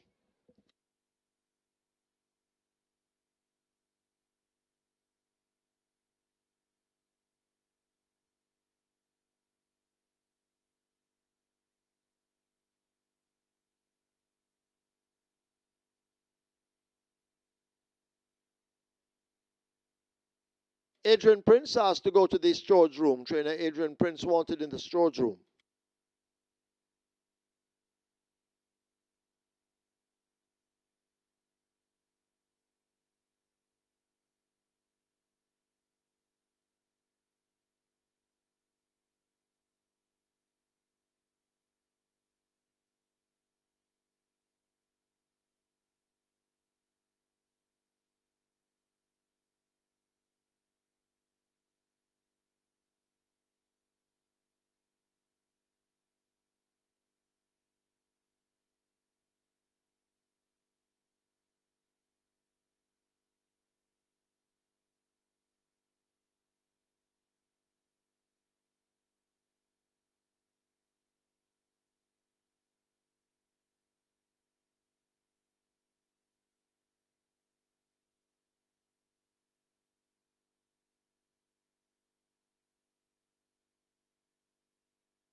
Horses that take the track for the 9th. It's the 30th running of the Thoroughbred Racing Hall of Fame Stakes Trophy, an open allowance for 3-year-olds and up.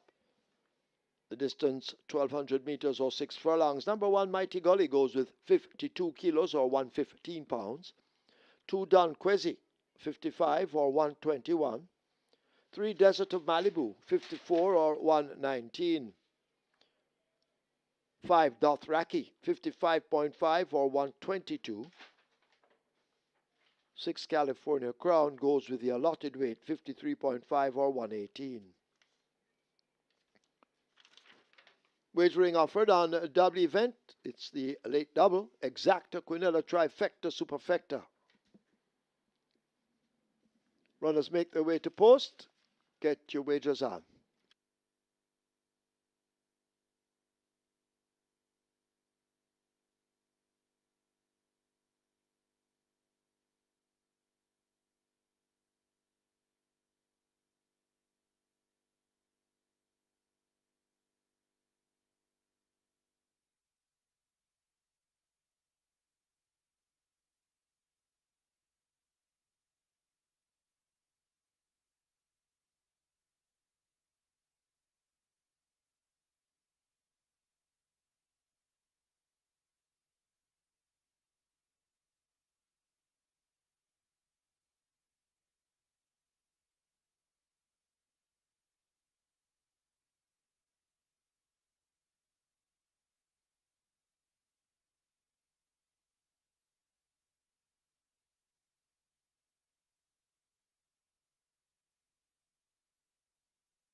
Mohanlal upsets the upper card in the Wayne Acosta OD, and that's a quick double for Tajay Saku about a fine ride too.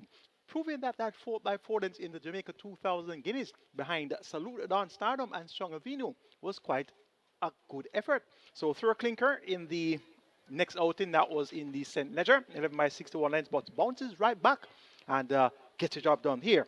Getting the better of a feel of importees as well. So very good performance there by Mohanlal. And of course, he's going to be on to the Jamaica Derby after this performance, getting the better of importees.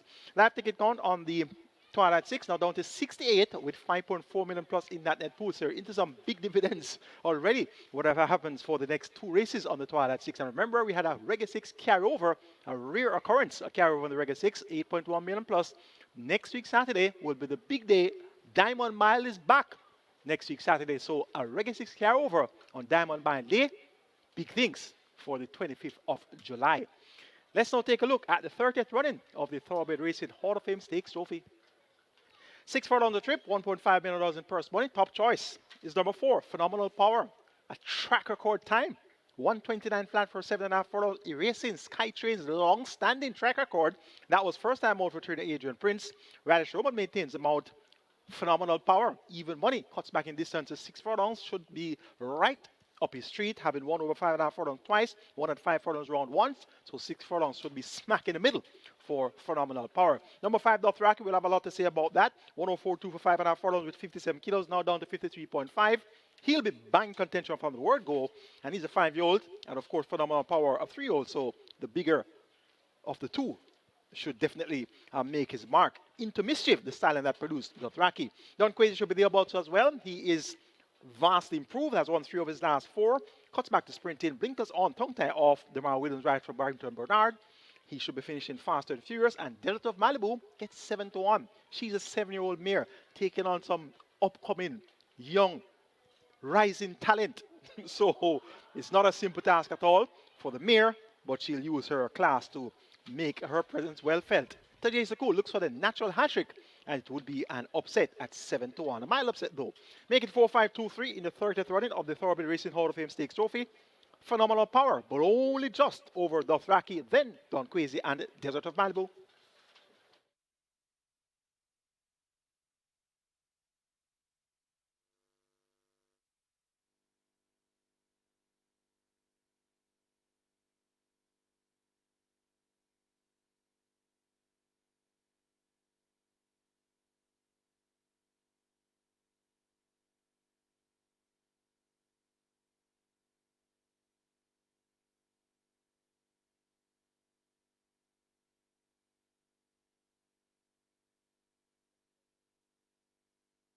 They've closed up the front of the gates for this, the 30th running of the Thoroughbred Racing Hall of Fame Stakes Trophy. Hurry, get your wagers on. Time not on your side.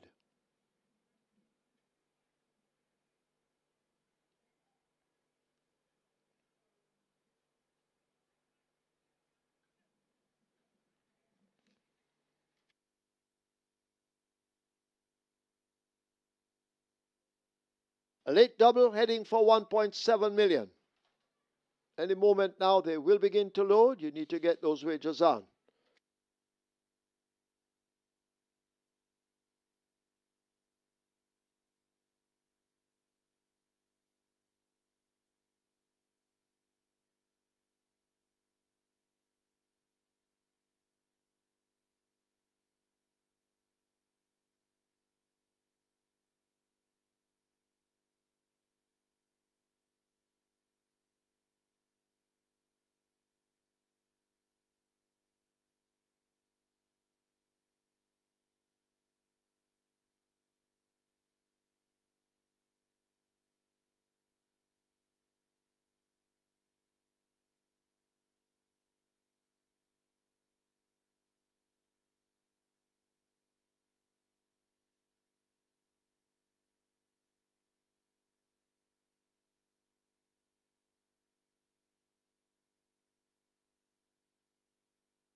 Late double on its way to 2 million as we wait on Unbelievable Force to get to the gate for the loading up to begin for the 30th running of the Thoroughbred Racing Hall of Fame Stakes Trophy. Hurry, get your wagers on. Unbelievable Force getting closer to the gate. Loading up will soon begin.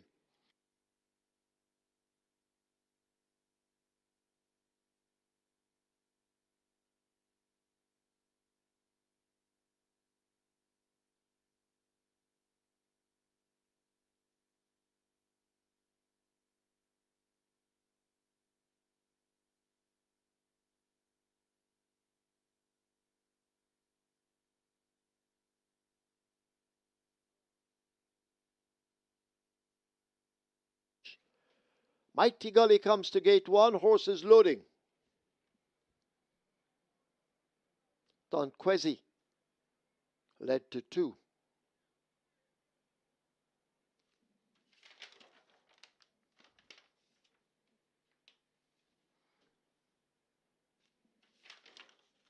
Unbelievable Force goes in.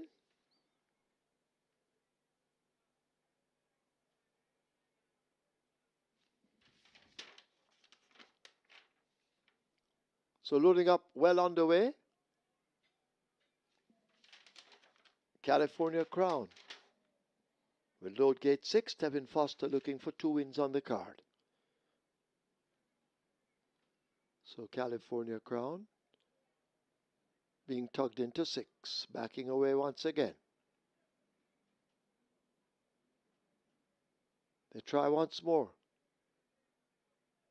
California Crown is in. Locked away.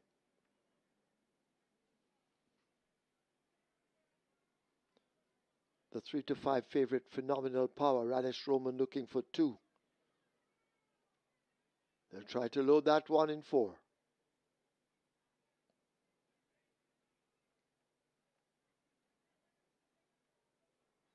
Phenomenal Power is in and out. They try again. Phenomenal Power now locked away.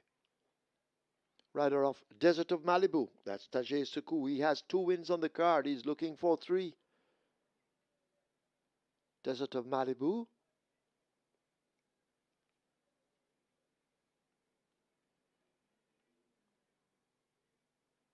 Not quite in.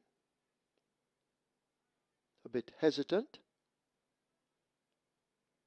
Now most of the way in. Now all the way in. Tajay Suku will be seated.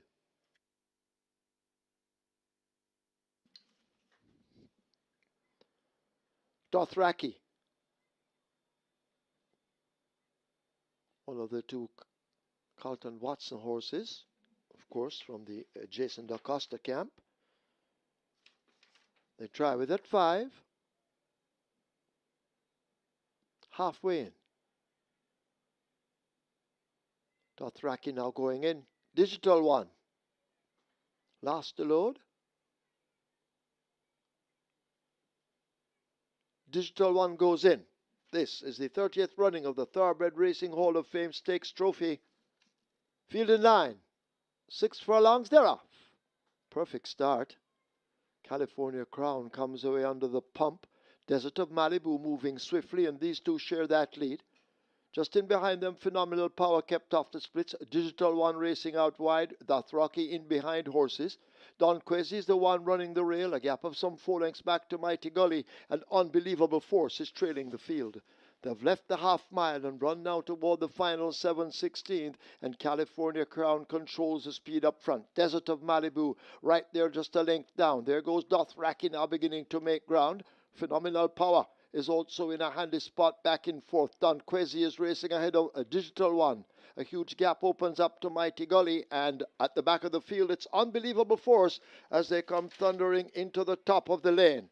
They leave the 3/16th behind them. California Crown with a brave run. Desert of Malibu now inching closer. These 2 battling hard. Don Quezi not too far away. Phenomenal Power disappointing on the outside, but now Desert of Malibu picks it up inside the final 16th. It is Desert of Malibu holding on to the advantage to the line. Desert of Malibu will win it under Tajay Suku. He has a triple. California Crown is second. Don Quezi third. Dothraki is 4th.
Your attention, please. We now have a general stewards inquiry. Stewards inquiry into the running of the 9th. Please hold all tickets. Stewards inquiry.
In the winners' enclosure, the unofficial winner of race number 9, the 30th running of the Thoroughbred Racing Hall of Fame Stakes Trophy, number 3, Desert of Malibu, 7-year-old Chestnut Mare by Malibu Moon, Lady Diger by Yankee Gentleman, bred Fleur de Lis Stables, own Houston Stables, winning trainer Gary Sabrati. 3 on the day for the red hot Tajay Suku, the winning rider. And of course, he's sponsored by SBR Rentals, the groom Claude Thompson second.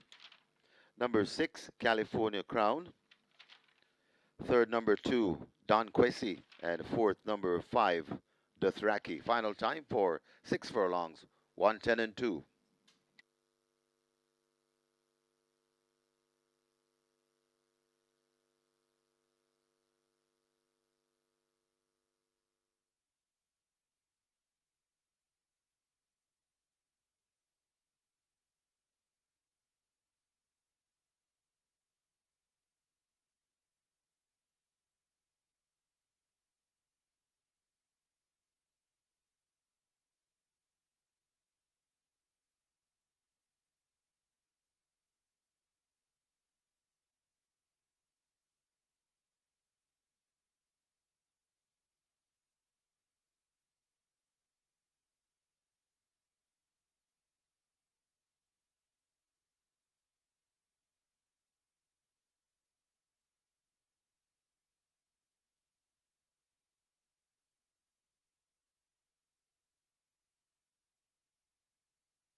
Fielded 9. 6 furlongs, they're off. Perfect start. California Crown comes away under the pump. Desert of Malibu moving swiftly, and these two share that lead. Just in behind them, Phenomenal Power kept off the splits. Digital One racing out wide. Dothraki in behind horses. Don Quessy is the one running the rail. A gap of some 4 lengths back to Mighty Gully. An unbelievable force is trailing the field. They've left the half mile and run now toward the final 7/16, and California Crown controls the speed up front. Desert of Malibu right there just a length down. There goes Dothraki now beginning to make ground. Phenomenal Power is also in a handy spot back and forth. Don Quessy is racing ahead of a Digital One. A huge gap opens up to Mighty Gully, and at the back of the field, it's unbelievable force as they come thundering into the top of the lane. They leave the 316th behind them. California Crown with a brave run. Desert of Malibu now inching closer. These two battling hard. Don Quezzy not too far away. Phenomenal Power disappointing on the outside, but now Desert of Malibu picks it up inside the final 16. It is Desert of Malibu holding on to the advantage to the line. Desert of Malibu will win it under Tajay Siku. He has a triple. California Crown is second. Don Quezzy third. Dothraki is fourth.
And after the steward's inquiry, there will be no change to the order of finish. Result of the ninth now official. Horses to the testing barn. 3, Desert of Malibu. 5, Dothraki. The splits 22-3 by 46. They completed 6 furlongs in 1:10.2. The margins are half by 4 3/4.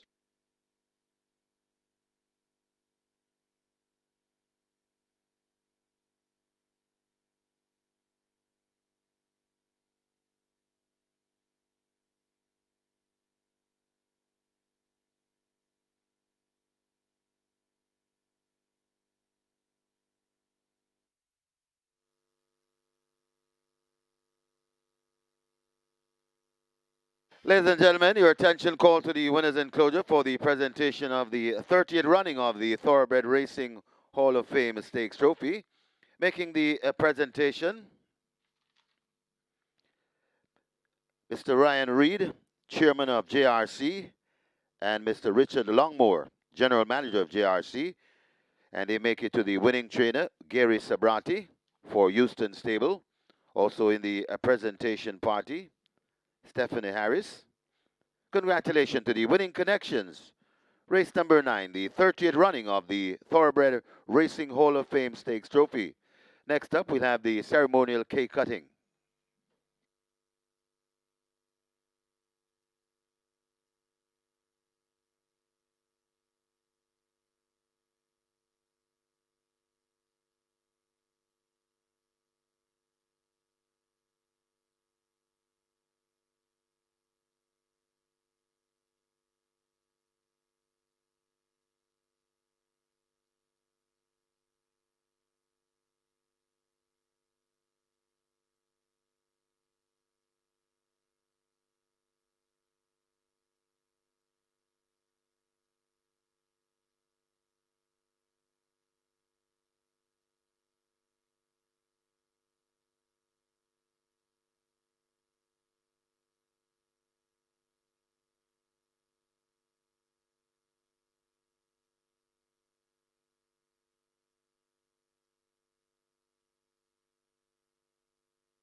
So, ladies and gentlemen, once again, your attention call to the winners enclosure for the cake cutting.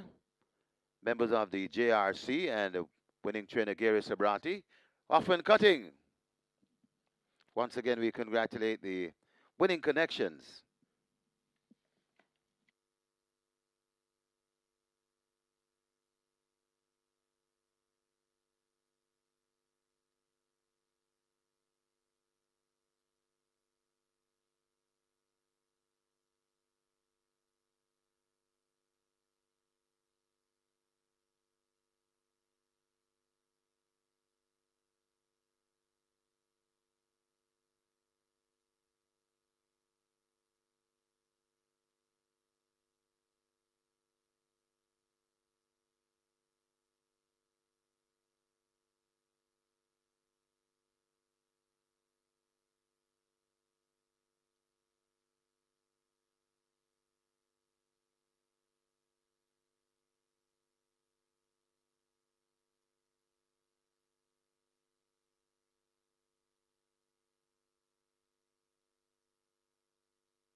Horses take the track for the 10th. It's a maiden condition race for native bred 3-year-olds, named for Richard Hazan.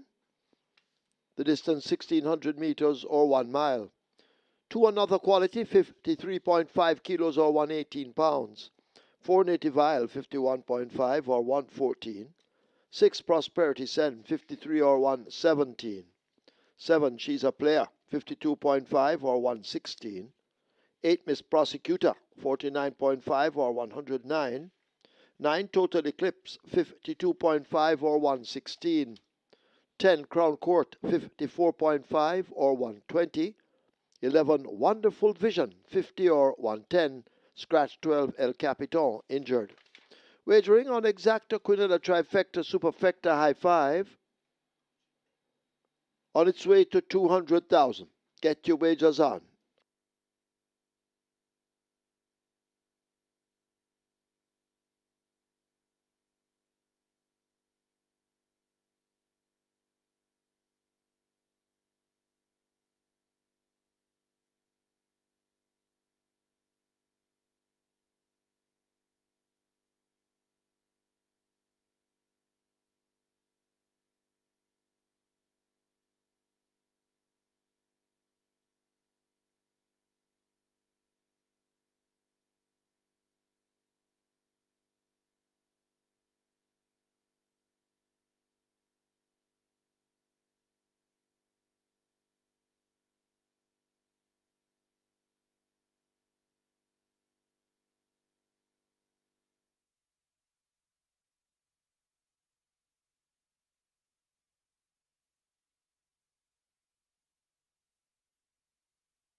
The 30th running of the Thoroughbred Racing Hall of Fame Stakes Trophy goes to the 7-year-old mare, Desert of Malibu, proving that she's really quite classy and got the better of the young rising stars. The likes of the 3-year-old, Phenomenal Power, Dothraki, 5 years old, still younger, and all the others in the event. So she's the oldest horse in the race, and she really looked quite fresh and green today. THOROUGHBRED on a natural hat-trick, and what a spanking hat-trick too. He won in race number 7 with Ron Julie Run the favorite, won in race number 8, Mohandal at 14-1, and then at 7-1, gets the job done aboard a Desert of Malibu. So great going there for THOROUGHBRED. It's now time for the 10th and final. It's the Richard Azan Hall of Fame trainer being honored on Hall of Fame Stakes Race Day, and he has already had a win. Mohandal at 14-1 earlier on the card. Scratch number 12, El Capitan, we're down to a field of 11. They go 1 mile. The purse is $150,000. Maiden condition race for native bred 3-year-olds. Top choice goes to number 3, Barbecue. Radish Roman rides for trainer Anthony Smith and owner Paul Lumsden. Throw the last one out, too bad to be true. Prior to that, second by 8 lengths, the City of Dreams. Prior to that, second by 2 lengths behind Thomas Strong. Those efforts came at 7 furlongs and 5 furlongs straight, respectively. Gets a mile and should be able to go one better here. Looks fairly well prepared. Number 6, Prosperity Sen, has been complete in the frame. 4th on quite a few occasions. 3rd on a couple of occasions as well. Runner-up behind the Maestro in April, so has been thereabouts, knocking at the door, and could get a lot closer this time around. Tyrese Anders picks up the mount for trainer Alfred Brown and owner Colin Elcock. Number 9 is Total Eclipse. This one gets 10-1, big price. Last time out went up at 5-1 when running at 6 furlongs behind Walk the Walk, Make That Walk the Plank, Code Red, and My Friend Mickey. Gets a mile this time around. Look for a 4th place effort here from Total Eclipse. And Miss Prosecutor number 8 gets 3-1. Dream Madison rides for Everett Francis, blinkers on, figure it off. Has raced among fillies only on 4 of 5 career starts, so takes on the boys today. Let's see how well Miss Prosecutor will do. She's getting good support now at 7-2. It's the Richard Azan Hall of Fame trainer on Hall of Fame Stakes Race Day, going 3, 6, 9, and 8 as my order of preference. Barbecue to get the better of Prosperity Sen, Total Eclipse, and Miss Prosecutor.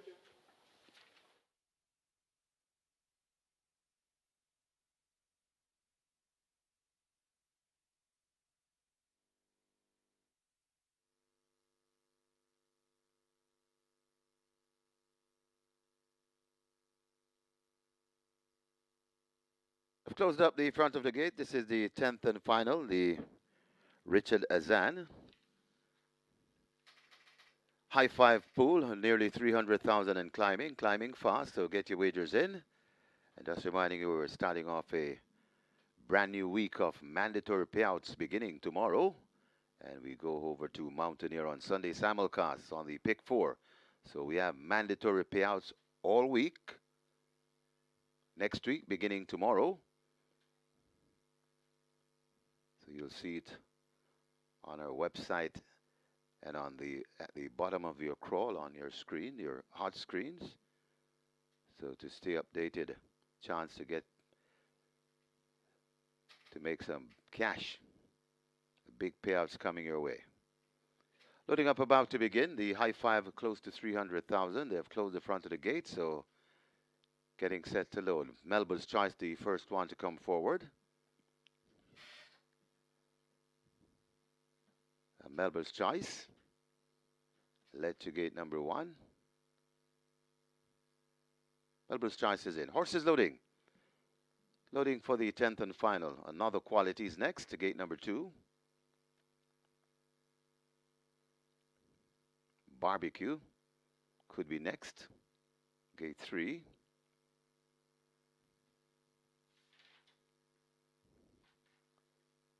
Rider comes down from Barbecue. That's the champion jock, Radish Roman. He has 1 win on the card so far. He'll be looking for a second here.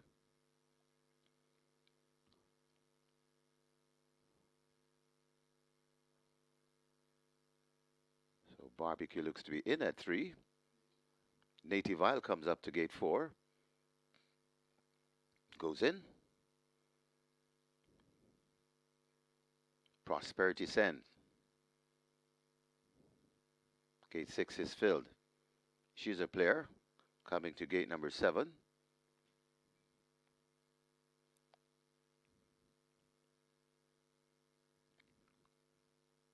Working on She's a Player.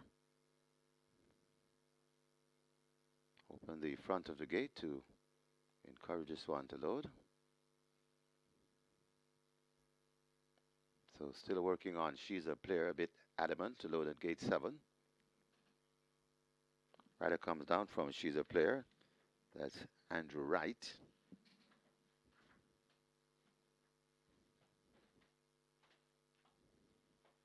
So still working on She's a Player. Currently kicked out in the market at 84-1. This She's a Player.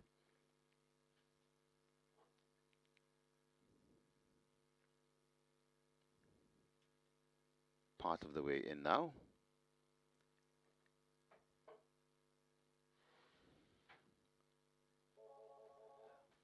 Still working on She's a Player.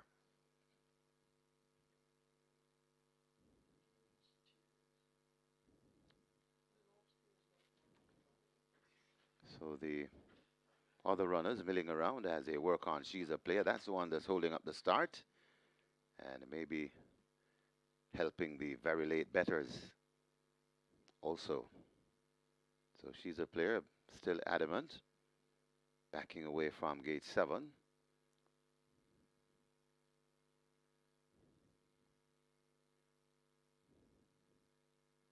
Got a 2-1 favorite, Barbecue. That's horse number 3. She's a Player, looks to be in.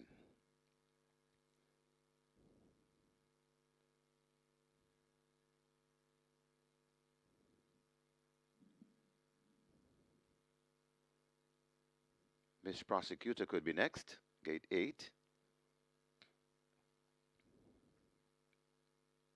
Miss Prosecutor goes in.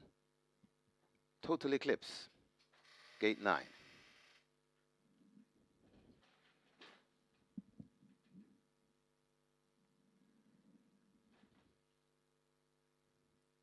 Total Eclipse is in. Crown Court, gate 10. That's filled. And now we have 2 to be loaded. Runville Run and Wonderful Vision. Wonderful Vision slotted into 11. Runville Run will complete the line. Gate number 5 is filled. 1 mile the trip. And we're ready to close the show.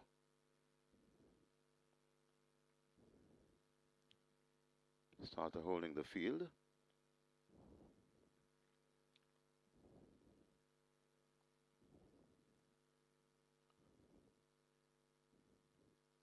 Not quite sure what's happening out there. Visibility not as ideal as it was earlier.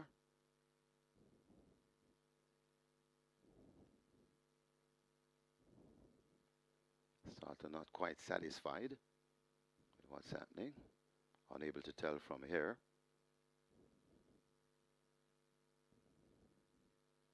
And now they're off and racing. Runville Run misses it and he's left at the back of the field. As going through for that lead, that's Total Eclipse. Total Eclipse, Miss Prosecutor, right there too. That's another quality. Coming on the rail, that's a Melba's Choice. So they make their way going down the backstretch, and it is Total Eclipse from another quality. Miss Prosecutor joined on the inside by Melba's Choice as they go past the 6th. Then comes a Native Isle, now overtaken by Prosperity Sen, just behind those. That's Crown Court. Then behind Crown Court, that's Wonderful Vision, a gap of 6 or maybe 10 lengths before we come to Runville Run. She's a Player and pulled up at the back of the field. Out of the race, that's Barbecue. They go past the 4 and head toward the 3, and it is another quality and a Total Eclipse. They're mixing it up on that lead, tracked intently by Prosperity Sen, going down dangerously. Also coming into it, that's Native Isle. Crown Court comes next. Then comes Miss Prosecutor as they come to just about 2.5 furlongs to travel. And on that lead, it is now Prosperity Sen. Now going on, Prosperity Sen going on and going about the business. Coming on the inside, that's Native Isle. Also still there, that's Total Eclipse. But this This one is not messing around. Prosperity Sen still in front. Native Isle begins to get closer. Prosperity Sen in front of Native Isle. Prosperity Sen looks to be flying away from these. Prosperity Sen pulling away and will win this one with ease. Prosperity Sen and Tyrese Anderson's sprinting clear by about 8 lengths. Second, Native Isle. Then comes a Miss Prosecutor. Maybe Total Eclipse just holding on from Crown Court for fifth.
In the winners enclosure, the unofficial winner of race number 10, the Richard Azan, number 6, Prosperity Sen. 3-year-old Bay Colt by Avinu Malkanu. Sen City by Sensational Slam. Bred Barrington Daly. Owned Colin Elcock. Train Alfred Brown, the winning rider. Tyrese Anderson, the groom Herbert Cousins. Second, number 4, Native Isle. Third, number 8, Miss Prosecutor. Fourth, number 10, Crown Court. And fifth, number 9, Total Eclipse. Final time for 8 furlongs, 1 mile, 141 flat.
And now they're off and racing.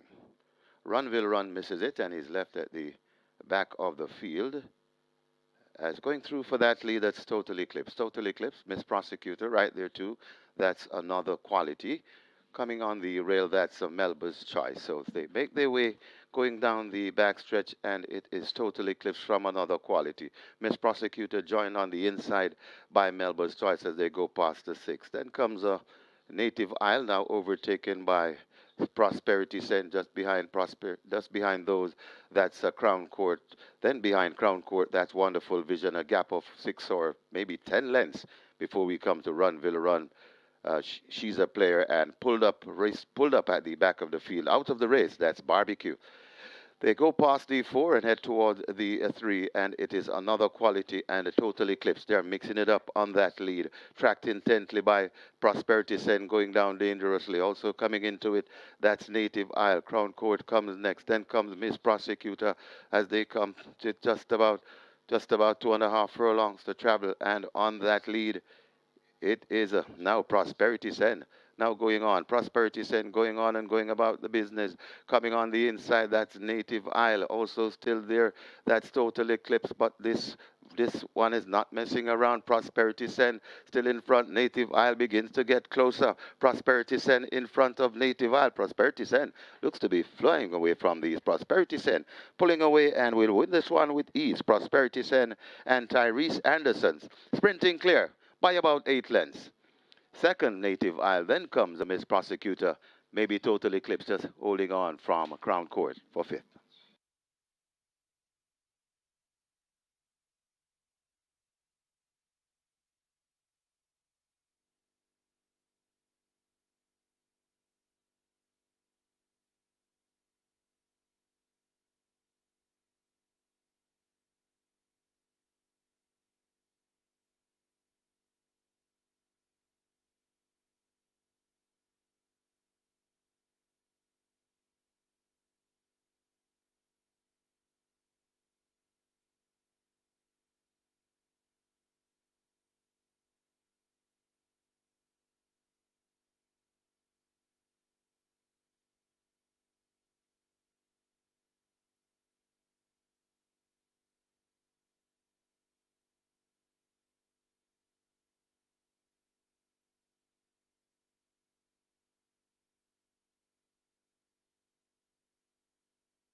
Result of the 10th, now official.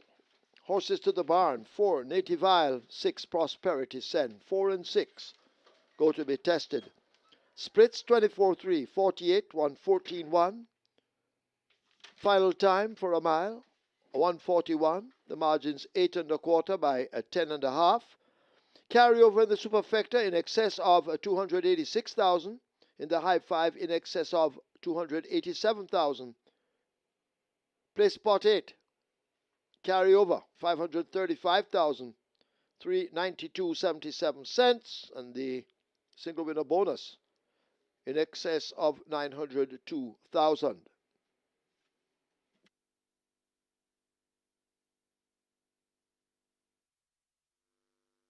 Ladies and gentlemen, your attention called to the winner's enclosure for the presentation of the Richard Azan.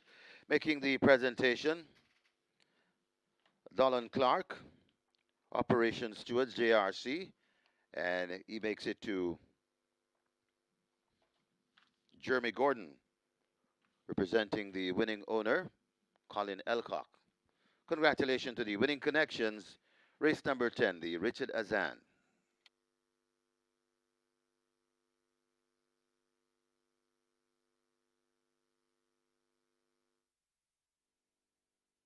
So that's the end of the local part of the show, simulcast racing tonight. continues on from here. Stand by for your recap. You will have it from racing analyst Mr. Michael Kane when ready.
A great day of racing has come to a close once again here at Caymanas Park, and it was the Thoroughbred Racing Hall of Fame Stakes race day. And indeed, we had some fun and excitement. The Reggae 6 was not caught, $8.1 million in a carryover for next week Saturday Diamond Mile race day, and the jackpot remains at over 5.8 million. So that's going to be a big ticket item for the Diamond Mile card. The leading knights on today's card, today's the cool. He started the show in the Jockey's Gauntlet with a hat-trick of wins and a spanking hat-trick too.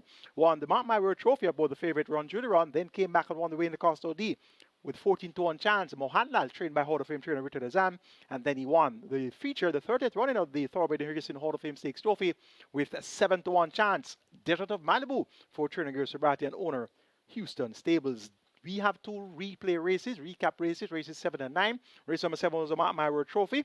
On paper, it appeared to be a two-horse race, Run Judy Run versus her stablemate. Interesting times ahead, and they were expected to be well ahead of the others. And Run Judy Run was sent off the short price favorite, Tajisaku for Peter Dumbassard, and interesting times ahead was the clear second choice in the wagering there. And the 30th running of the Thoroughbred Racing Hall of Fame Stakes Trophy, we had a field of 8, crack field of 8 sprinters, and the favorite was Phenomenal Power, based on the most recent performance, which was a track record-breaking performance, over in 7.5 furlongs with 129 flat, and when supported 2 was Dothraki, after winning in 104.2 for 5.5 furlongs with 57 kilos, and coming down at the scale to 53.5 kilos. Don Crazy had support as well. Desert of Malibu, not as highly fancied as she would normally have been. She was sent off at 7-1. But undoubted class, the 7-year-old mare, was expected to possibly make it a close affair among the younger talent. That Digital One was thereabouts as well in the market, and so was Unbelievable Force. So it was, interestingly, a bet contest for the 30th running of the Thoroughbred Racing Hall of Fame Stakes Trophy.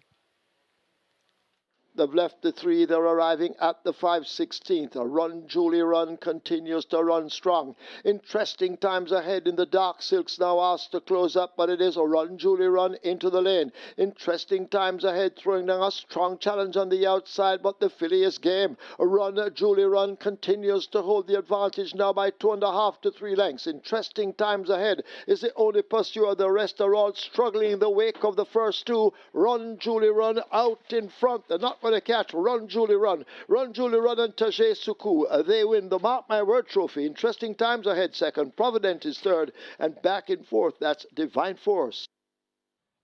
As they come thundering into the top of the lane, they leave the 3/16th behind them. California Crown with a brave run. Desert of Malibu now inching closer. These two battling hard. Don Quezzy not too far away. Phenomenal Power disappointing on the outside, but now Desert of Malibu picks it up inside the final 16th. It is Desert of Malibu holding on to the advantage to the line. Desert of Malibu will win it under THOROUGHBRED. He has a triple. California Crown is second. Don Quezzy third. Dothraki is fourth.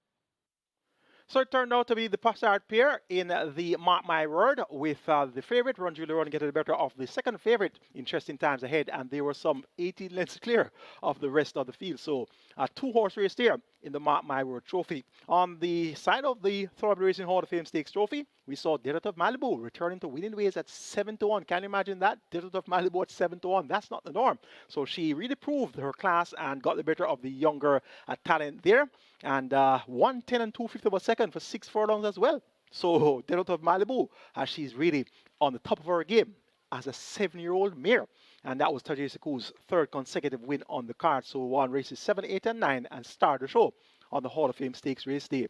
Next week, it's going to be the return of the Diamond Mile, the 6th running of the Diamond Mile, with a purse of 10 million Jamaican dollars. And of course, they'll be going a mile, and this is going to be one of those major preps for the Mute Mile, which will be run in December. So that's going to be the big race for next week, Saturday, the Diamond Mile.